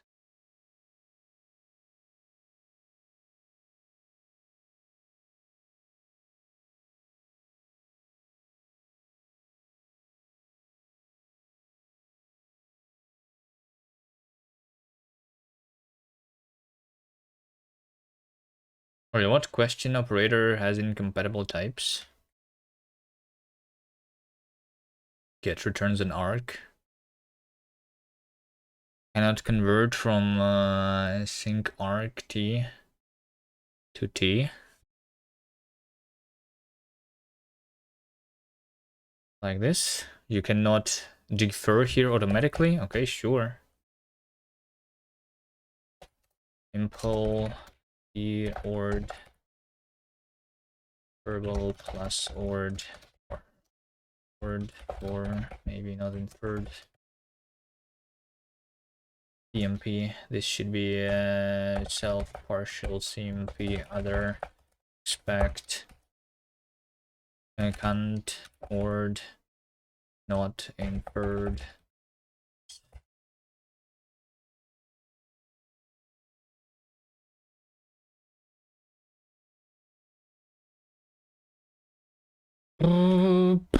Tuple is not orderable. Okay, let's make this orderable. Impl T partial ord for tuple T.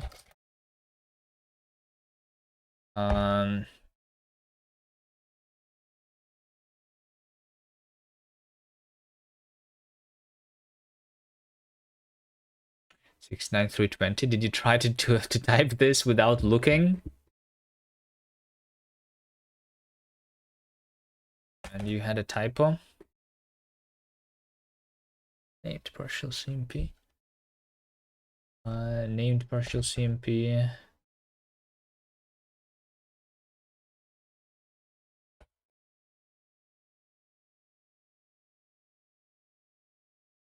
Go to this. OT ord for tuple T. Self partial CMP other.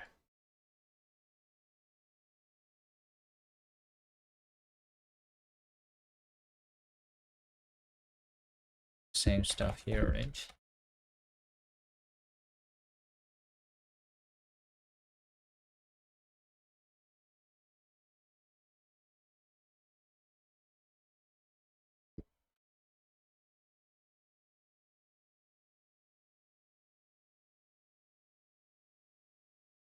Function type must be orderable, which means that these things needs to be orderable. Okay. Shall ord. This can be derived here. Maybe compiled functions is a park. Sure. So I think I just implement that ord for park.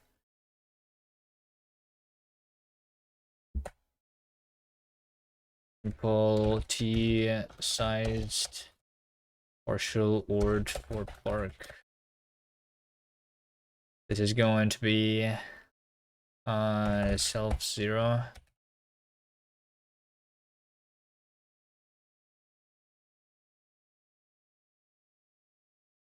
Arc SPTR self 0 partial CMP arc S pointer 0 0. I think we just compare pointers here.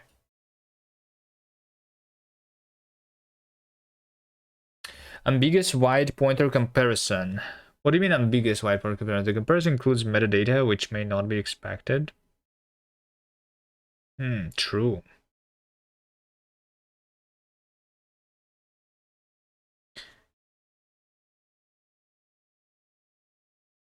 I see. I mean, I don't care here. metadata. Or do I? I think I don't. But sure, let's try this. std ptr.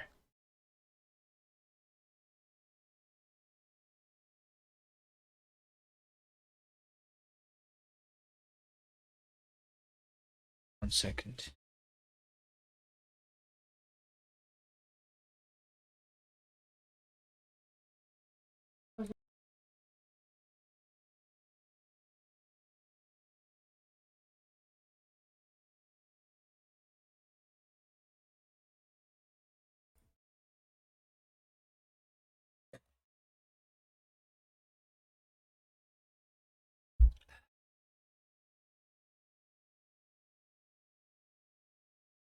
Pointer.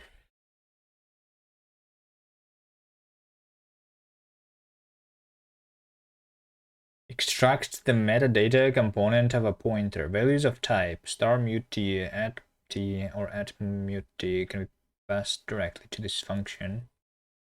They implicitly coerce.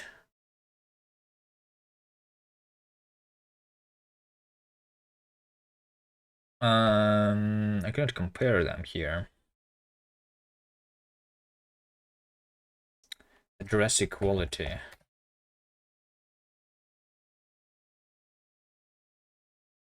Oh, we just like cast the pointer to star const nothing? I see.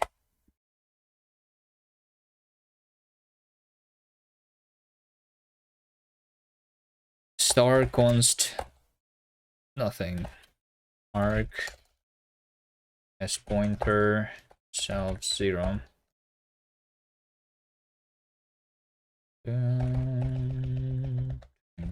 For 0. 1 partial CMP P2.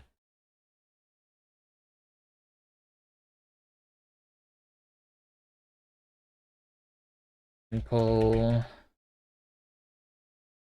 word work.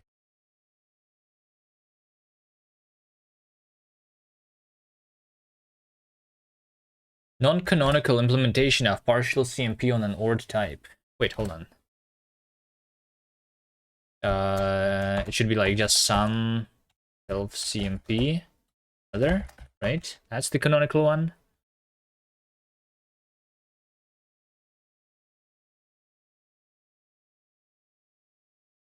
Tradebound context ORD is not satisfied. Okay.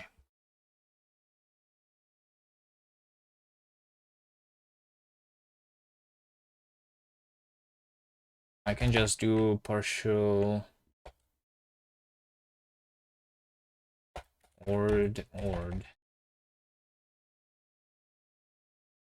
Partial ag. Okay, hold on. It's literally okay.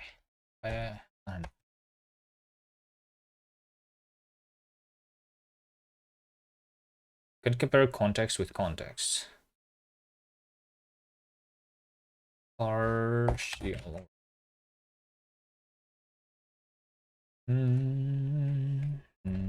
The method push is just insert.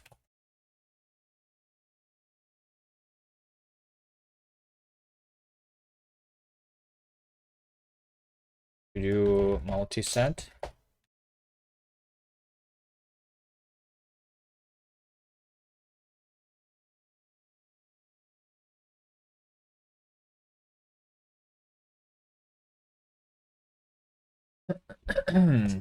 Types. Default.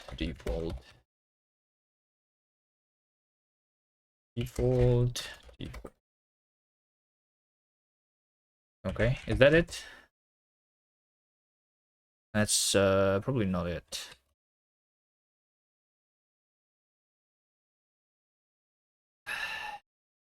Cannot hash growable contexts. Yeah. So I'm trying to get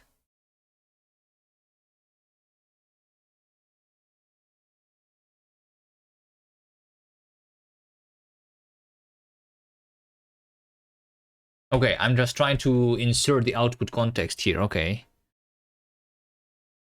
Vikrant. Hello. New idea. is the answer. Ba-da-dum.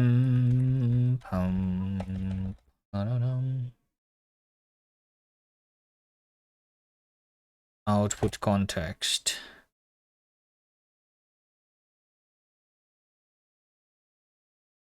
Context empty.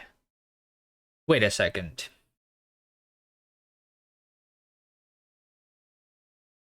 Wait, why can I not insert it? Well, it's not global here. The contexts here are empty, right?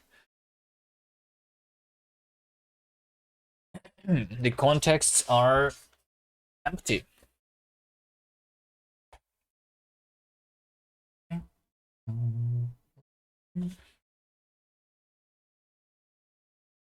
The context type is write string into unit. Cannot hash global contexts.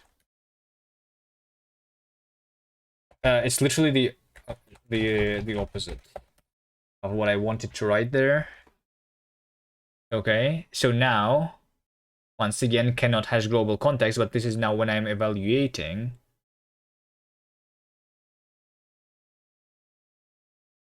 Std print over here, context type is right this. Current context expression at stdlib24, stdlib24. So current output, where output is a native output, right? So native output is wrong. Okay. Output. Is output context type? Which is, I mean, I asserted that those are equal. Let me see, print context type.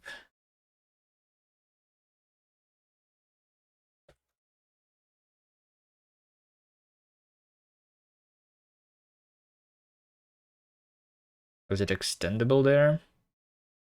It's not.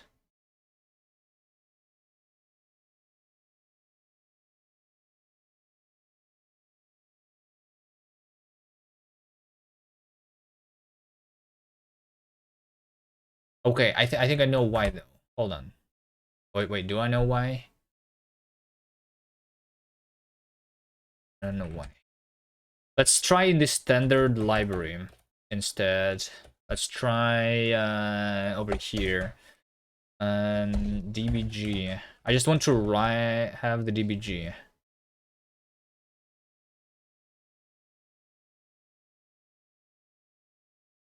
Right? Let DBG be role E.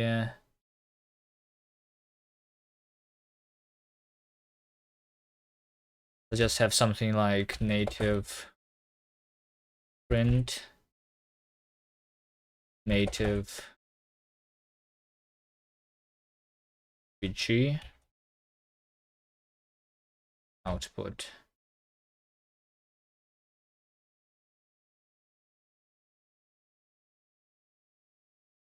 Okay, so it's a type, right? String into unit. No contexts. But over here, for some reason, it was underscore. Why? Why is that?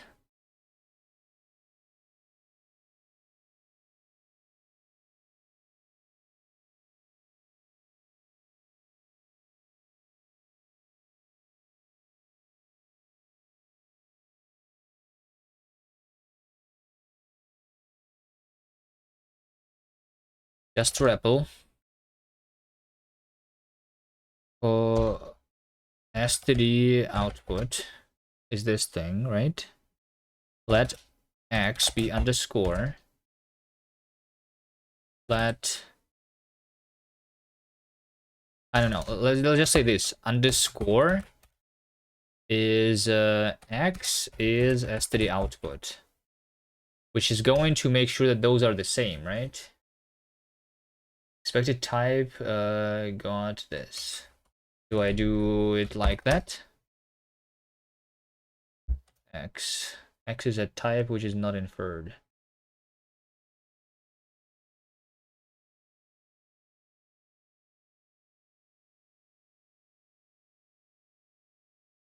underscore std output.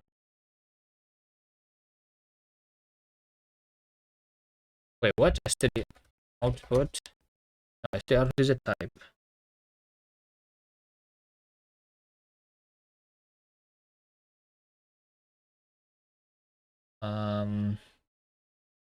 Wait, what is wrong here?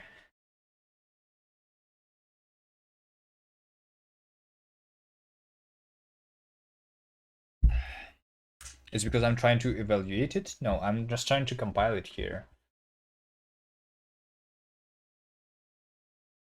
Expected type, but God. This thing. But std output is type. And we wanted to have a type.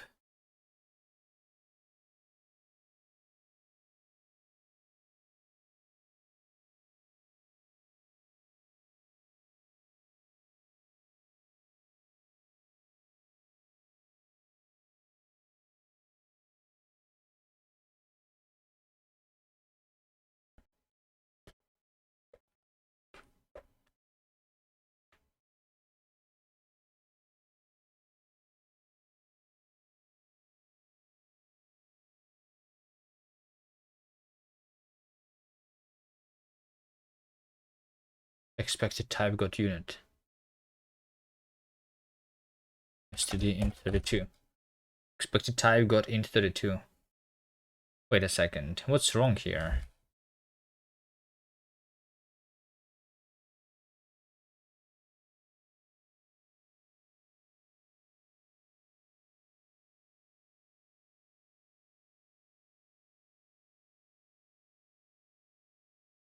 There's a function int32 into not inferred.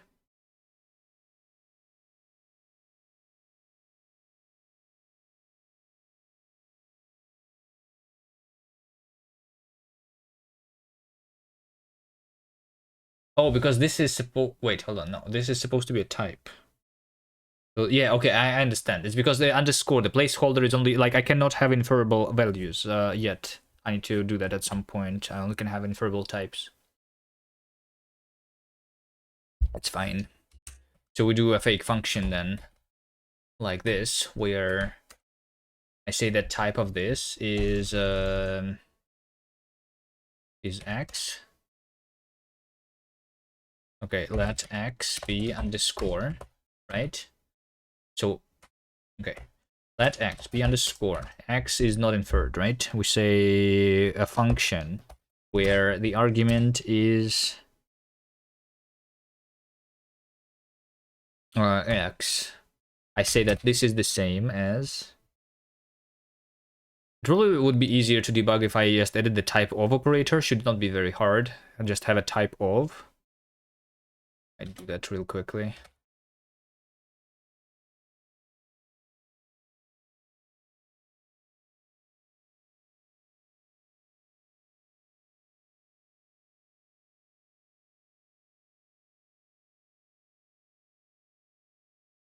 No, hold on. This is all correct, but I need to make it a function like this. Yeah, there we go.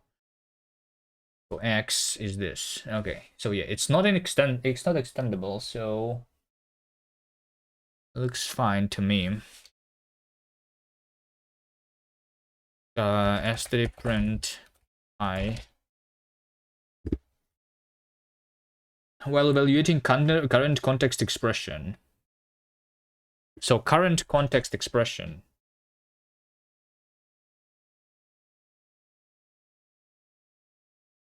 Now over here at line 25.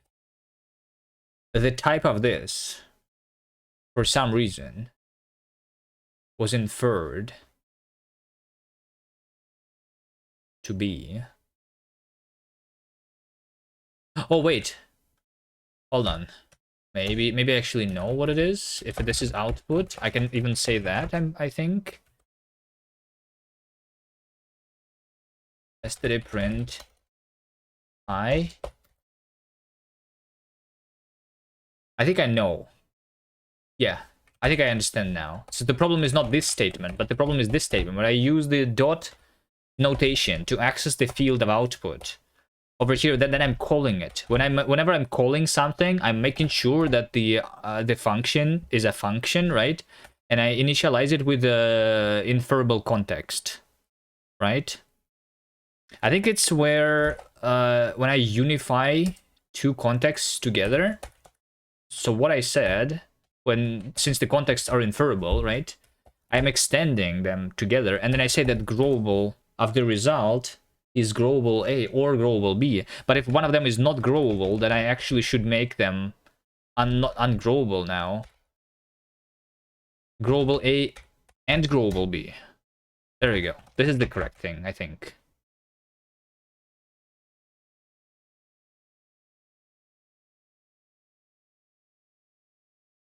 I'm not sure. std print hi. Okay, it worked. Okay. All right. Does anyone understand what happened there? Except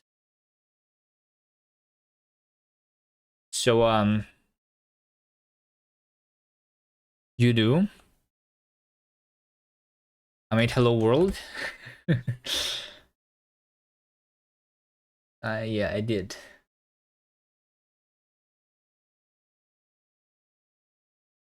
All right, just run examples unsafe. Okay, example unsafe. It's working. Cargo test. Let's try running the tests if all the current tests are still working.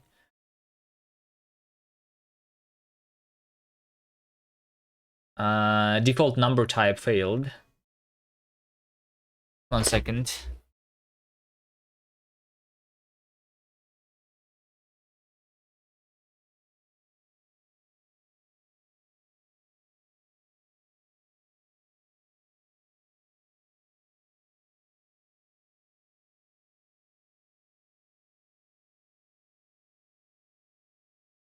Oh, delivery incoming.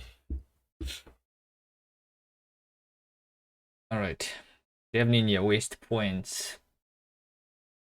Should I have a channel point reward, Dev Ninja, which which makes me add a test? Order the numpad? Nah, just some food. Why would I need a numpad?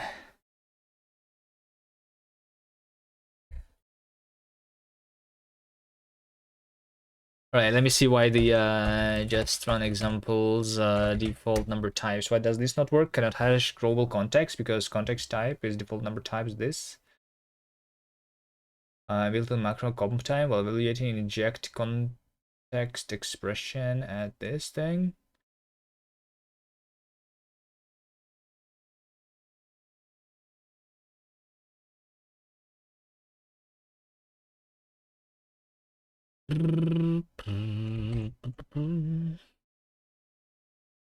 Line number 2. So this line does not work because std default number type is probably wrong.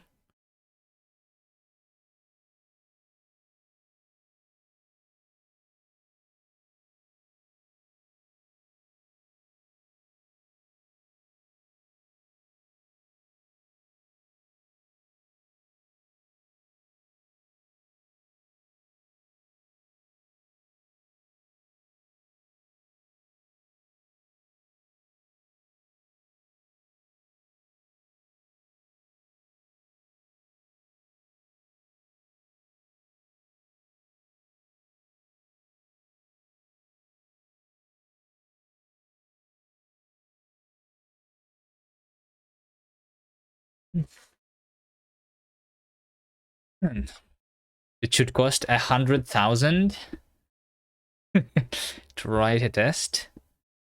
Does anyone understand what happened here? Hold on.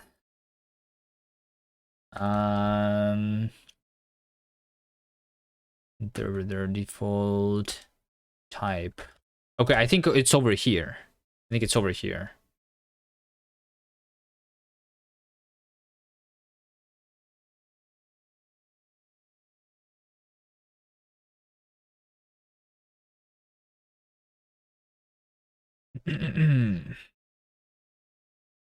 Default number type. I think it's because Default number type, function, contexts are empty, right?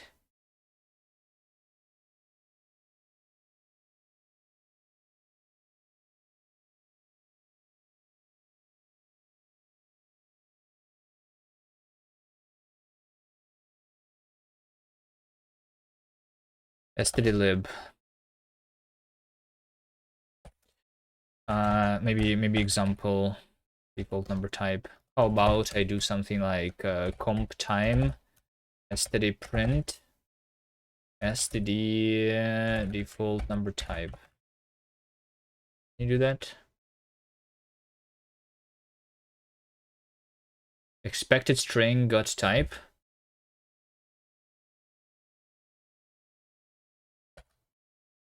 Comp time std print expected string got type. Line 111. Oh wait, it should be dbg. Okay. Yeah, this is not extendable. Pretty sure I don't need the parenthesis here for debugging at compile time. Type, default number type is string into type, yeah. That's it. So while evaluating this, with this being that, okay. So here's the thing, right? Because over here I'm using a lambda, right? What do you call these things? A closure, right? A closure. So this is supposed to infer it in its contexts, which is why it is which is why this here has extensible is extensible contexts, right? It's global. They call it extensible instead of global.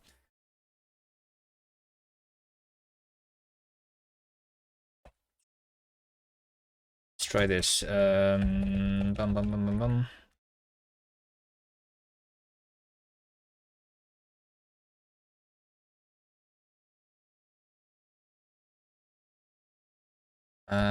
Comp time. I'm just going to have a comp time here. Something, something. Let x be this. std dbgx. Can I do that?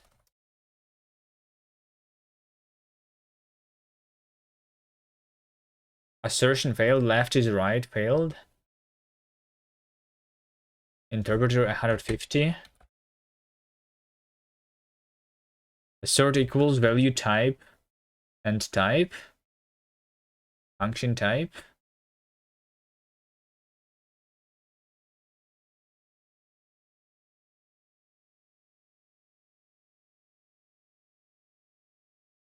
Something is wrong here.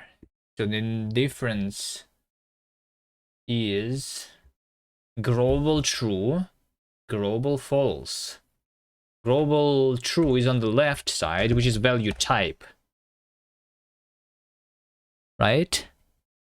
Right. The value type. Let's see. Value type.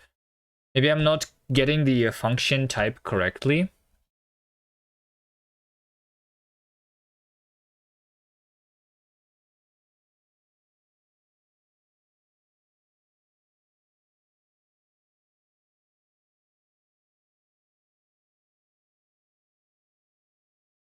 False is true.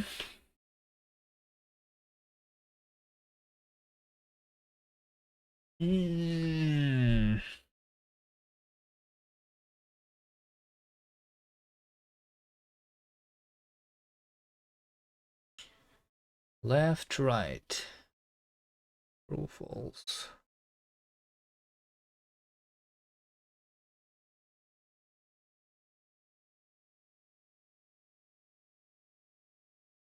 So I mean, it like what I'm saying is that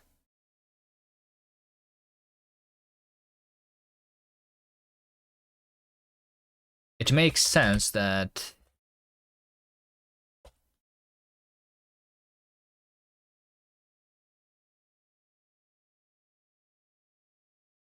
wait, so I cannot debug. The reason I cannot debug is because I literally just have an assertion.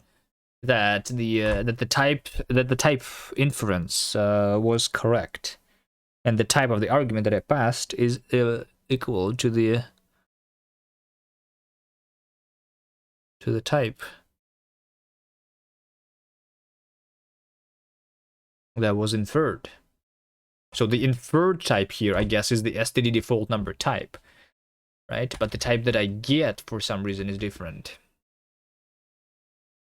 Could we master all units and Boolean correctness?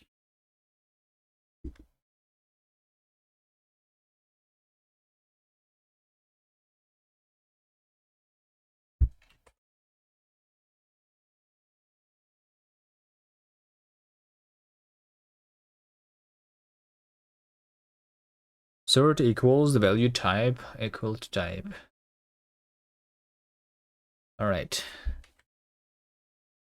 So value type, and value type is a tuple. This is a function. Okay.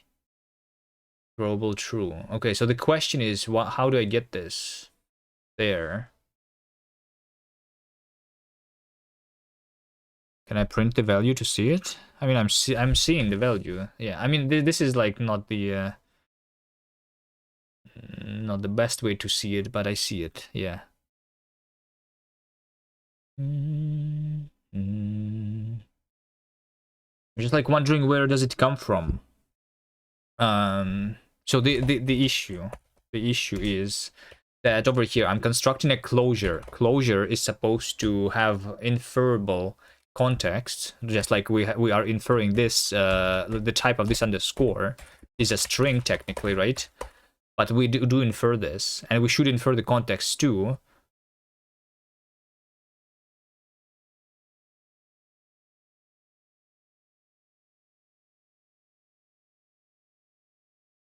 Could we stream in a nutshell?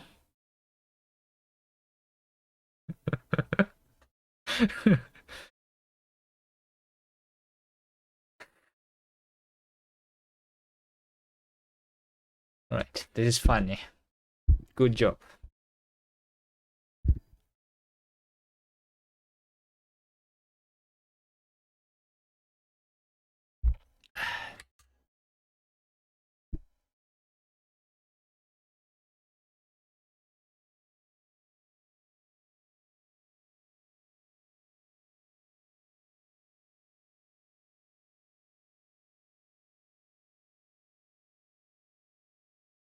Let me try to do a separate example, but first I need to have, let's go into the REPL. Like if I say, for example, if I say string into string, right? And it's a function string into string with inferred contexts, right? Because that's my default right now. If I don't specify the contexts, then they are inferable.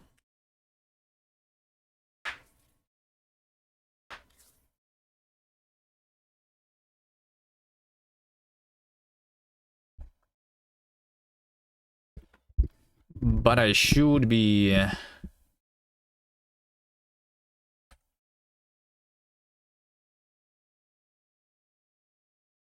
So I should have this syntax, right? Which I already have. Compiler, function type.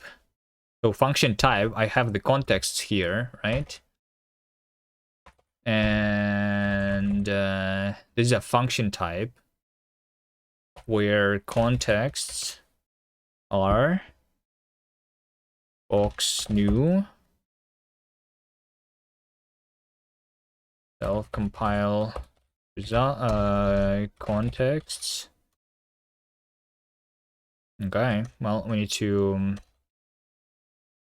have contexts, right? Is match contexts.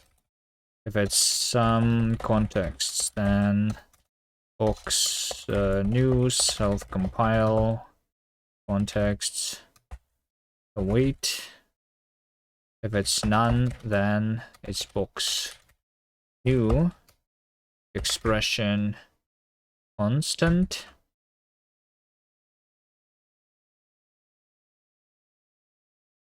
a value is value contexts new not inferred data span it, something like this. So I need to have the contexts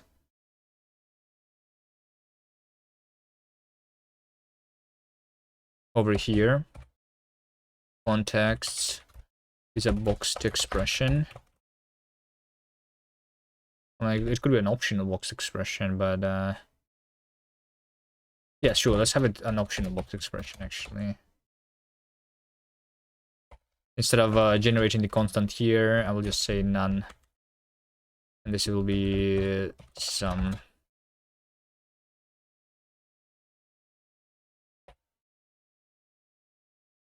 function type argument contexts, and this expression function type argument contexts data type expect inferred type shape contexts. But I don't think I can do that yet, so to do.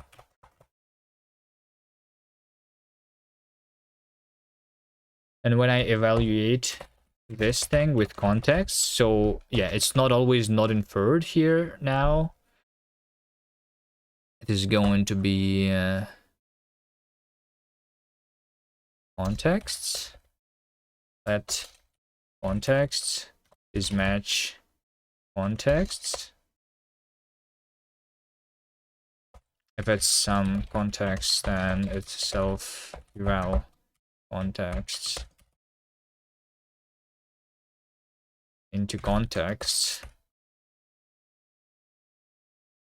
If it's none, then it's contexts new not inferred. So like by default, it's not inferred, right?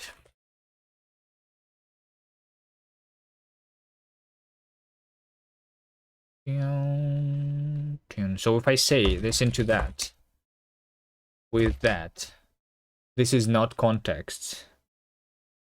Okay, sure, true. But I think I should make it context. Right? Maybe. Let's see. If this is a unit, then it should be okay. Contexts empty, which is not extensible, basically. So, like, now if I specify this type of a function, that it means that there is no. So, like, this is unit into unit with inferred contexts, and this is unit into unit without inferred context now, right? Okay. So now we can have an example of a function. Let's say we have a function that returns nothing, right? And let's say that the type of this function is this into that, right? So now the type of this function is unit into unit with not inferred, with like inferable contexts, right? If I say here with this, then it is still inferable. So here's the problem, right? Even although I have specified that the type of this function is supposed to be fixed contexts, so like no contexts, it still says that the type has extensible global context. That's the problem.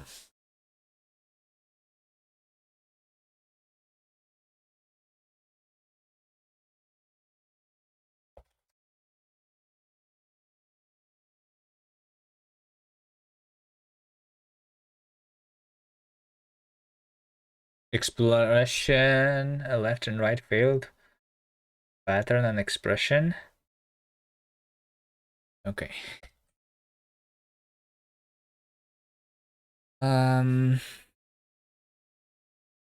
Yeah, no, I see. I have another way of declaring functions. Function that takes nothing, returns nothing, with context nothing, like this. Cannot finish parsing.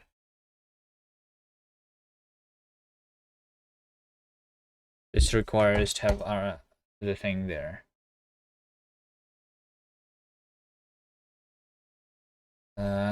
Expected value here, sure. So yeah, there you go. So this function, since I have specified the context and the function definition, is just unit into unit. If I omit this part, then it's unit into unit with underscore. Okay. So the problem is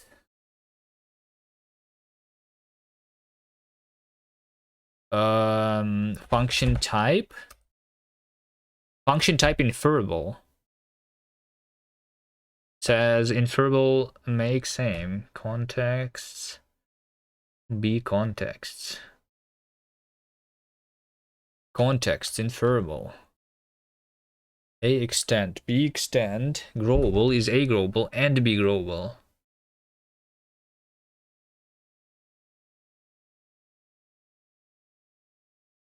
Let's have a test.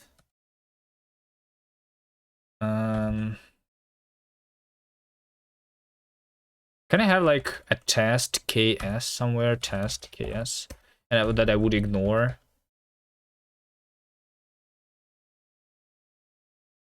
So that I just use it for testing. Let's see.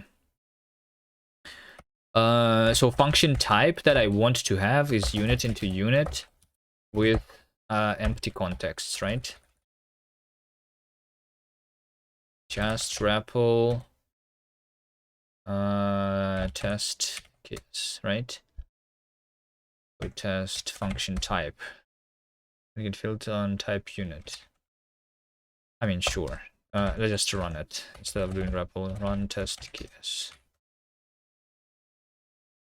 std_dbg, just to do use std star. std_dbg dbg function type. Okay, so it's type unit to unit, right? Then I say that function f is unit into unit dbg function type.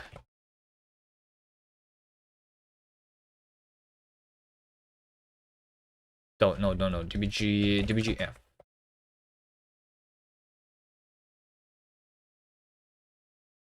Okay, and then if this is function type,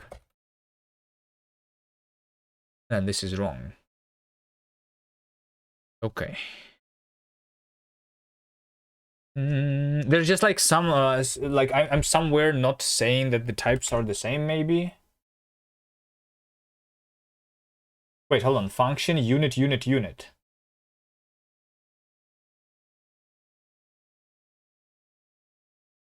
Wait a second. That's something completely wrong.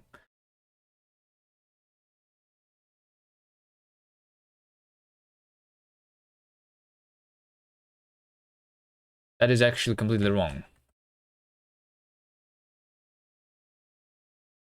Because it should be brackets here. Okay. Binding fn type, this should be const. Okay. Insertion failed, left is right. So this is the same when I'm debugging it here. Okay.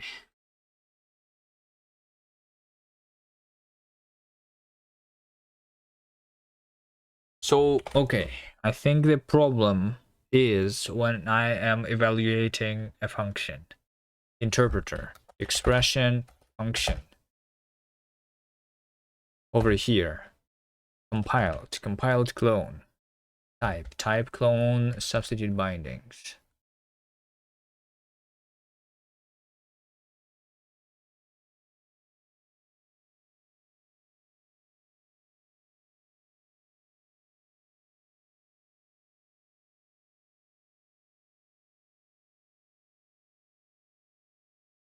You know what we should do?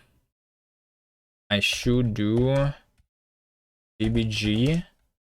I should have like, so like this is dbg type, this is dbg. I think assertion should not happen here actually.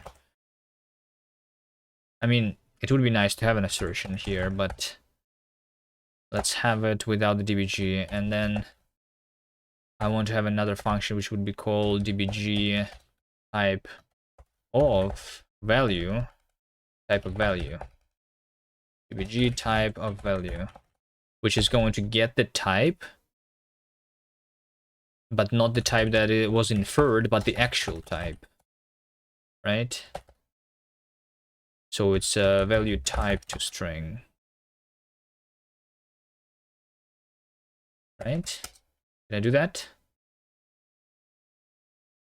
Okay, we'll keep that as a warning so that I can debug easier.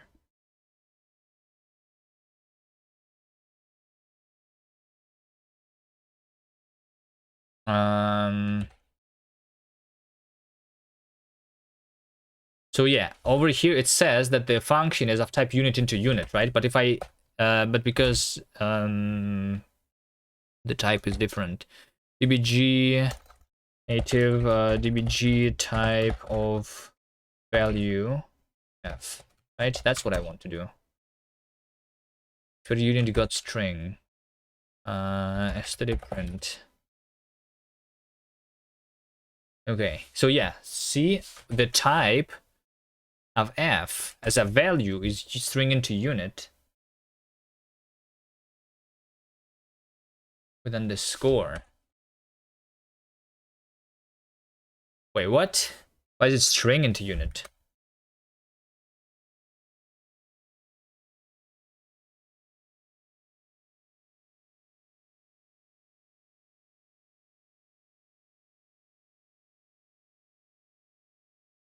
Something is wrong here.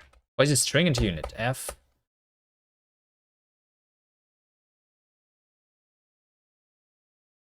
Wait a second. I know why. So this is because my macros are not hygienic. Because I'm using a pipe here. Okay. I need to fix my macros. Yes. Native dbg type of value. Yeah, so type of value is unit to unit with underscore, but the type that is inferred is unit into unit. And they are not equal, and they should be equal. So how do I do that? Where is it wrong? Function.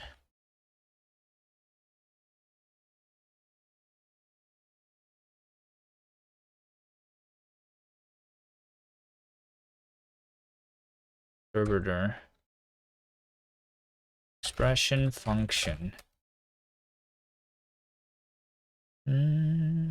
This is where I'm evaluating it, right? Yeah. Just make it a new ID. Captured. I capture the current scope. Alone. Substitute bindings. It doesn't matter. So the problem is the type, right? The type of this expression. Let's say the compiler here. Okay, so when I am initializing the type of the function expression, the type is there immediately. Compiled is there immediately. Okay, so the function type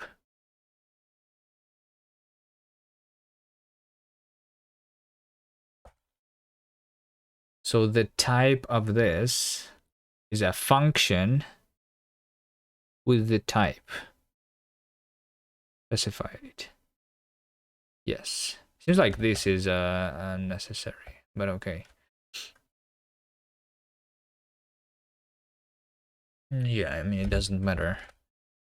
So I am constructing this over here when I'm defining function. Oh, because we have to do no. So context is new, not inferred. There you go. It is not inferred. But also it's totally fine.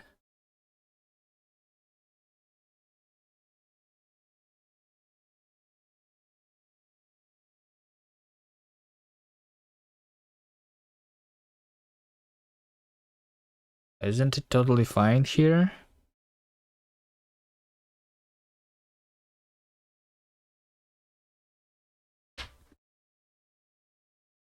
I don't get it.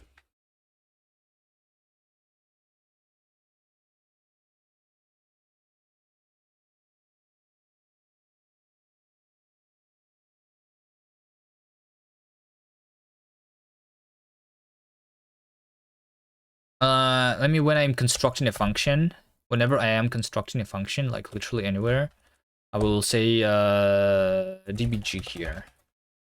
Let's just do a dbg, it's fine. So I only care about the last one, right?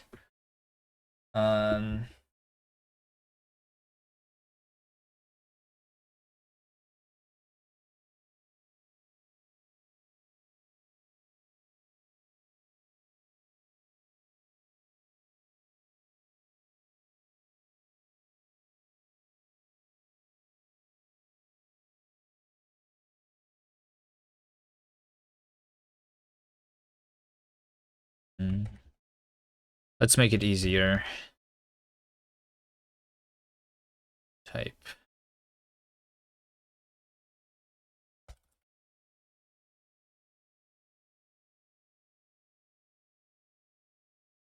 Print at is type at expression data span.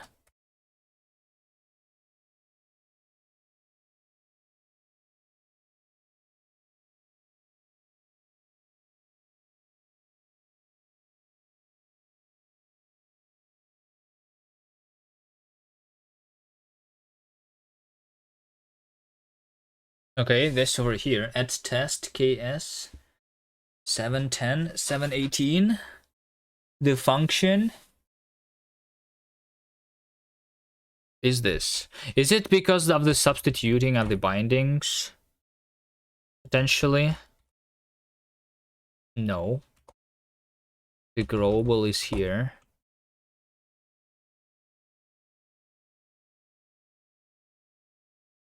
Wait a second. Expression data type. They're supposed to be the same. Are they different?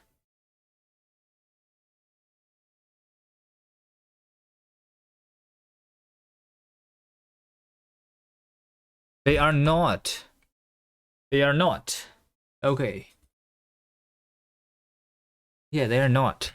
So how is that the type of an expression is this is literally supposed to be the same?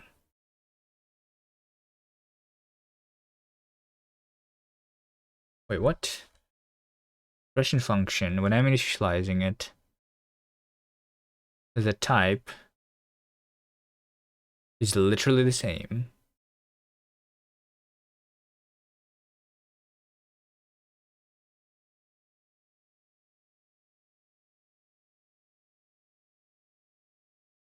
I know why. I know why. I know why.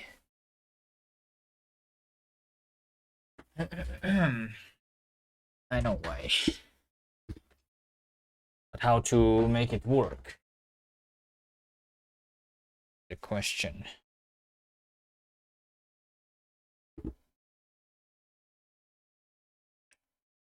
So the reason is that I have the context here, right? Which is stored somewhere. But if some other function is referencing the same context is not stored in a variable. I should have like inferable contexts. which would be like, so whenever I clone it, it doesn't actually share it like it does with types. Because when I clone a type, it actually clones a reference to the type variable. But for context, it's not the same. Yeah. Which means that I can make this.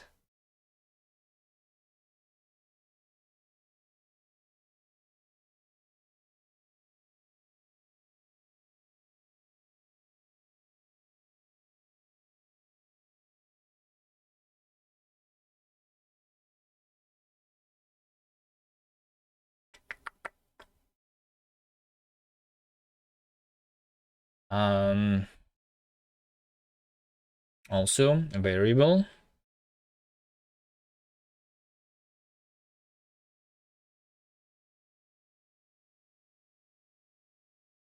So whenever I specify the context and I store it somewhere,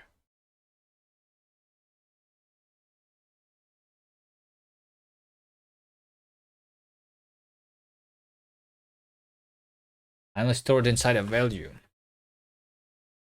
No, I don't only store it inside a value.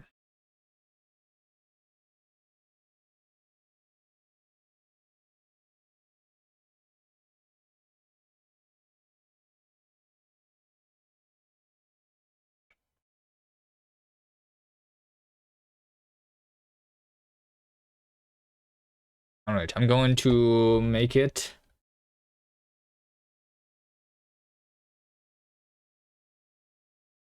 I'm going to make this.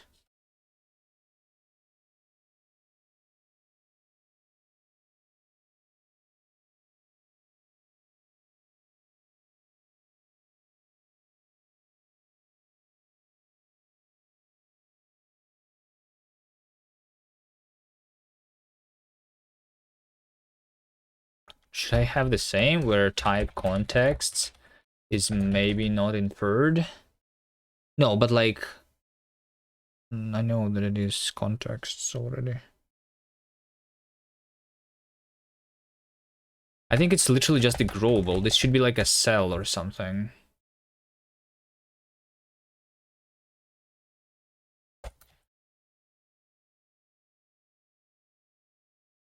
No? No, it doesn't make sense still.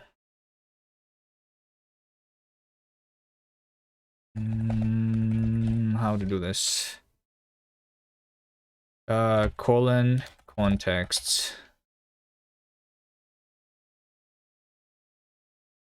Function type contexts.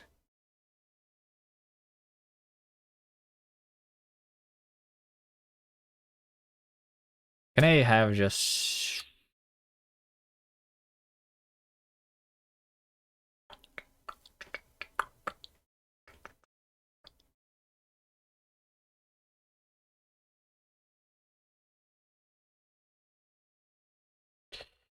All right, let's say context data.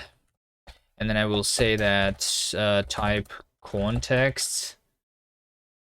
Let's have struct contexts. This is just going to have arc mutex context data. Fine. Fine. Park. Maybe park. Park. Something.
Can I just have those into here? Arc? No.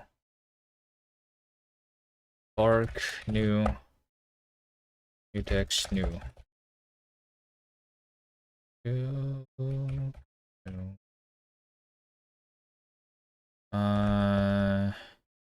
not inferred.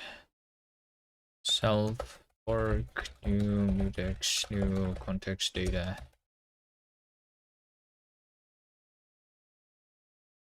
Is empty. That data is self data block rep data extend with let this is self block wrap. That is. I have the feeling that kast will only be runnable on quantum computers when true is false. You can laugh as much as you want, but when actually make something with the language and you will still be writing tests, we'll see who laughs then.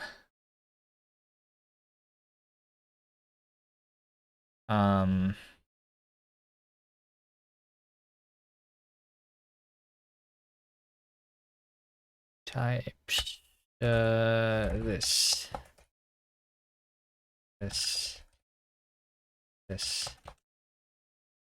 should be mutable.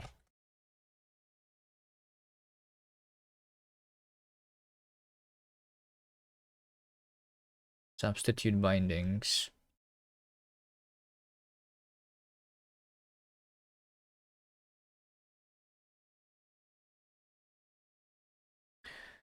I am from the future. I use a time machine. Wrote kast. I confirm this is true.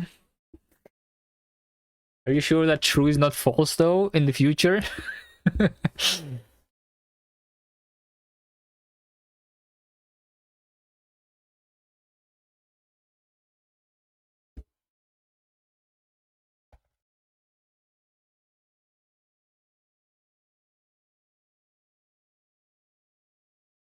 This is what I'm doing right now. Is weird, but my brain isn't working anymore. Let's see if it's going to fix my problem. And if not, then oh well.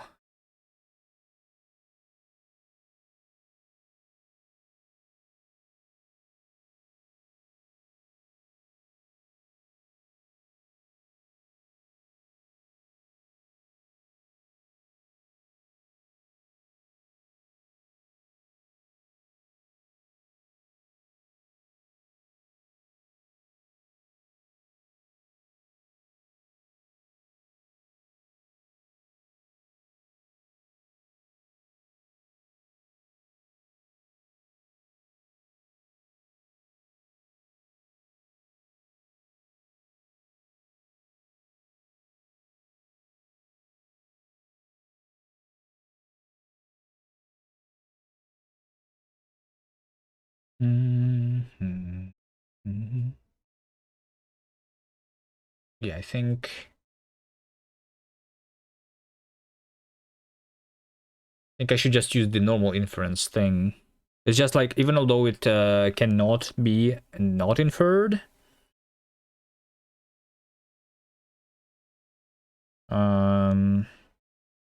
still use the same mechanism. I'm just implementing it from scratch here. Let me have a to do here. To do, just use inference variable of context data.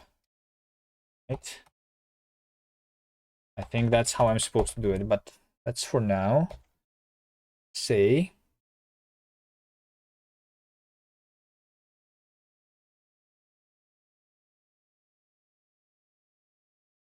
extend with this. Extend with that. Okay, yeah, sure. Since they should be the same, Okay, A, right?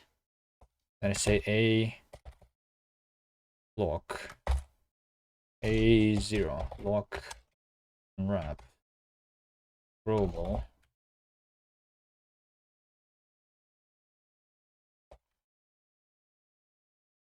Let a is a0 lock wrap mutable. Let b is b0 lock wrap.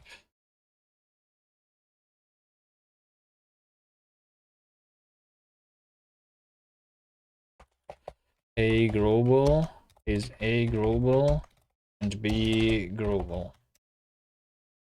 There we go. Because b does not need to be mutable then. Does this work? Alright. I have something to show you, Remarch. In a second. We have the context system. I'm just trying to write inference for that. That was never implemented, so it's kind of weird a little bit.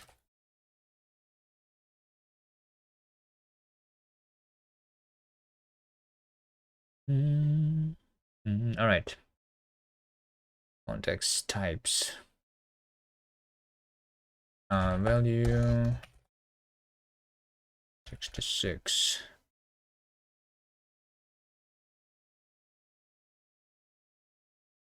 Into contexts. Contexts. Insert. Contexts. From list type. I think I'm just going to have this constructor from list.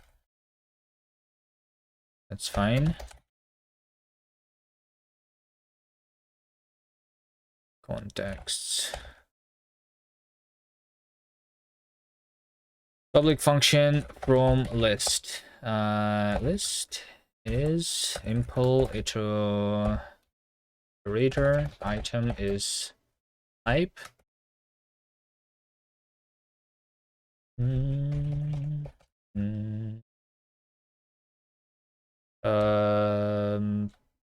List into iterator collect.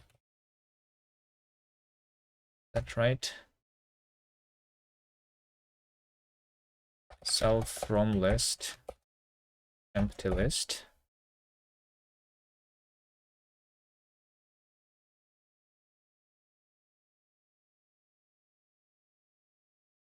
No field types. This is for me writing this thing. Contexts. Let me just say here, write. Yes, contexts fmtf.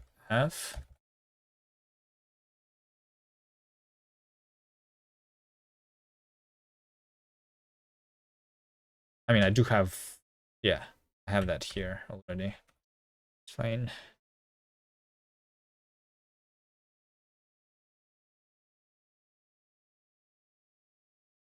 Context not listed. Okay. So now we have the actual error. That a context is not listed. Well, validating function expression as stdlib24. stdlib24. This thing.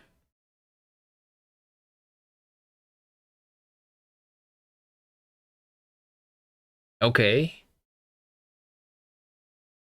All right, I see it. So here's the thing, right? So now I have specified that the type of the print function is string into unit with context output, right? But the definition of this function is this closure. This is then...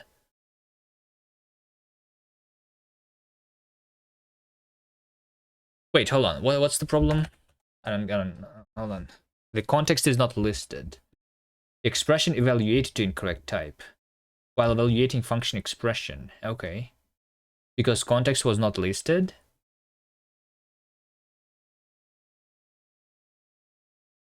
I see. Do I see? Do I see? I'm not sure that I see. So the problem is that when I now evaluated the thing, so this is the actual definition, right? I evaluate that and I get a function that is returning that like doesn't require any context, because I am not inferring this based on usage yet. That's the next step, right?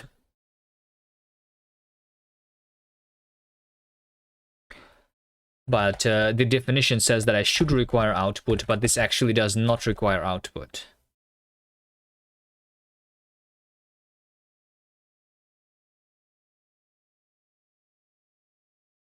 Oh wait, hold on.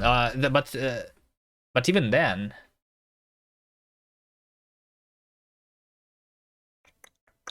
this is the subtyping thing, right? So like, if I should be able to assign something that actually does not require a context to something that potentially requires a context, right? Because I think this should be assignable anyway. But that's not the problem here.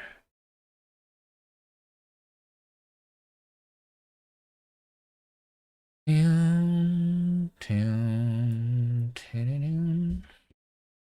with a K in the beginning. Here are some creative name ideas for a test runner when a programming language is called kast. Castaway. A playful nod to sending poorly performing tests away. Huh?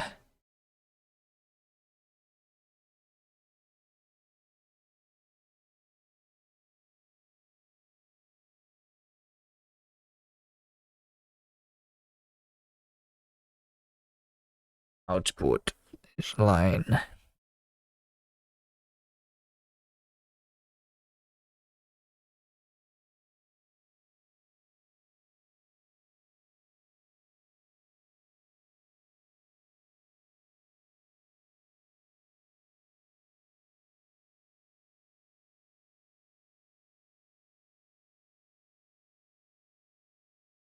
Isn't it supposed to be based on the inferable type anyway?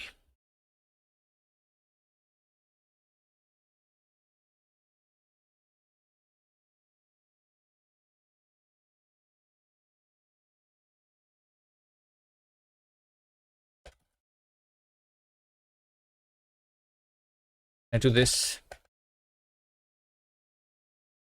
comp time if false. Does that even work? Comp time if false?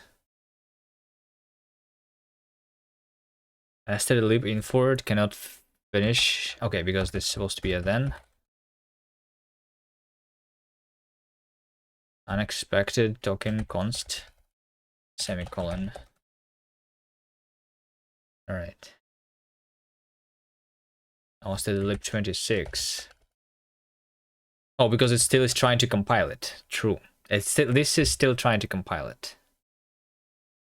Okay, I need to actually comment that. Wait, hold on.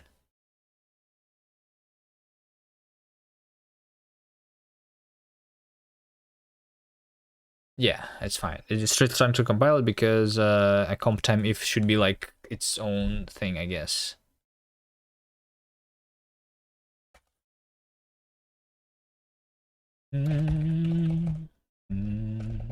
Just comment.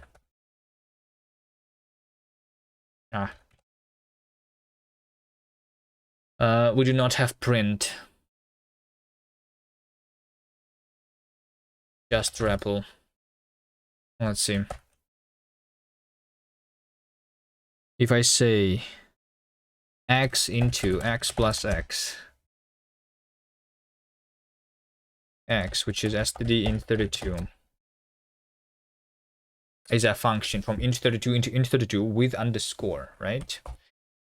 Can I say that let f be that?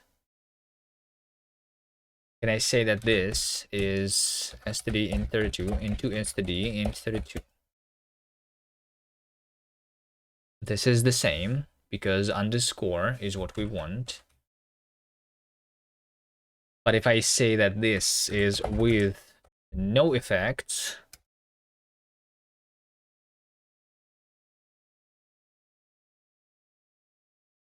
it still is incorrect. What?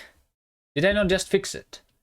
The function says that it requires a context which is not inferred, even although I know that this thing is supposed to be like, shit, what is wrong? These two things are supposed to be the same things, to be the same types.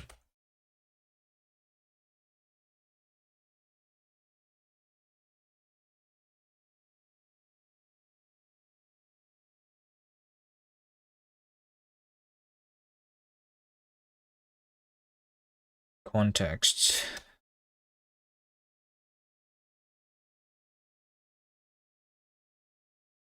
Inferable make same.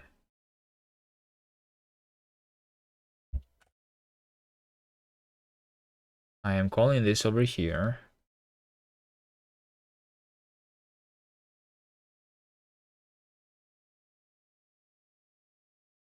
And it's doing it. Contexts itself is this thing. Okay, but I'm not mutating existing ones, I guess, right? I am not mutating existing ones. Yeah, okay. Okay, this is all wrong. If it is inferable, then I need to use this. This needs to be done right now. I'm going to say that contexts is inference, maybe not inferred, context data, right?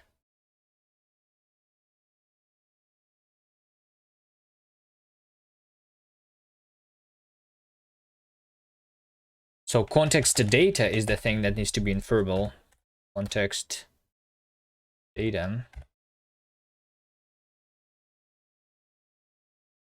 Substitute bindings for context data. I should not lock anything. Self is, this is self.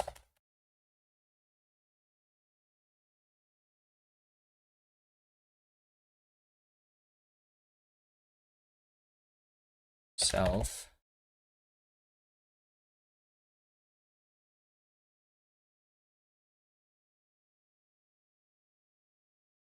Okay, self. Types is a types. Global is a global. And be global.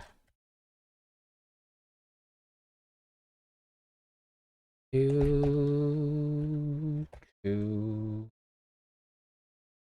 impl context data, extend with. Nice, you finished the lecture. Nice.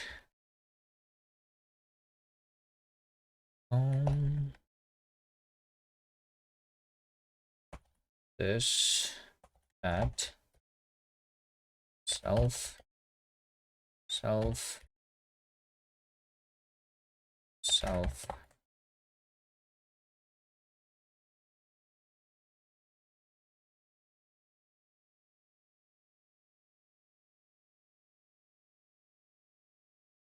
New not inferred. That would be self. This is duplicate definition too.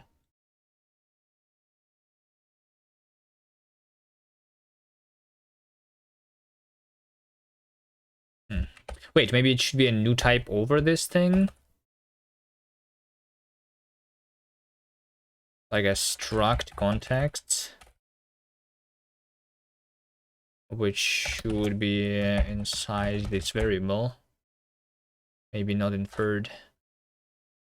Maybe not inferred also has the variable inside there.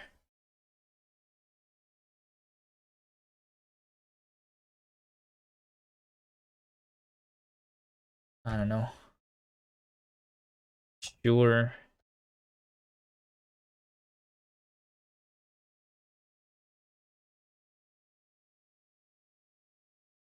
Derive try-hash. So this try-hash should be for context data.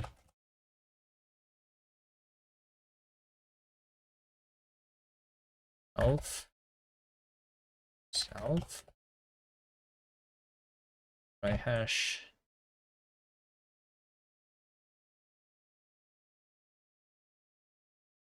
fmt display for contexts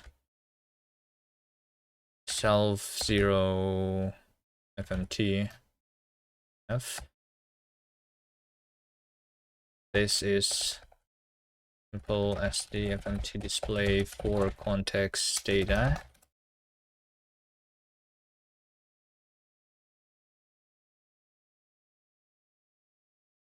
And from list. So this is going to be self inference, maybe not inferred, new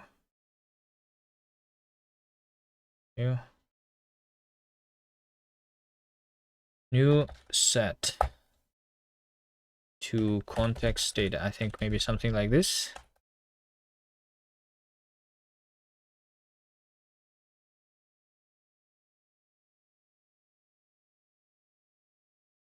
Public function new set value t self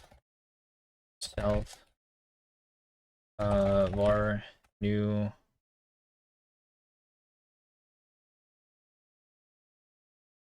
let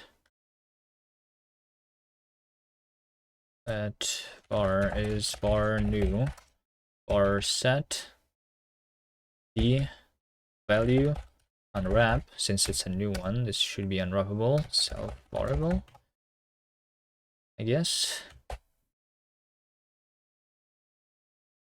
Back from work, nice.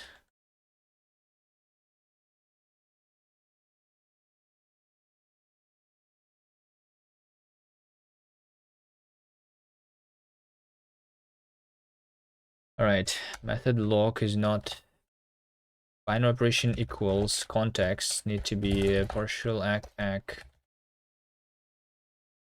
partial ord.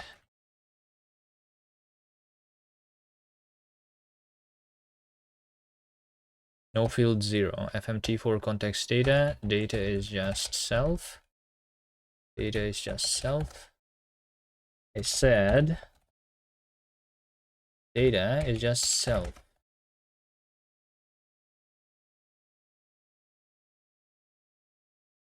The trade inference trade hash is not implemented for, yeah, this should be try hash. No method lock is empty.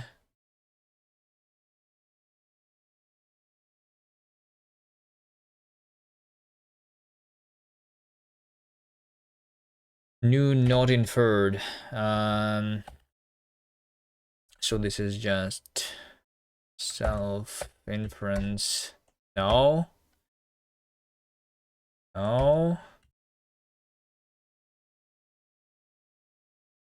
Self inference. No, what are you doing? Stupid NeoVim. Why is it auto-completing something? Self inference. Maybe not inferred. New set context data like this is empty. Okay, let data is self get dot 0 dot get inferred unwrap.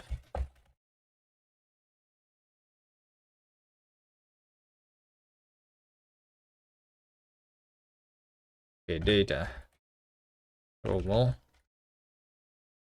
data types. Sure. Substitute bindings. Yeah, okay, so impulse substitute bindings for contexts.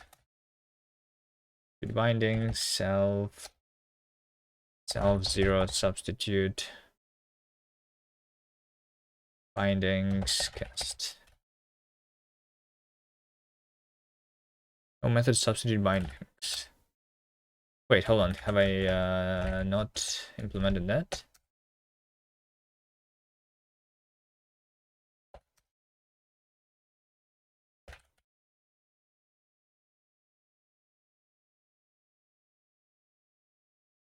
Substitute binding is implemented for type. Oh, it's based on inferable. Yeah, okay, sure. So it's self zero inferred, unwrap, substitute bindings, kast, self, inference, inferred new set. Is that what I want to do?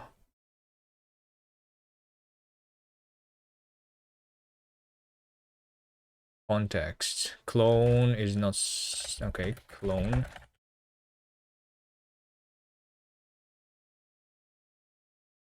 Doesn't implement debug. Debug.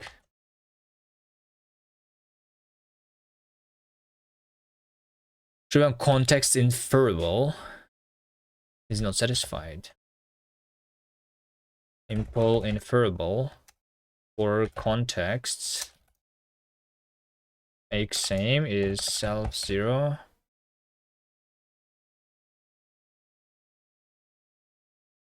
No, a0 make same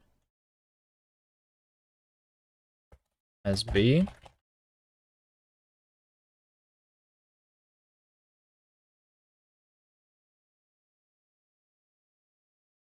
Okay.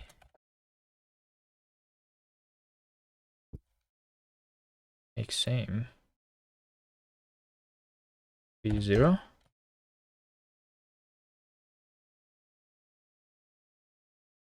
Unused variable type. It's fine. All right, let's try again. Does this work now? A function of type. Okay, let f be type unit into unit with unit is unit into unit. Okay, this worked now. Now you see how this is the same. I think it's going to work now. Think. Not entirely sure though. stdlib. Let's uncomment that. Just REPL. std print I. Okay. Excellent.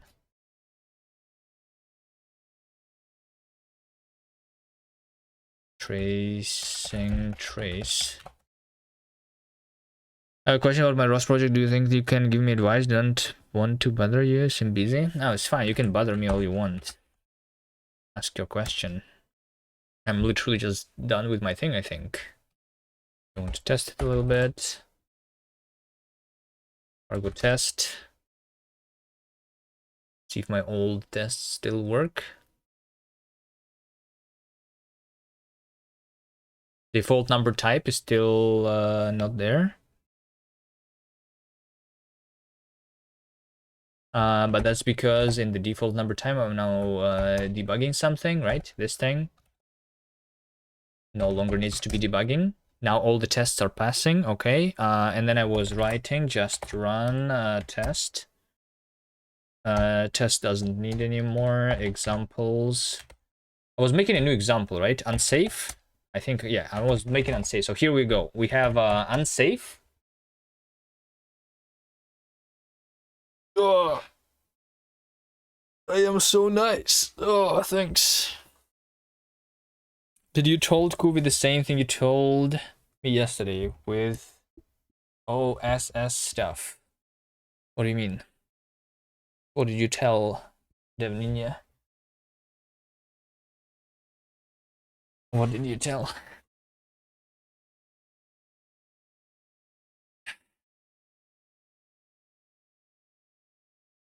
Closed source thingy.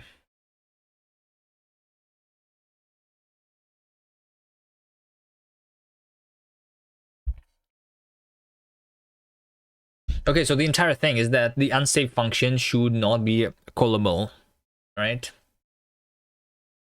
But I only did the inference of the context types. Let me commit the thing that I did. Context in function types, right? But now in order to use it, I need to make sure that when I have the with keyword, I need to make sure that the compiler knows that the code afterwards is going to have the unsafe context. And then whenever I call a function, I should check that the context is available, right? And after we have that, the context system is complete, I think. I'm worried now that I have a job, I will become a closed source enthusiast. I mean, it's fine. It's a job. Or do you mean that like you're going to do the stuff that is not related to job as closed source now too?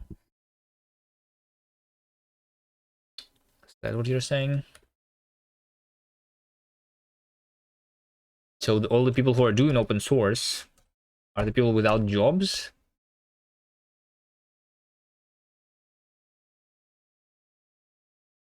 You can easily see why my Linux is not activated, because all my work is open source, which means that I don't have a job, which implies that I cannot afford the license, right?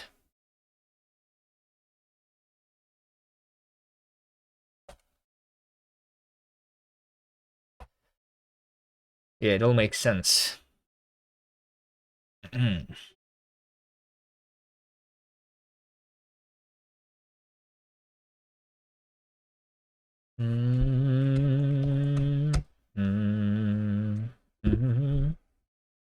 He is jobless. He gets sponsored by the Linux Foundation. Yeah. It would be nice if I would be sponsored by the Kast Foundation or something. But I think we're too early to even think about that.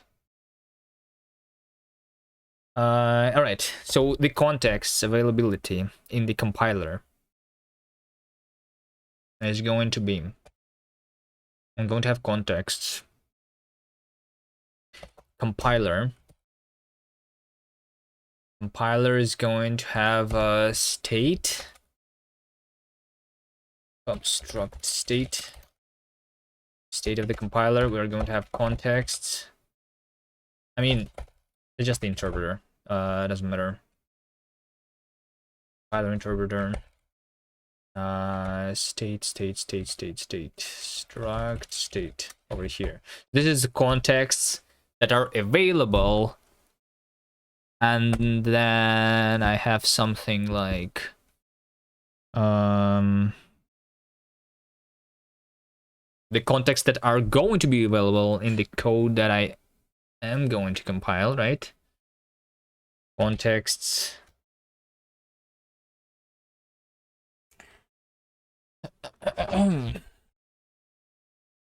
Have a new playful punch against kast. The German word Sandkasten means sandpit in English.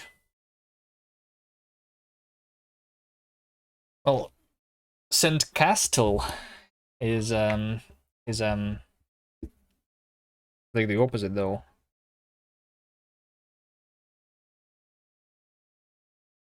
Contexts. I don't know. I feel like this should be like part of the compiler, but let me call this runtime contexts, and then compile comp time contexts. So comp time contexts, all I know about those is the keys, which is the types, right?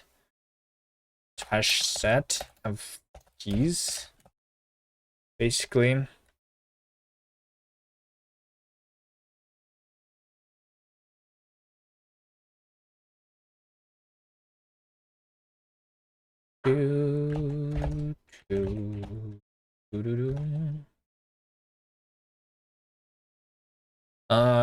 So whenever I insert context, this is going to be insert runtime. This is going to be get runtime. Although runtime can be comp time if we like insert it in comp time, you know. I don't know what's the good name here, because like there's a different. It's not really a comp time context.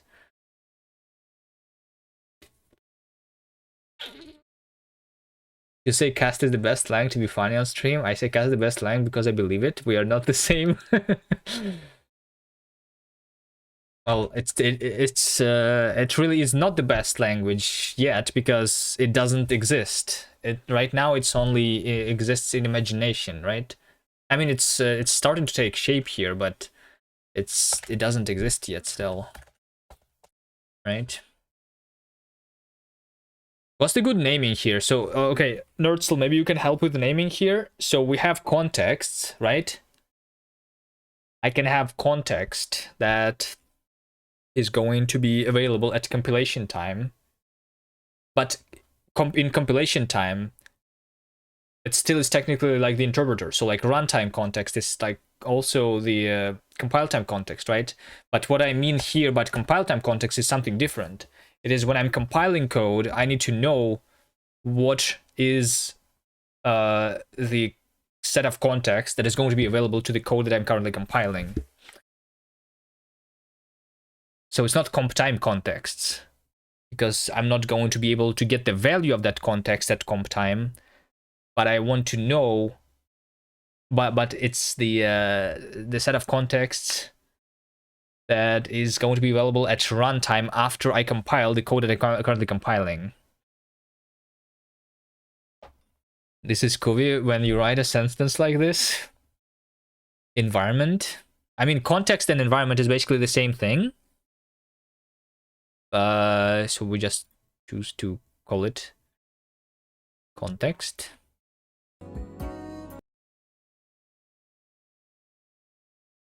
Context. Yeah, I don't know. Context environment is the same thing. Yeah, I also don't know. I will call them component and context, but evaluation environment. Yes, context is the evaluation environment. Yes. But like, I mean, you can have multiple different like contexts at the same time, which means that your like entire environment is consisting of multiple of different contexts, right? It's, I mean, you worked with the effect systems, right? I just call basically the effect type, or I guess the handler is my context. Like the effect handler is my context. So whenever I run a function which is effectful, which needs to run an effect, this function can only work within the context of a handler, right? So the handler is like the environment that provides us the ability to run the effectful function, right?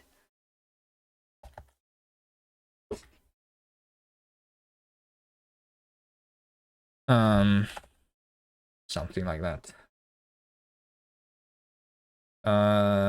Contexts. Maybe ask dumb GPT. I don't know. Contexts that are going to be available for the code.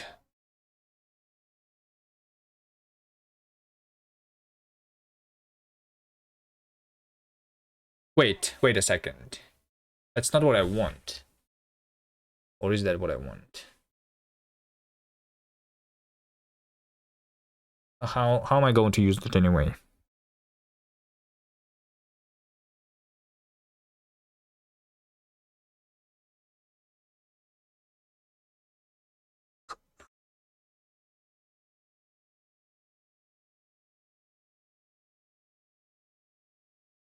I literally let it generate most of the docs of the dark code.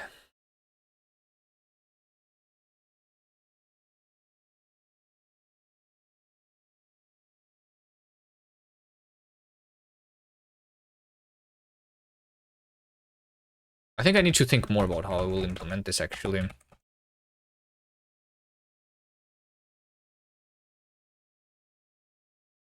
Let me discard this.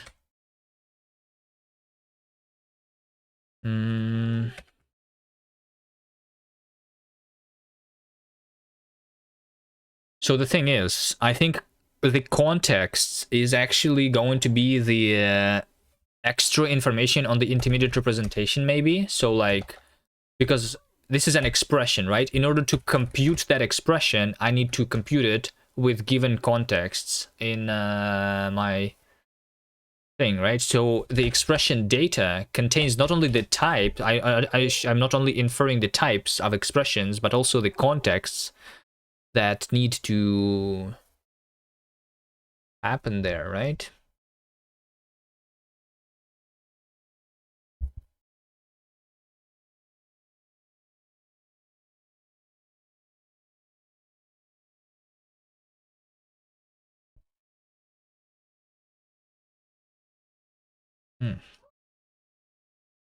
So it's part of the intermittent representation, I think. No?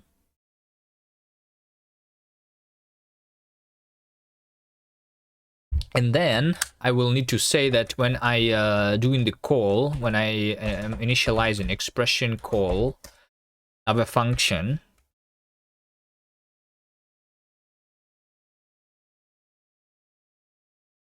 right?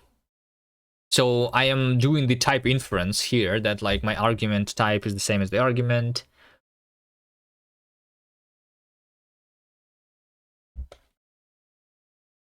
Right? My result is like the result here. And similarly, when I'm initializing the call, I need to make sure that the contexts that the function is requiring are available. Wait, but I only bring the context in using the with expression, so that's why I was doing it, right? Yeah.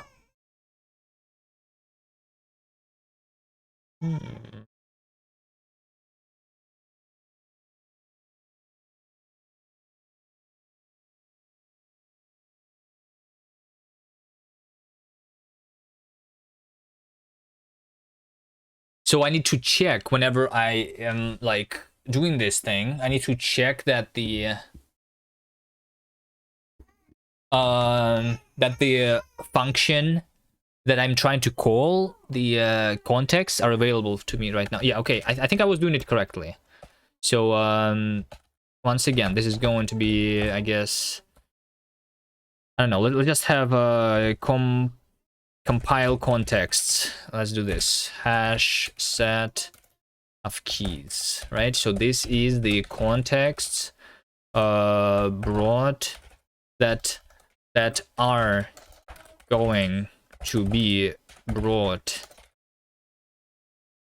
in using with expressions at runtime, but I'm right now compiling, right? I think so. Hash set. How did I get the LSP rename to appear as a box?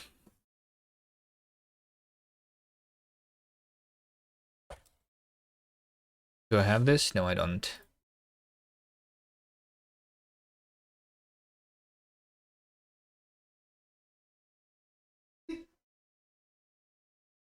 I made it so that you can run my version of NeoVim by just nix running it, nix files NeoVim. You can try that, but the configuration itself, I think I just installed a plugin dressing NeoVim. This one, I think, dressing NeoVim. There's a bunch of plugins like this that do differently.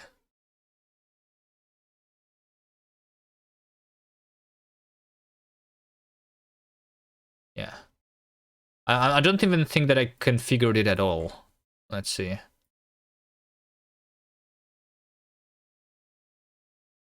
No, you don't even need to configure it. You just install a plugin and that's it. There are other alternatives that allow you to have the same thing. But yeah, it's because I hated when it was in the bottom.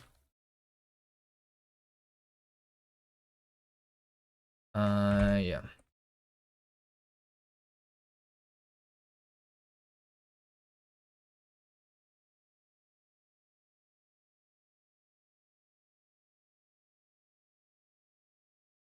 Runtime. No, hold on. Just get. Didn't I undo it?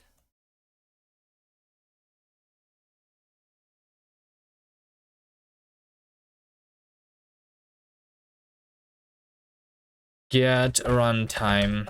Insert runtime. Sure. It's because like when I'm renaming in NeoVim, it doesn't save the files automatically. That's why. Fine. Let's call this runtime contexts. I don't know how I ended up with this approach. Sure. When at some point the language is going to become popular and people are going to look at its source code and they're going to see all of these stupid comments that you guys have left around here. We should probably like say who actually made this comment. Like, no.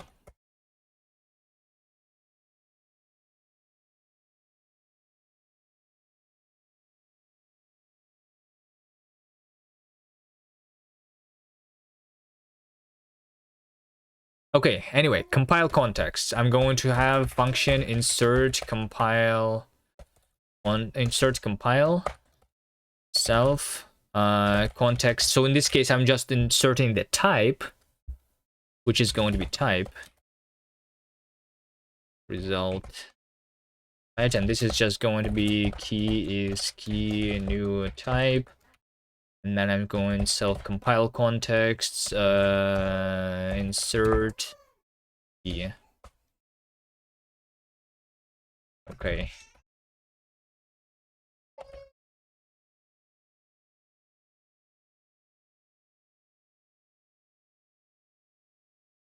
John Blow was here. I am innocent.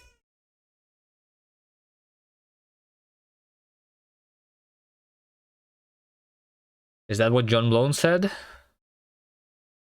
Anyway.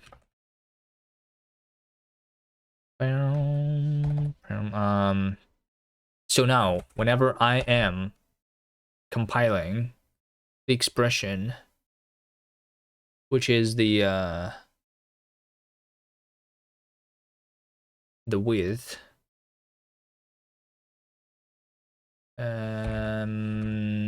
compiler expression width, it's called inject context, right? That's what we call it. So if I initialize this,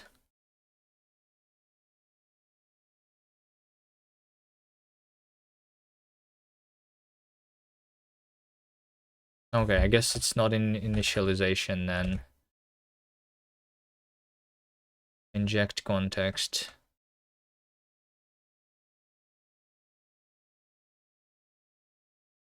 Or am I doing this right here in a macro?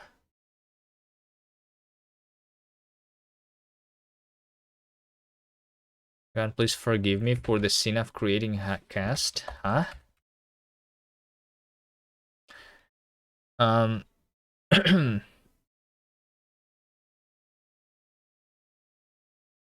The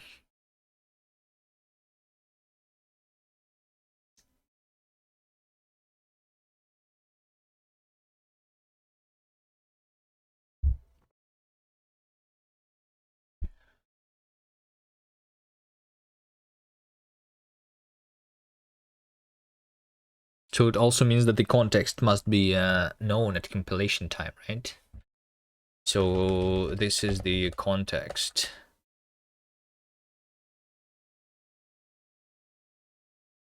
It's an expression. I need to compile it, and then I will need to know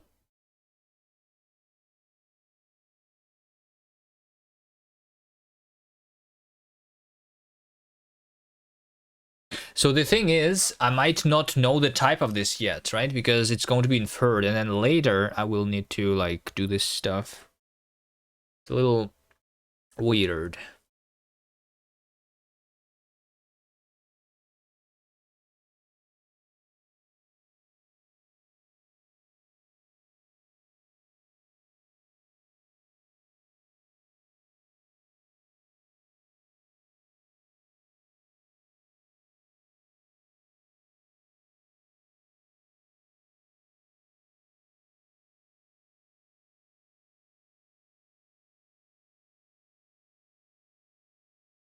But sure, I will say self interpreter contexts insert compile time context. So the context type here is context type, right? Like this, even although this potentially is not inferred,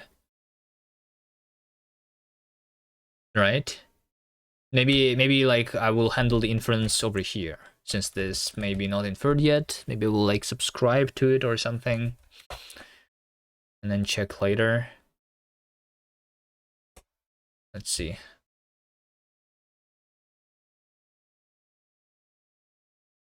Cargo test.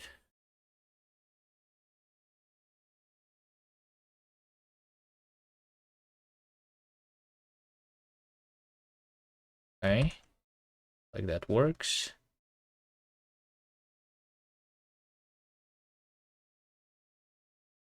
So, and then when I compile a function expression call here, right? I know the contexts that are currently available, right?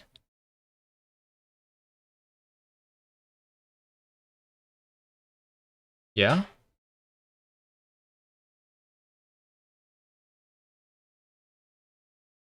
Contexts. Yep.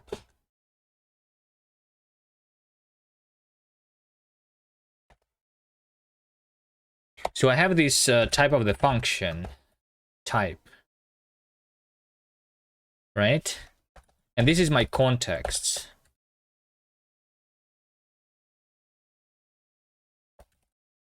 This is my contexts. I know that they are not inferred, right? But if they are inferred, right? So contexts.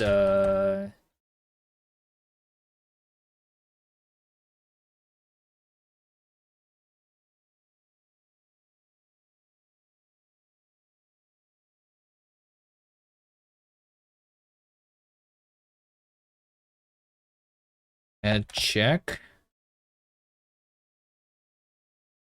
Maybe I should have this. Simple contexts. Function variable. This will give me the inference. Maybe not inferred. Should be give me inference variable. Context data. Self 0 dot something. What's not inferred? It's from variable.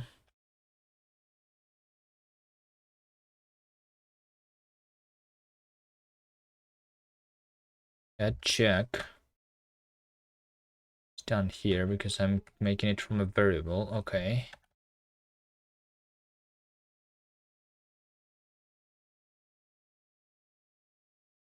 Good.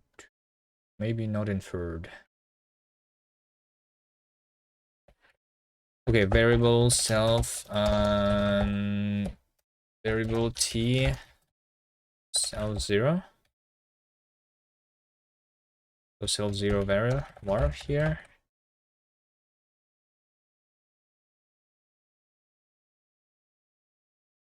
So I have context variable. I can add check.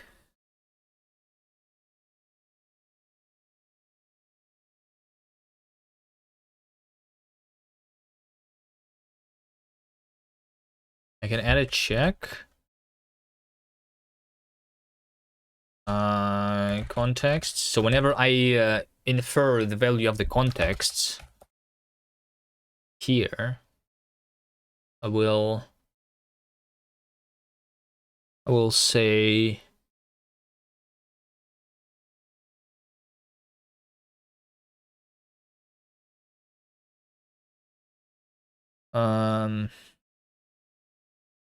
context dot check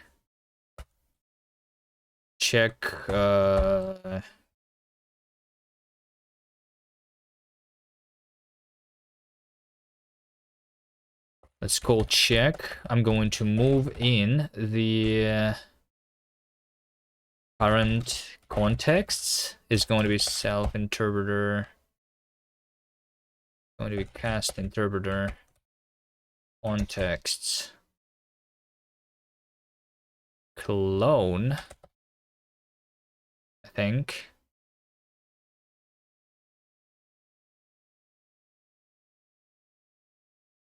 Check. Available. Check available.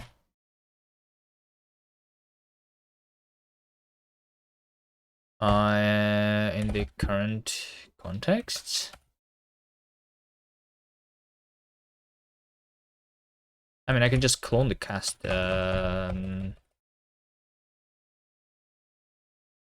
General. I guess it doesn't really matter. Import context data. Function check available. That I am available in the context. In this state, which is state. Reference to state. And this is going to be a result. Nothing, I guess. So if I right now say okay, I just clone kast when someone doesn't like Kobe political opinions for some reason.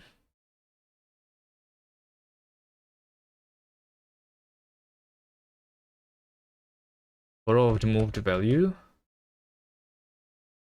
Contexts was moved here.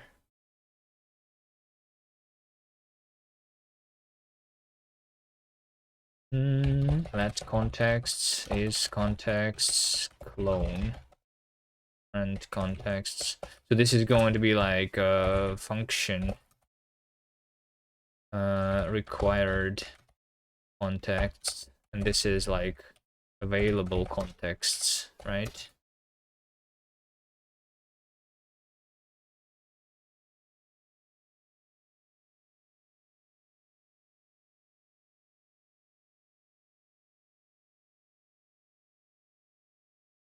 Like this. This should take required this should take contexts.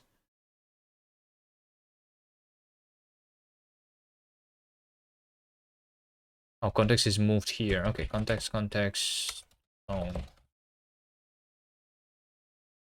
And this is not used. It doesn't matter. Still a squirrel. Hello.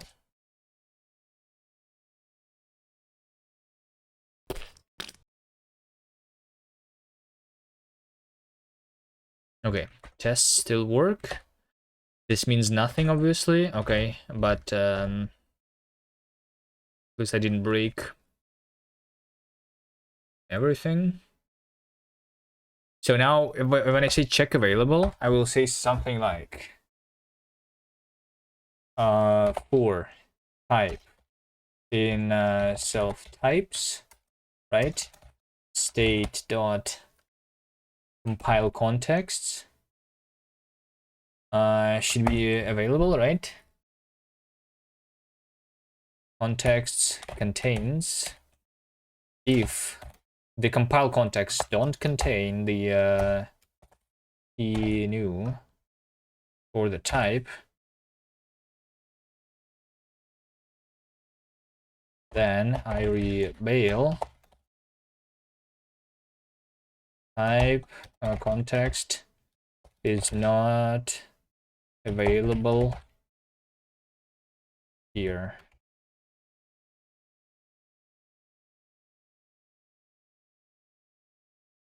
Reference. And when I write this code, only God and I understood what I did. Now only God knows. When I wrote this code, instead of using clone here. Okay, sure, let's clone. Okay, do you think it's going to work? Did I still not break anything? I think it's going to stop compiling, yes.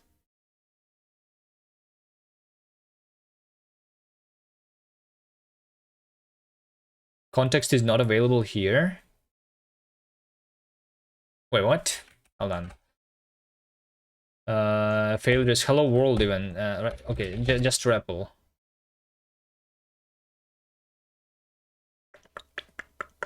REPL works. std print I. So yeah, there you go. Context is not available here. So right now, we initialize the contexts with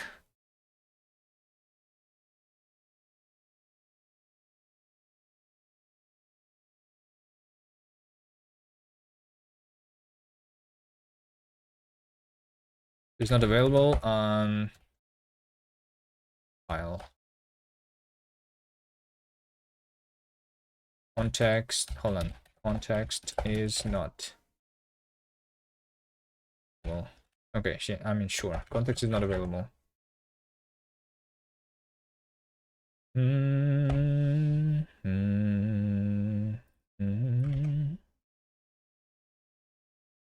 Why? Oh, that's why. Oh, Nigel, I also made the kast compile on the WebAssembly, and I don't know when, but maybe at some point soon I will make it to have a REPL available on the website. It would be nice to test simple things. std print I.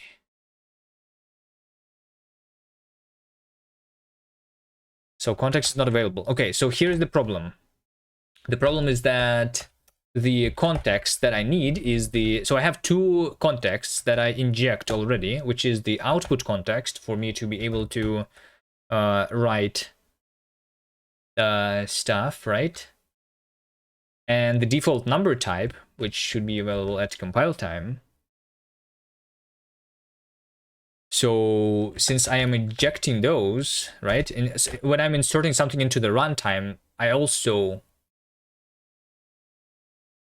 should insert it in the compile time, right?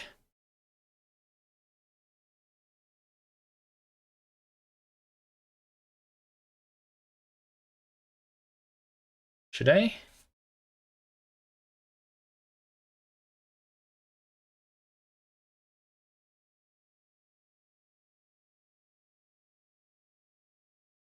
Self compile context, insert key phone to do maybe not. I don't know. Maybe sometimes I wanted that and sometimes not. As the print high.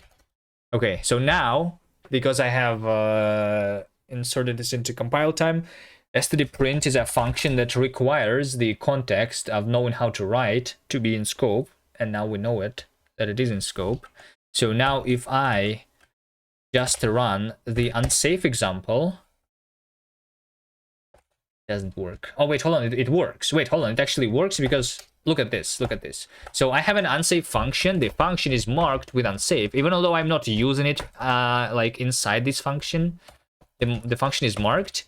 So this is how I bring the unsafe context in right now. But if I comment this line, this is no longer going to compile, right? Context is not available. Yeah, okay, nice. There you go. Progress doesn't mean it's correct. There you go. I have a test. Devninja. I'm going to test that this doesn't compile, actually. That's what I'm going to do. So if I don't have the context in scope, that this code shouldn't compile, and that's how it works now, right? Also, like with unsafe, like if the goal for us is to have the unsafe like in Rust, we can have the unsafe keyword like this, where I do some like unsafe function, and I'm calling it. We can have this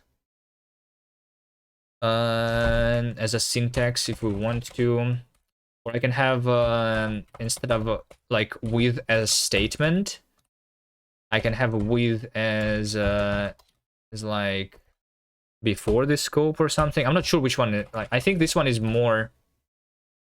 It's like easy to understand though.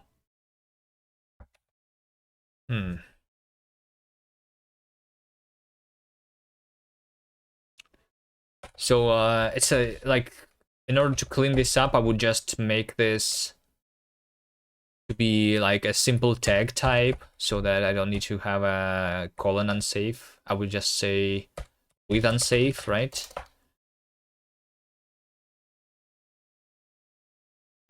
If it was written like this, it'd be nice, right? With unsafe.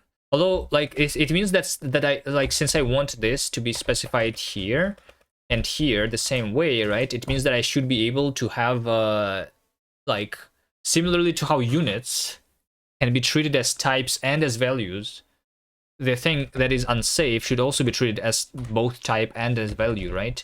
Like the zero-sized types, the tag types, are those that should be treated as both their own type and the value, right? But I don't have that right now, so I guess this is the is all.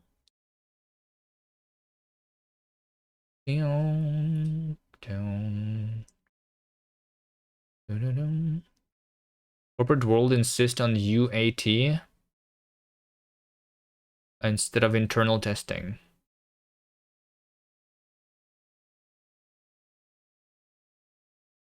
What's UAT standing for? UAT testing. Universal user acceptance testing. Phase of software development in which the software is tested on the real world by the intended audience. Yeah.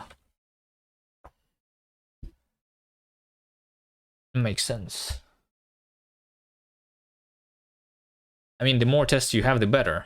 The best test is, though, is the compiler tests, compiler checks. That the test that you don't write, but the compiler tests for you.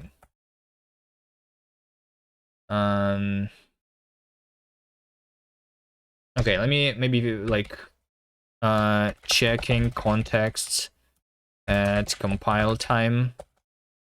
I think this should be working now. Maybe not. We'll see. Compiler checks won't guard you from logic errors. Not from all of them, but you can have more logic to be written in types. Like, do you think that when I panic in Rust? Okay, I don't know. You write a different language, right? When you I don't know. I mean, you have the alternative of a panic in your language, right? But yeah, a panic is a logic error, right? But you can guarantee that panics don't happen, at least in some places, if you let the compiler figure it out, right? You can say that everything, like, I don't know, like you can say that like static typing doesn't guard you from logic errors. Does it mean that we should not have that it does not help with logic errors?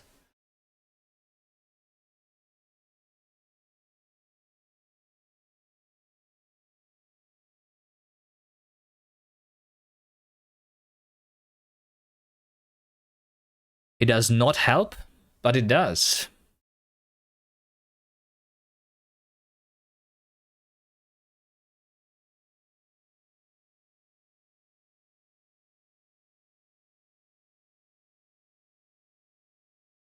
It's only good for checking if keys on struct exist. I don't know. I guess we write code in different ways, and this is why. And you pass in the correct data type. Well, the correct data type is a logic. Though I think one of the examples is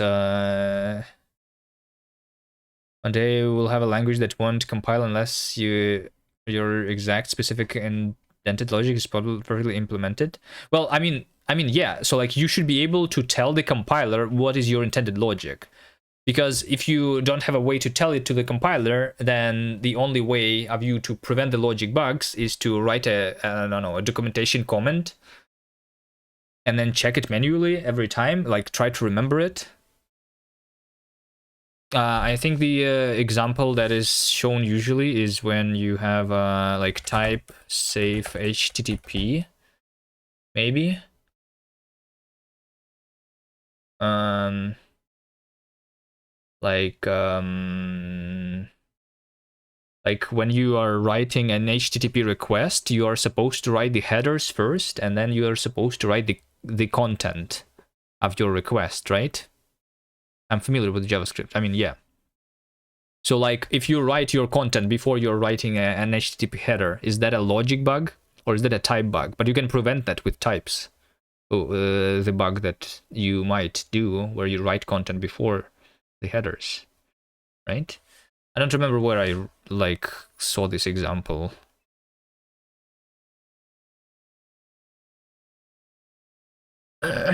Parse float ASDF versus parse float 314.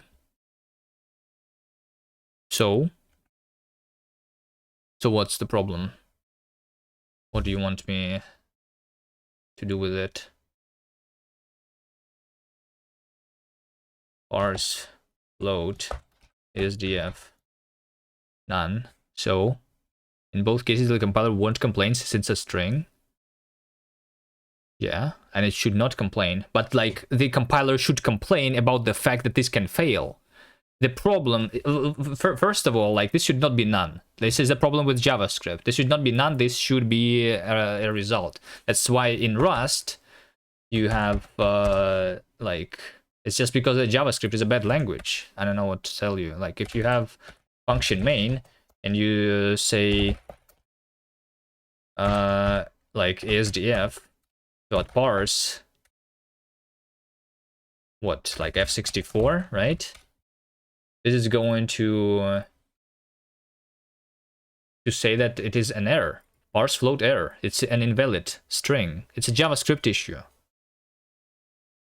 The compiler is going to complain if you are trying to use this as a parsed integer, though, because you need to check first that this was a correct string, right? Because that's how you write correct logic. You need to check that the string was correct. So when you write Rust, because of that, you're going to match this, and you're going to see that it was an okay value. Then you do something that's okay. If it is an error, then so like it's forcing you to handle the errors. See, parse int versus parse float with input is so you're trying to show me another example of a bad implementation of JavaScript functions. So like, I mean, JavaScript has a lot of problems. I understand, like it parses until the dot and then it stops. Yeah, it's just because JavaScript is bad. That's, or you're saying that like the logic that this is like supposed to be handled like fully, or like what? Like when I'm writing the parse int, I'm supposed to like not be able to write a mistake.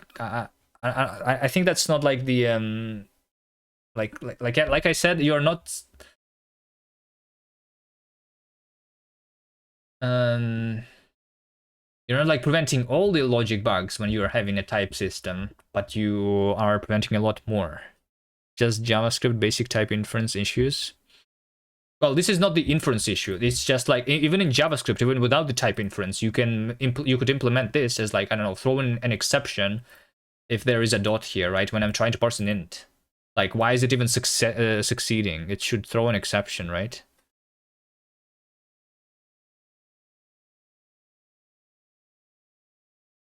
I don't know.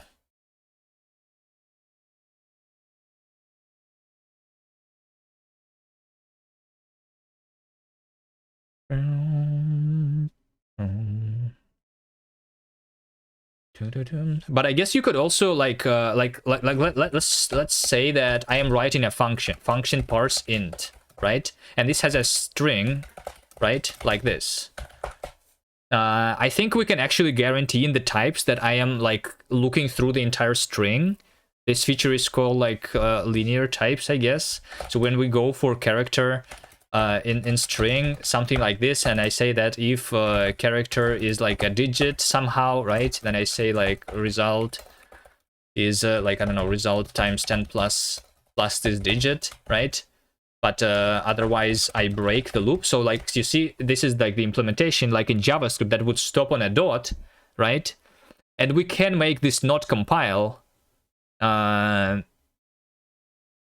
you, in case you do a break. You like we can make it so that you need to iterate over the entire string. So you should never like have an unused variable, have an unused value. You should iterate over the entire like list. I think that's doable. I think that's doable in Haskell with linear types, but I don't know. I didn't try the Haskell's linear types and how they work like with lists, but pretty sure that's doable. JavaScript docs on exceptions. Just about any object can be thrown in JavaScript. Yeah.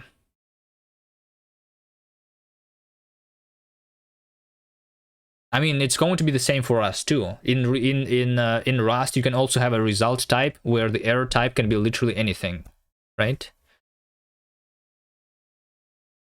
I think that's not the problem. The problem is that it's unchecked and untyped. Wait, is there an object that cannot be thrown in JavaScript? I thought that everything can be thrown. What cannot be thrown in JavaScript?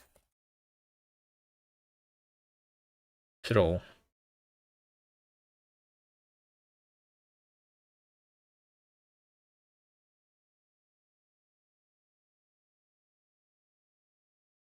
I'm pretty sure there is nothing that you cannot throw.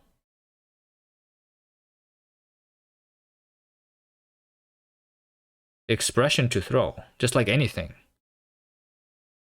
Throw JavaScript. Anything is an object. I think that's not true. Or is it true? There are some weird things. I don't remember what they call, like the tokens or something. Are they also objects?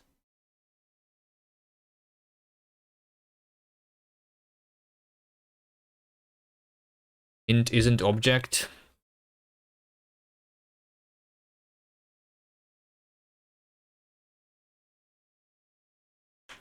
Oh wait, does JavaScript has an int? JavaScript has a number. It doesn't have an int, does it? There is only a number. There is no int. Same number. Anyway, I think I'm going to be done for today. Oh wait, I was going to do the test here for this thing, right? So unsafe example. I kind of like want to have two examples like this, where one of them is going to have this line commented and one of them is going to not have this line commented.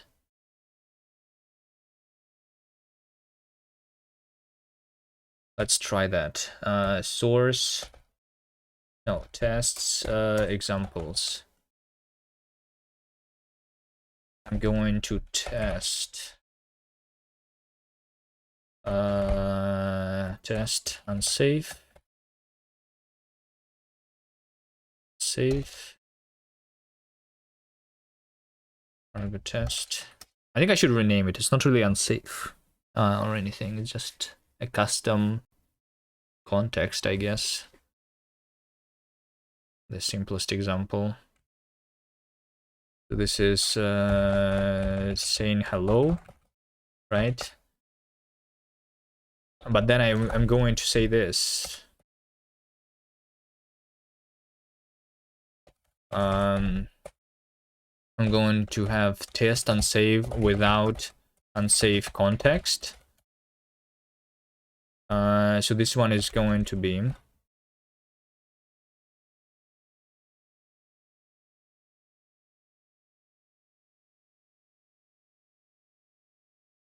ding, ding, ding.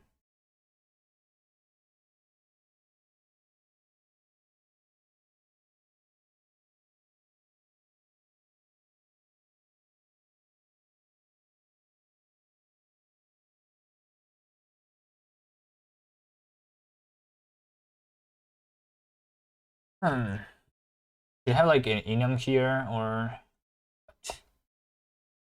maybe I don't know.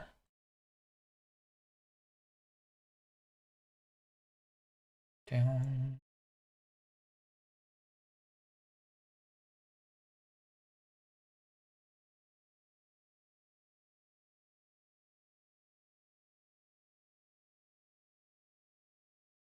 Let's for now have like I don't know, comment lines starting with option there. Let's do that.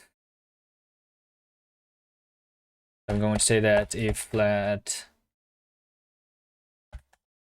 I'm going to match these comment lines. If it's none, then I just evaluate the file. If it's some prefix, then I'm going to have source file.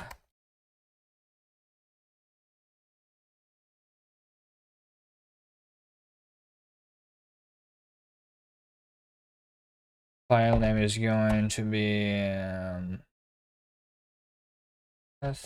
let path be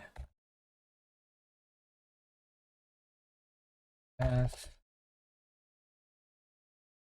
that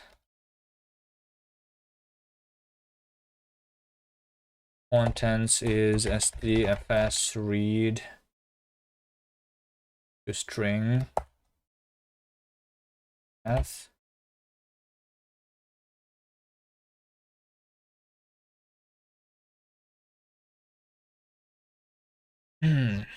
Lines join. We don't have join in Rust either. Okay.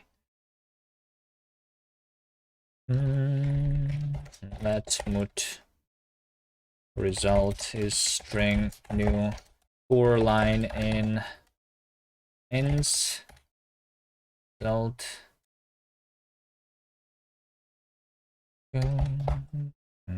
If line trim. Can I, when trim a string, know how much have I trimmed from it?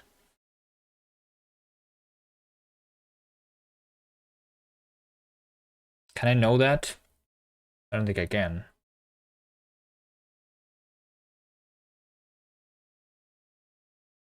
Well, I guess I just say if trim starts with a prefix, then I continue and I ignore this line, and then we result plus equal line.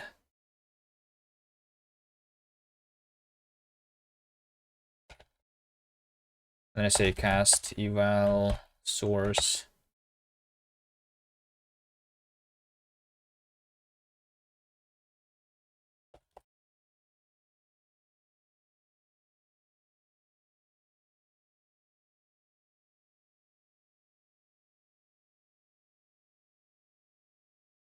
Kast in a nutshell. And creating a language with no formal syntax. Kast is the best language, but only on paper. Well, for now, obviously.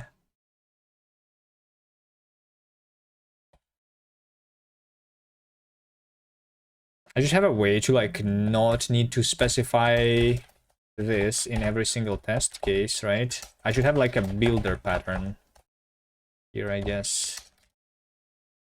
That's what I should do.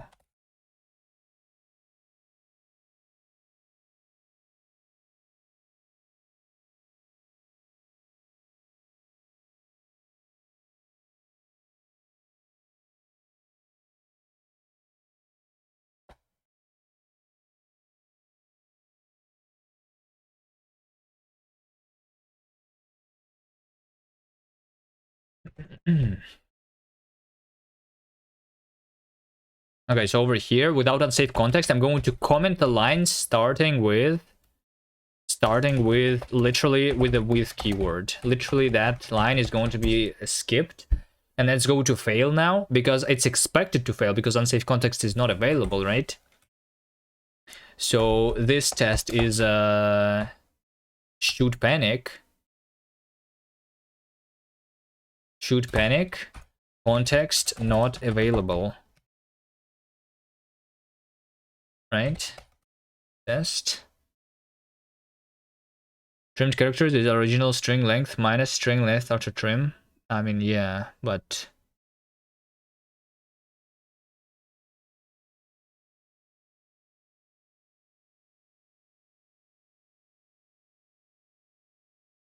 there'd be a better API out there, I think.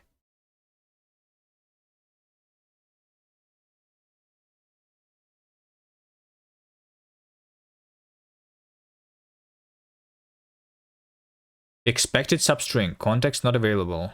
Context is not available. There you go.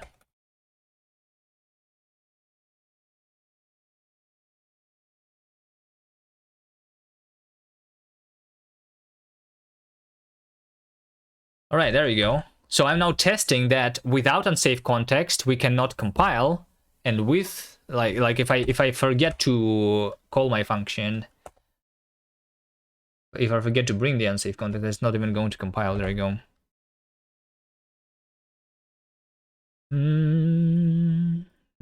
Shell mummy.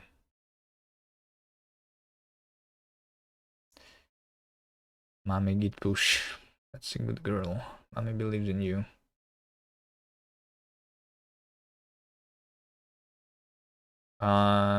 Test. Unsafe is test. Missing unsafe context. All right, I think that's it. This was actually huge. This progress is actually huge. We have today. So I can go rest now.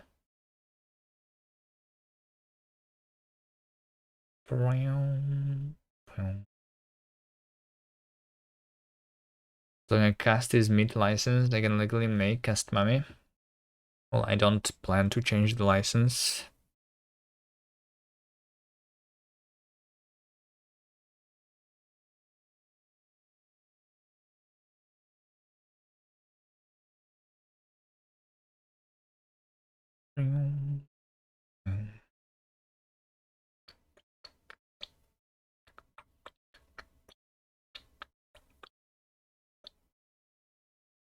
Right, you guys know anyone who we want to join to raid?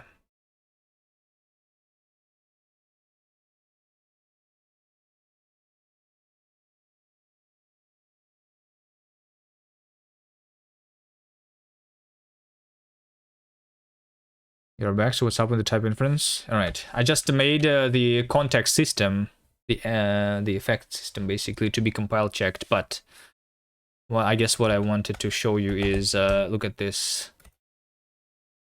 So if I go into the REPL and I say 2, that's going to say that the type is not inferred, right? Because I don't have any default number type. It's a little bit verbose right now, but if I have the example default number type, then I can have a compile time context. I can bring the compile time context, which is going to specify what is my default number type. And so if I do this, then I can specify what it should be. And it is technically a function from string into type. So that, for example, over here, I'm seeing at compile time, when I'm seeing this literal, it's going to invoke this function. It's going to see if it contains a dot, then it's going to be in float 64. Otherwise, it's going to be an int32. So over here, this is inferred. Since I'm not specifying the types, this is defaulting to an int32, and this is defaulting to a float 64 inside this scope. And inside that scope is different, right? And I can also make it work for custom types later too, right? Where, I mean, so I should just be able, when you are specifying your type, it should have like a constructor that is going to be like be available at compile time, I guess, if you want it to be a constant, or I don't know. So yeah, this is changing the default, but like I guess interpreting a literal as a user's type is like a separate feature. This is just controlling. So basically, I can use contexts to specify compile time behavior.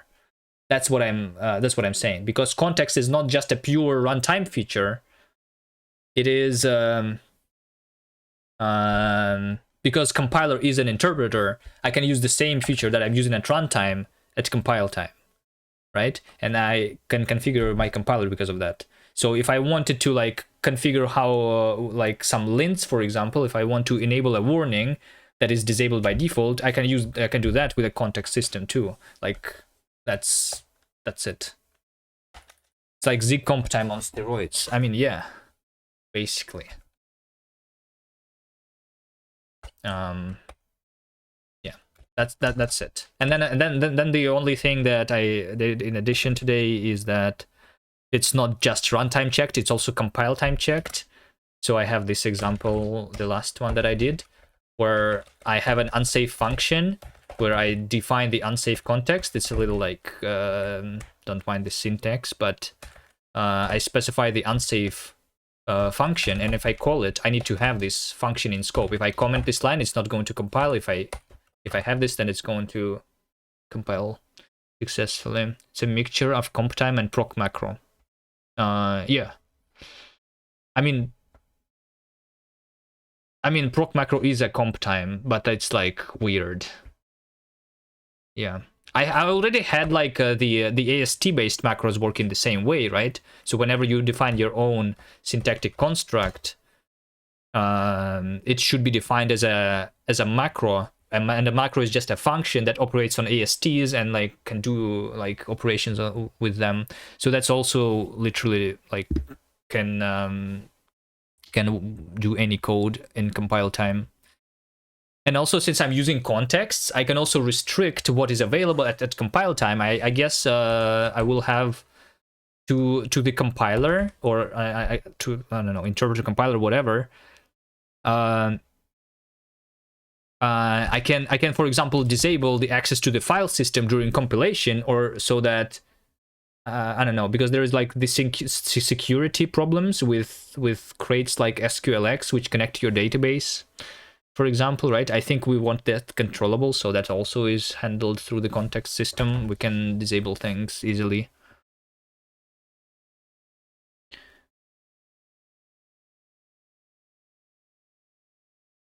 Well, the number example in particular, though, I wonder sometimes if it would be better to have an abstract number type. What is an abstract number type, though? I mean, like just something that is like already parsed into like something structured. So like I like right now, I just give you a string which represents the literal directly, but I can parse it into something. For example, Haskell is not giving you. So in Haskell, you can have your own custom types. You can have literals being treated as your own custom types, but they have it as like big integers, I think. So at compile time, they parse the literal as big integers, and then they convert that big integer into your own custom type. So a literal is being actually written. So like if you say 1 to 3, it's actually converts to from integral 1 to 3, and integral is like the big int or something. Yeah, we could do something like that, but yeah, I don't know if it's needed though, because like, well, what's the problem with just strings? I think we can just have something in the standard library.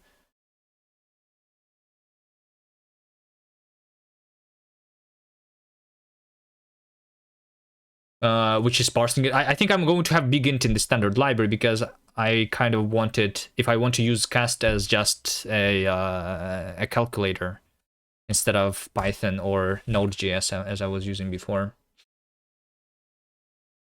You cannot write 1, 2, 3 to GPU. because it won't know if it becomes an IVEC3 or UVEC3.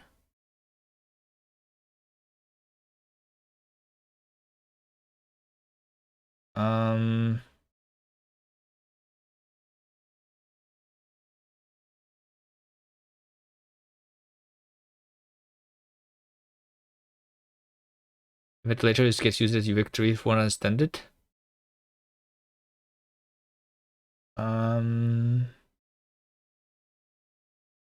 Wait, why not? Isn't 2 GPU just supposed to like be the type that is going to be inferred based on the further usage?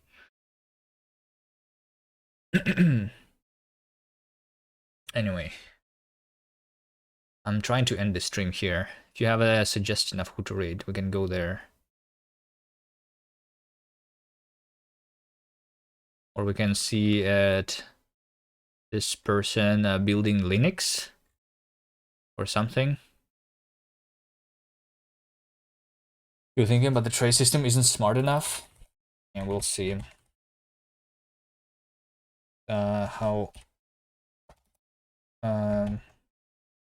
my system is going to be.